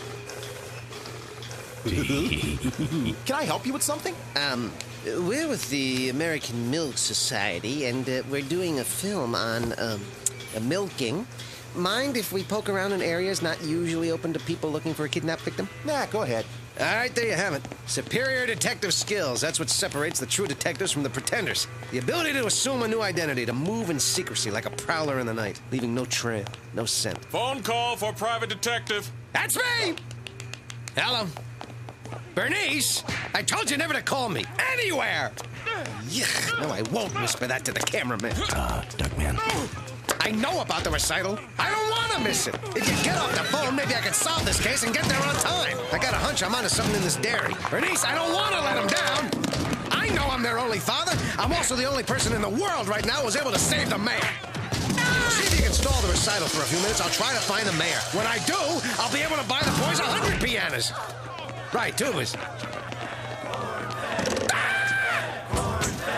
Of course, it was dangerous, Mayor, but that comes with the territory. That's the duck who put his face between my breasts. Now you can't do this! This is my ticket to the big time!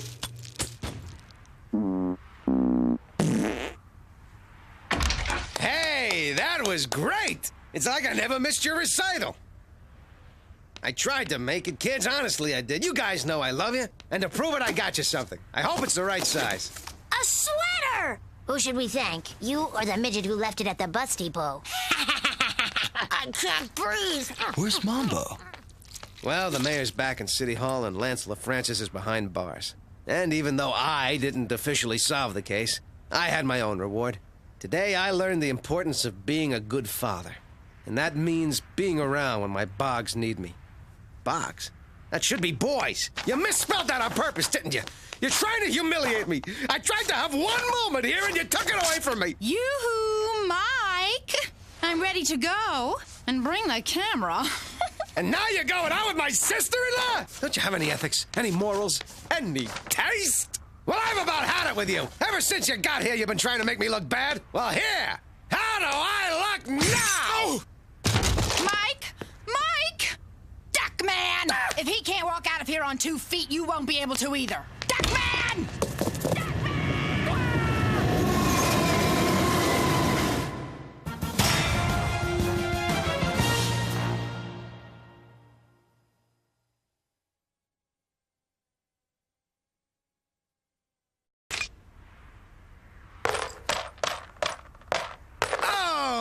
Unlucky 7, Dame Fortune, she's a cruel mistress. Let's see, this is your piece, I do believe, and you must move 1, 2, 3, 4, 5, 6, 7 spaces, which lands you smack dab in the middle of my rainforest logging company, which brings the grand total you now owe me to $164,552.17. What the heck? Let's round it up to an even 200.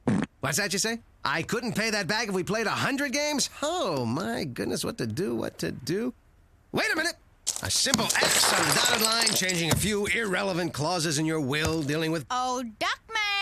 You weren't trying to worm your way back into that will, were you? Why, Bernice, I'm appalled.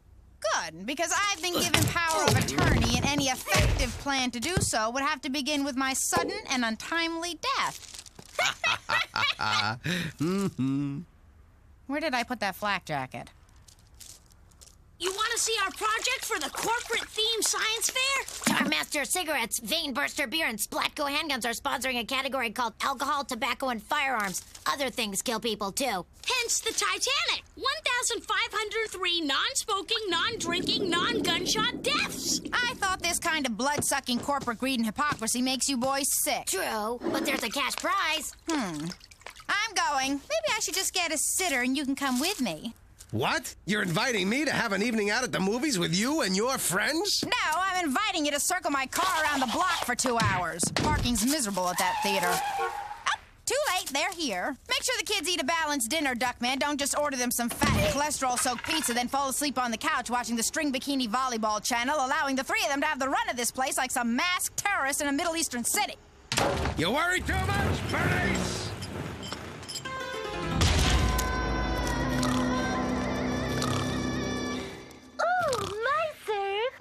I have to adjust my bikini top. I'm just saying the more deaths, the better chance we have at first place. If we call this the Lusitania instead of the Titanic, our chances of winning are increased tenfold. A fallacious assumption, since the Titanic had a far greater death toll. Lusitania! Titanic! Lusitania!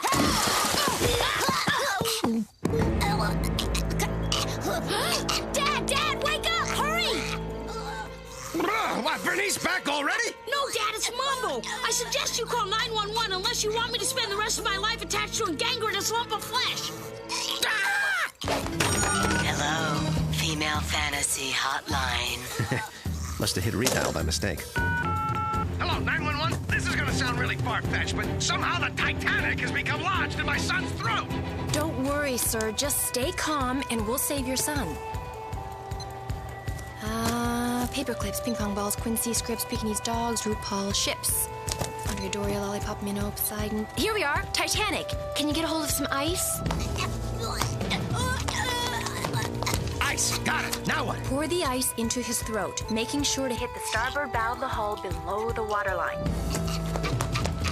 Iceberg, dead ahead!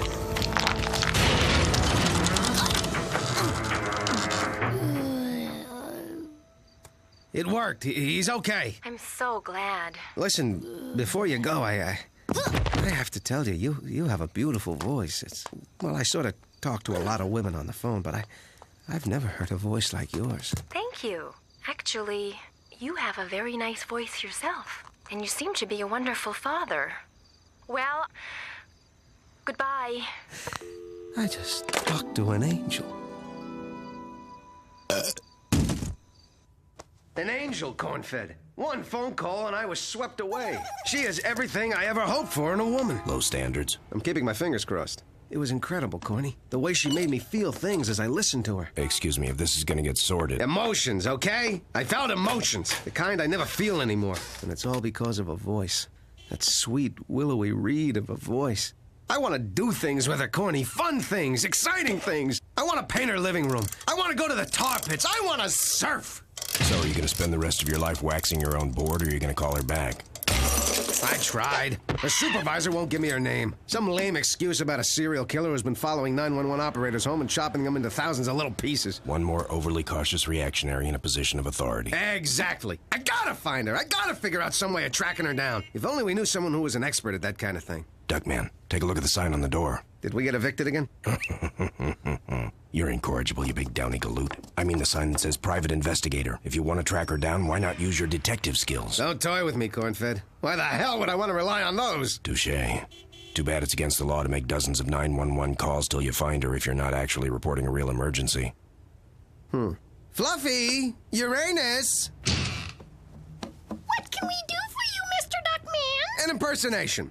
Of what? Drowning victims! Help! My sons fell in the pool! They're going under! Okay, stay calm. Is there a rope you can throw them? Do you have a cold? No. Forget it, they gotta learn to swim sometime. Love American style, truer than the red, white, and blue. Love American style, that's me and you. Love American style, truer than the red, white, and blue.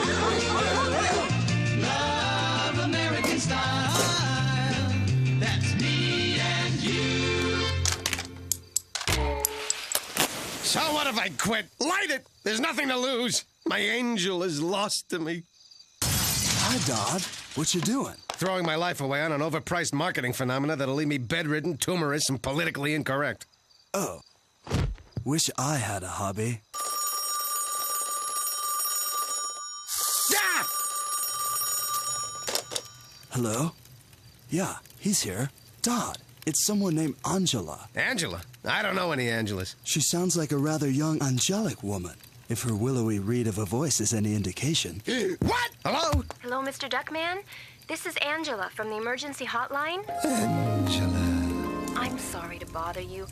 I was wondering how your son was doing. Son? I have a son? Mambo. Fine. Small bit of discomfort in the little boy's room this morning, passing that smokestack. Otherwise, shipshape. I can't thank you enough for all your help. You did most of it yourself.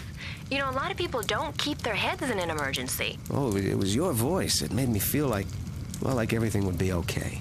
Well, the reason I called is I'm new here, and your son's was the first life I've ever helped save. I just wanted to follow up. I never want to forget there are real people on the other end of the phone. Wow. What?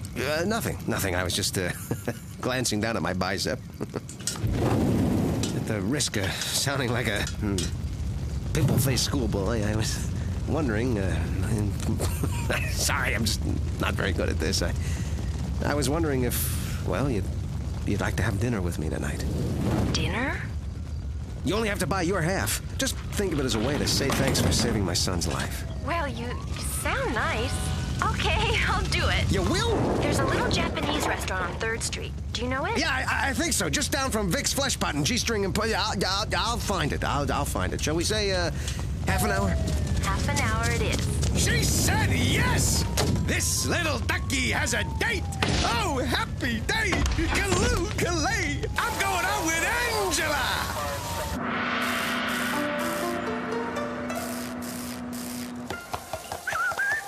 A Scooby-Dooby-Doo, then you will be with me. You looking for an Angela? All my life.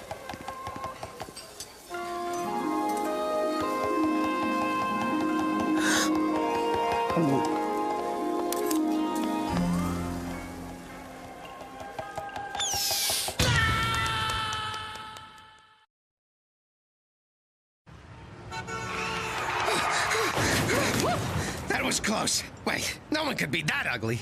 Maybe I just caught a bad angle. You've got to look beneath the surface. That's true. 60% of all toilet problems occur beneath the surface of the tank. All right, I'm gonna do this. Look past the obvious. Have the common decency to sit down and appreciate her for who she really is. Are you Duckman?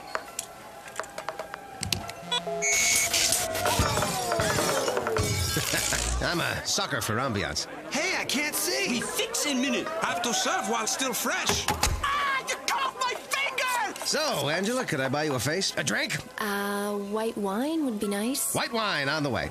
Oops, sorry. Ouch. Sorry. Bartender, I'll have a white wine and something to put me out of my misery in case these lights come back on. Thanks. Oops, sorry. Sorry. Here you go. White wine. Thank you. Excuse me, this tastes like Drano. Oh, that's mine. So, do I look at all like you expected? Sorry, they forgot the lemon wedge. That's the first time someone else's drink went to my head. My ear! That's my ear! You look a lot like I pictured. Someone who walks into a room and commands attention. You don't say.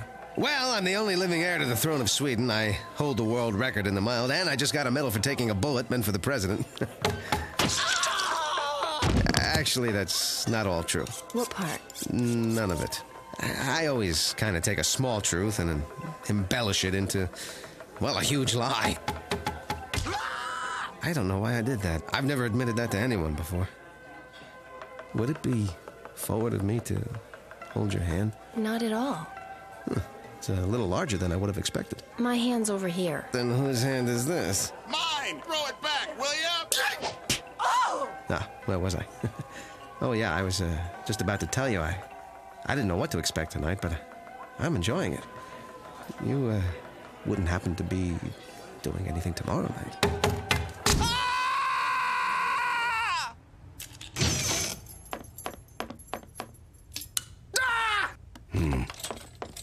You're dating an ugly woman, aren't you? How'd you know? I've fished out of that pond a few times myself. Dinners in the basement, twofers at the planetarium, weekends in the dark room developing the pictures you took in the basement and the planetarium. I know this sounds corny, but Angela brings out the best in me. You know what I mean? Not exactly, no. Well, we've been dating for 3 weeks now, and I don't belch around her. I don't scratch hard-to-reach body crevices. I don't tell incredibly tasteless jokes. Except for the ones about hermaphrodites. I love those. I think I'm in love. Dear Diary, today I heard Duckman utter the L word. There is, of course, one small hitch. She's hideous! She's got a face that would scatter a leper colony. You gotta look at her through a box with a little hole in it. Come on, Duckman. She may be a little short or a little tall, but you can find a good feature in everyone. Oh, yeah? Find a good feature in this. Nice photo finishing. Good morning, Mr. Stuckman and Cornfed. The mail just... Oh, my, Mr. Duckman! What happened to you? He's dating a woman who's facially challenged. Shame on you, Mr. Cornfed. All of God's creatures are beautiful. You see? Even they think so. The woman shatters mirrors. But there must be more to her than her looks. Oh, sure. She's smart, sensitive, cheerful, thought-provoking, and loaded with empathy and insight. But how long can that stay interesting? Duckman, you obviously have strong feelings for her. You should face your fears. Take her out on a real date. Dancing, romantic music, soft lights. How soft? They'd be on. Forget it. What if I came with you? I'll rustle up a filly of my own and we'll prove to you that you don't have to be ashamed to be seen with her. Okay, Corny. You're right. Let's do it. Yes, table for 4, please. Well, I guess it's seat yourself.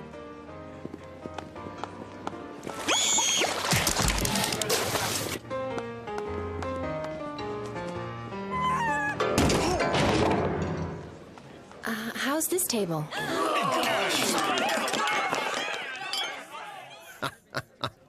Probably carpooling. Corny, I want to dance. The band is on a break, Trudy. Guess we can mime.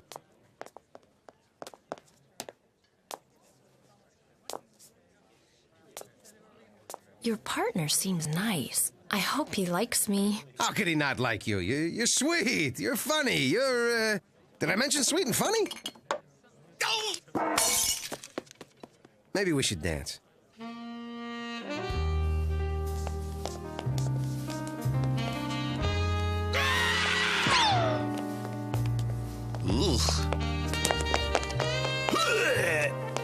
I feel like we're all alone out here. Yeah, me too. Duckman, thank you for tonight.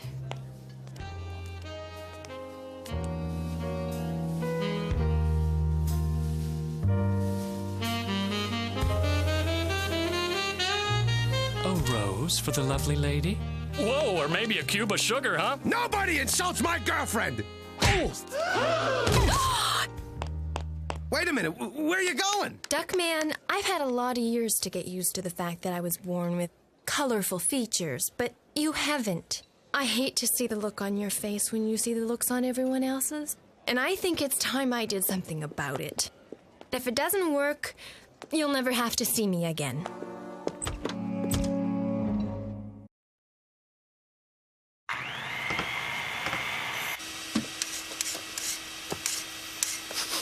I need an opinion. How's my...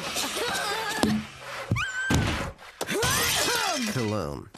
What's the occasion for this olfactory outrage, Dad? It so happens I have a date and she'll be here any minute. Oh, what does she look like? Must you be so shallow as to focus on looks? Like society's some kind of pageant and we're all judged on a meaningless detail like appearance. Gargoyle. Okay, she's the bell ringer at Notre Dame. I don't care. She's mine and I love her no matter what she looks like. Truth is, I don't know what she looks like. I haven't seen her in a week. I called and called until she finally admitted she was getting a complete makeover. With a little luck, she went from hideous to butt ugly.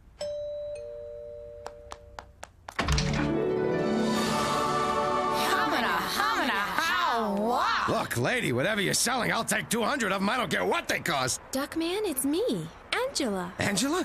I mean, who else could it be? My love! Come in, come in. This is Bernice, Charles, and Merengue. Mambo. Whatever. Dad, you said she'd be butt ugly. Anything but ugly, son. Can't leave out such a key word. It's a pleasure to finally meet all of you. Except, where's Ajax? When he heard his father had a date, he ran up to his room. He's a bit sensitive about replacing his mother since she died. Mama! He seems to be coming around. How about you, Duckman? What do you think? It isn't much. All they did was give me a hair weave, a dye job, contacts, change my wardrobe, sand my face down, buff it out, and plaster it over with 15 gallons of foundation. Huh. And here I thought it was the new shoes. Come on, Angela, I'll get you a drink, then we can talk about that childhood incident that left you so traumatized you think Duckman's a catch. I did it! I finally did it! I found someone who's got it all! Who I could really fall for! And who actually wants to be with me! Good thing, too. Any other woman with those looks and that charm would drop you in a heartbeat for someone smarter, better looking, and more successful. Holy guacamole. Nice to see you again, Cornfed. Angela? You betcha! I finally found a woman I could love and respect. Look, her eyes point in the same direction. Oh, hi, Mr. Duckman. We're sorry about our superficial reaction to Angela's picture last... Oh! Get off of her, you neutered mopheads! Oh, Duckman, they're so cute. And we're not really neutered. Quit your groveling. You got real work to do. I need you to mail Angela's picture to all the girls who wouldn't date me in high school. You're funny, Duckman. And generous, too. I got you a gifty poo. Duckman, I love it. And not cheap either. It's real 50-50. Put it on and I'll wear mine.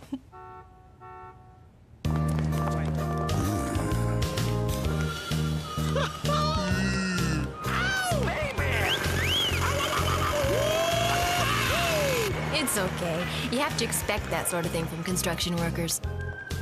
Ow, baby!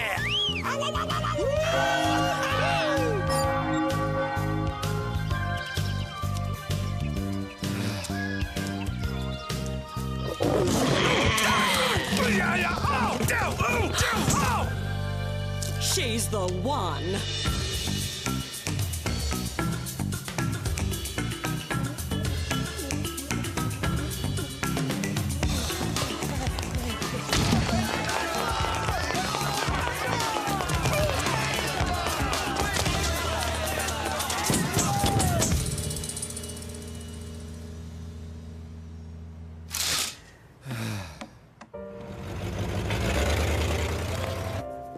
table for two?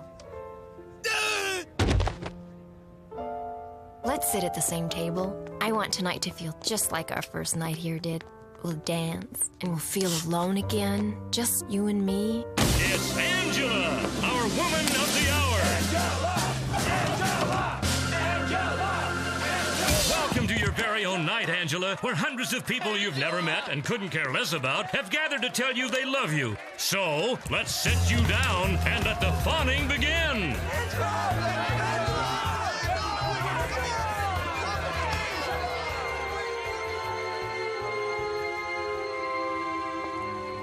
There you are. I've been looking everywhere for you. I was hoping we could dance the last dance together. Yeah, well, I came out here to think about things. You and me. And I'm thinking maybe tonight was our last dance. What? You got plenty of people who can give you more than I can now. The simple truth is, I'm not good enough for you anymore. I can't compete with the whole rest of the world. It's only a matter of time before you find something better and leave me, so why don't we save us both the wait and just say goodbye now? Duckman, you're wrong. None of these other people mean a thing to me. I did what I did because of you, because I was falling in love with you. I'm not gonna leave you. Maybe this isn't the time. Can we meet tomorrow night? You'll feel better then.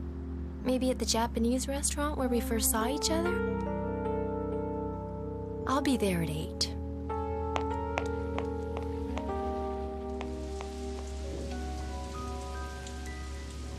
Duckman, it's 10 o'clock. Weren't you going to meet Angela at 8? I changed my mind. I'm not going. What did you do to her? Nothing. I did something for her. She's got a chance at a new life. She shouldn't settle for me. I wouldn't let her live. I'd spend the rest of our lives holding her back because I was afraid of losing her. I'm sorry, Duckman. Let it ring.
So I told her, hey, just think of it as a hairy recliner.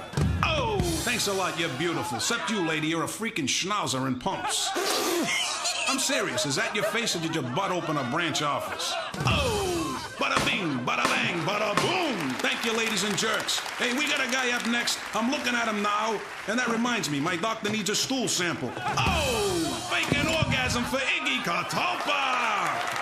That wasn't very nice. Hey, I'll cry tomorrow. You know, I never seen glasses on a turd before. Oh! Thank you. I'm Iggy Catalpa. I was checking my wallet like I forgot. So I'm very happy to be here. But then I'm happy to be here. I mean, anywhere. I'm happy to be anywhere. I hope none of you were offended by Mr. Roulette. He just forgets that, well, sometimes you can hurt people, and the best laughter comes from good, clean, inoffensive fun. You suck! You'll regret that when you, think better of it. Oh, sorry to be so harsh. So this medical caregiver of indeterminate gender, because nurses can be male or female, says to his or her disabled, or should I say differently abled patient, why do you have a penguin on your head? They're endangered. Ha! Ha! Drop dead, Geekenstein! I'm sorry, I'm doing my best. Hey, don't do that, please. Gee, I'd give anything if I could make an audience laugh.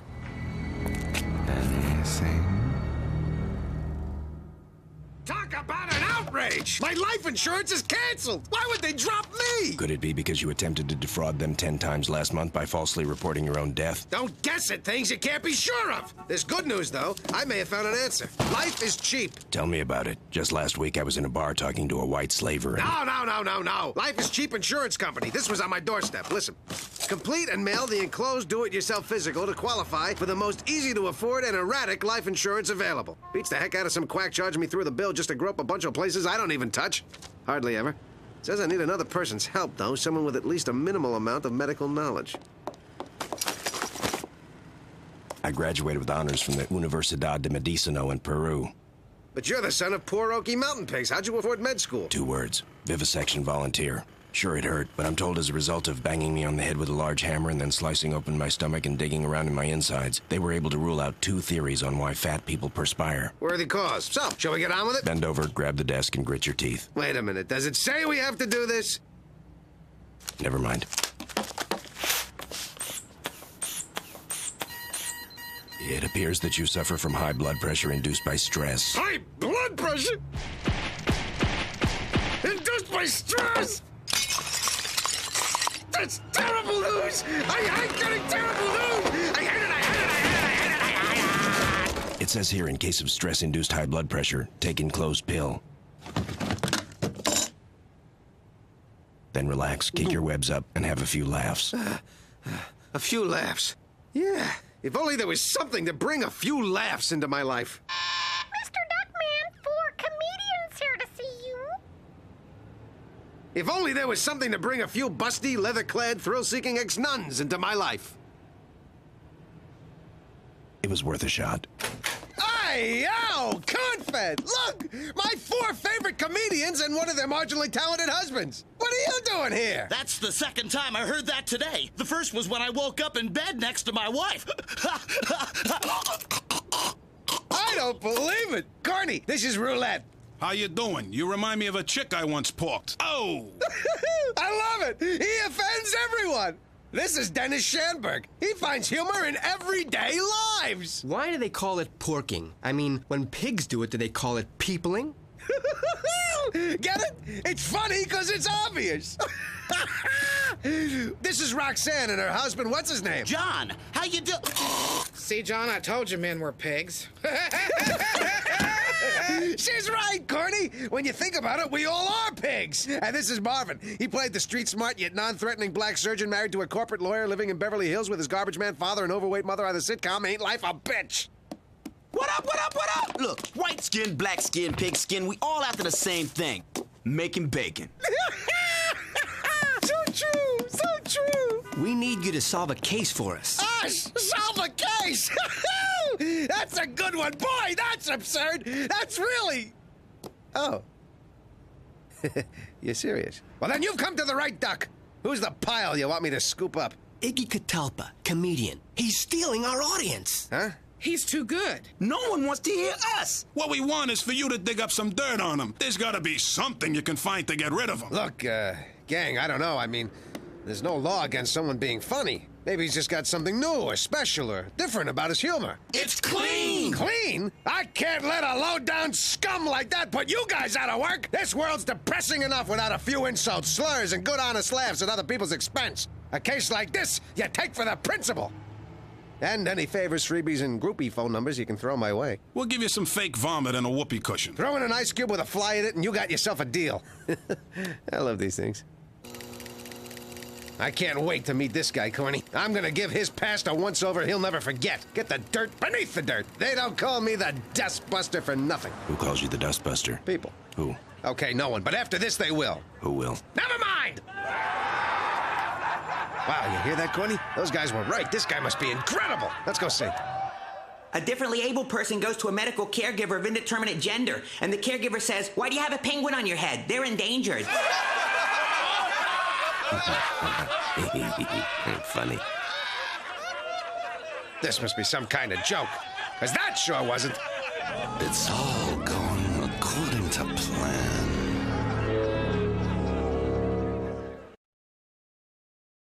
I can't believe you thought that guy was funny. I had math classes funnier than him, and I couldn't even sleep through this. I've got to find something that'll take him down. Chances are he won't talk to a detective, so I brought a disguise.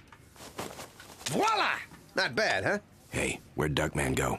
I was just talking to him and suddenly, poof, he was gone, and a complete stranger was standing in his place. Fine, make mock if you like. But this is perfect. People open doors for reporters. They won't open for anyone else. If you're a reporter, I'm not opening the door. Kidding. I heard what you said. It screamed for a payoff. Come in, mister. Duckman, Duckman N. Disguise. And this is my assistant. Pat Corcoran. That's the best you could do. Yeah, we're reporters for the Sun, Sentinel, Globe, Tribune, Times, Herald, Picayune. So much for their front page. But seriously, last time I talked to a reporter, he said, "Any words for the press?" And I said, "Yeah, get a real job. 1, 2, 3. But hey, enough about you. Mo Needleman, formerly the Wizard of One-Liners on the Borscht Belt Circuit, now Iggy Catalpa's personal manager and all-round yenta." Huh? It's Yiddish. An older generation of comics uses it to further distance itself from a young audience. Ah. Young schmung. Comedy changes, but funny never does. Ask me about my date to the senior prom. What happened with your date to the senior prom? She canceled to go to a wedding. Her own. Boom. I said, "What? You can't do both?" Boom. Funny 40 years ago. Funny now. What am I, talking in tongues? You're looking at me like my Aunt Sophie did when I told her I was playing hide the Kriplock with a jigsaw. Boom.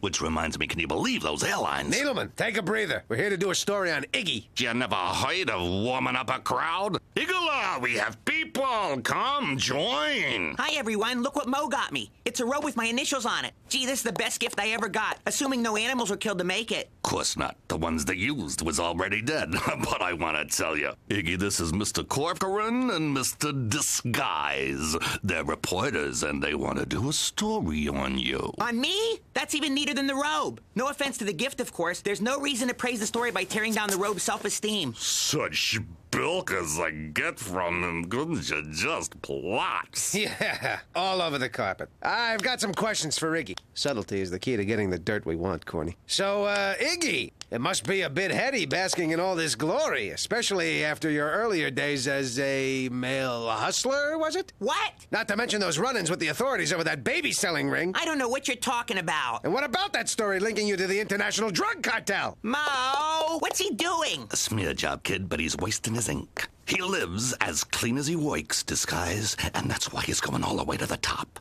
I've seen them all, and Iggy's the best there's ever been. What are you, nuts? What about Foulmouth Jackson, Billy Bananas Bonetti? Or how about when Spooky Dan used to hit Officer Barry with a flaming axe? Oh, boy, that was comedy. They didn't last, and you know why? Because you didn't feel better when it was over. There's only one way I can explain it. Tickle the ivories. I spent 1.5 years in the tiki room at the Toledo Holiday Inn. Play, Gypsy, play! There's a wild, funny feeling that you feel inside when it comes bubbling out. Ha ha! It sends your senses reeling. It can't be denied, and it comes spurting out. Ha ha! Take all the world's money, increase it by half, then offer it to me. I'd still rather laugh. There's no bigger pisser than a pie in the kiss as it comes gushing out. Ha ha! Does it aim to please? Ha ha! Is it always in threes? Ha ha ha! When life gets too tough for me and deals bad stuff for me, it's more than enough for me to laugh. People are filled with hate and burdened by sorrow's weight, so please, if it's not too late, just laugh. It's the only reaction to the thunderous din when you can't help yourself. Ha ha! It's a self-satisfaction. If you have it, you win. So get off of the shelf. Ah! Winners and losers, through pleasure and pain. Just love Michigas, Hostamul Gesehen. From Maine to Kathmandu. This man and that man too. Can't do without, can you? Ha ha! It's the antidote. For your rant, you'll note that you can't, you don't. Puff and pant by road. When laughter takes over, you're rolling in clover. It's comedy.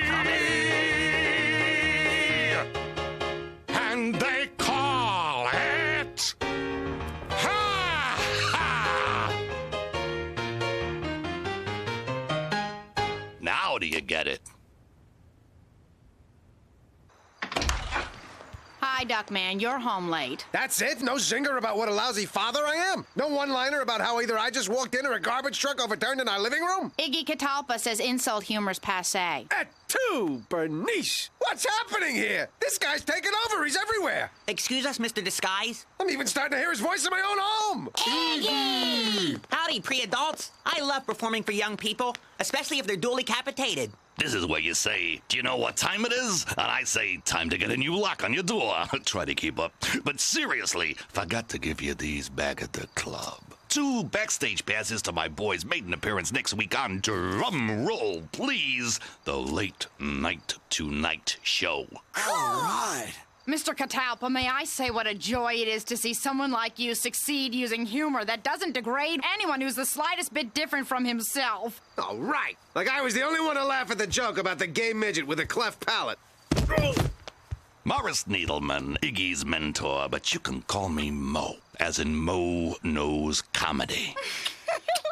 Oh, Mo knows charm, too. Mo's gonna want to know a good lip doctor when he finds out where that hand's been. Speaking of disgusting, why did the congressperson almost regurgitate?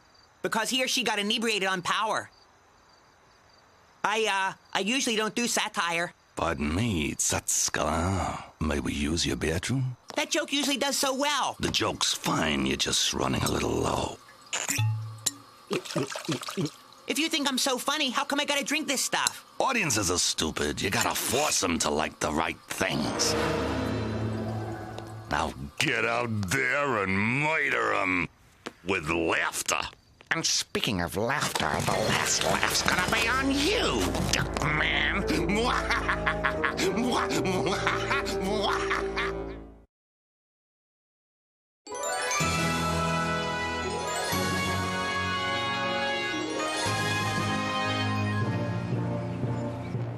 And he turned to her and he said, "Well, ma'am, it's better than a pubic hair in your Coke." Not, of course, the kind of joke meant for our constituents. For what is our job, if not to legislate a different set of standards for our citizens than we set for ourselves? The answer lies in the Iggy Act, which states that all jokes told publicly must be as nice as Iggy's. But wouldn't that violate the constitutional right to free speech? Thank heavens for whiteout.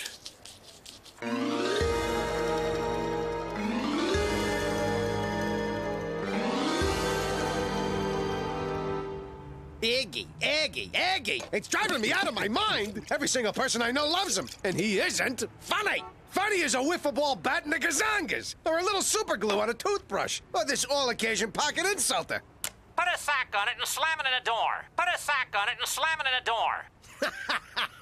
Actually, I find the politically correct Iggy Catalpa pocket comforter much funnier. We sometimes disagree, but it doesn't mean we can't hug. We sometimes disagree, but it doesn't mean we can't hug.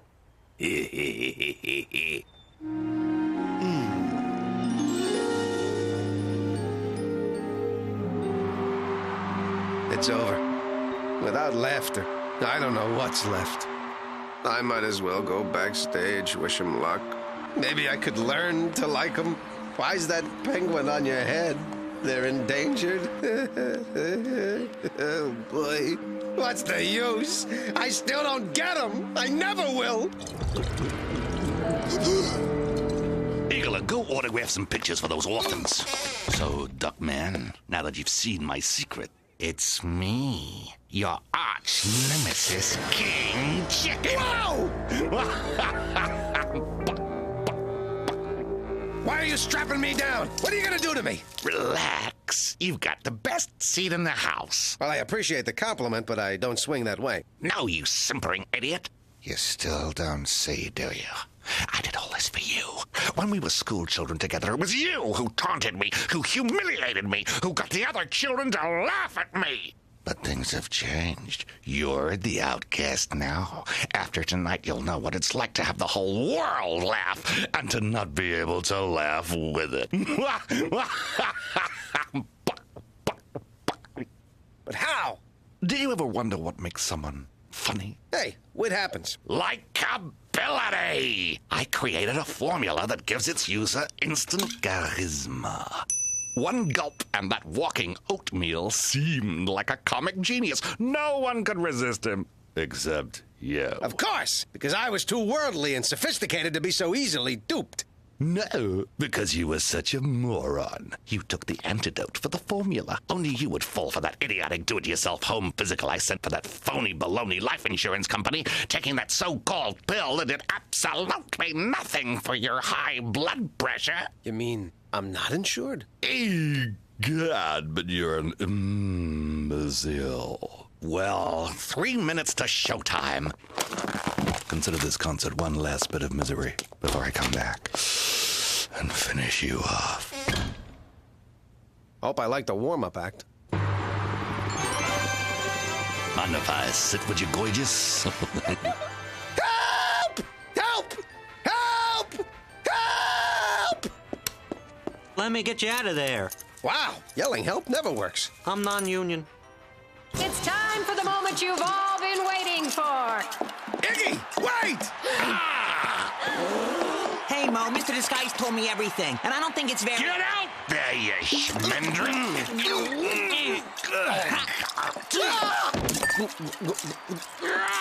The red liquid's my intelligence formula!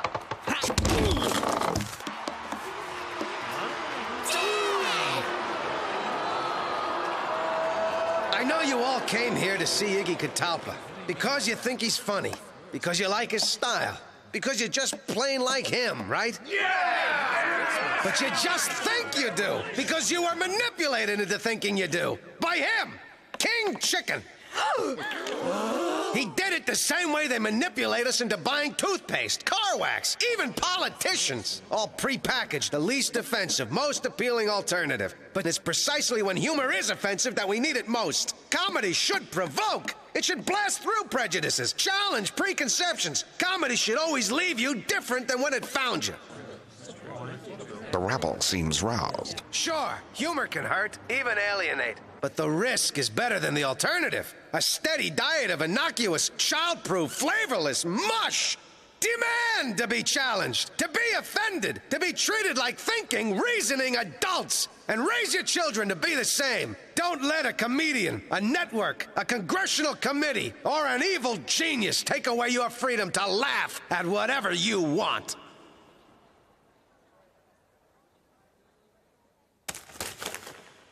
Exit stage left. Don't think you've seen the last of me yet, Duckman. Wow, Doc. That was incredible. I never heard you be so passionate and eloquent. Yeah, well, it was because I accidentally swallowed King Chicken's intelligence formula. The stuff I was drinking? Actually, Mr. Disguise, that was just cherry soda. Look, Iggy, I'm sorry I had to expose him like that and bring your world crashing down around you. Me too. Well, guess it's time to move on to my lesbian jokes. Hey, whatever works. I think everything's gonna be all right. Boom, boom, boom, boom. When it comes bubbling out, ha ha. Ba-boom-da-boom.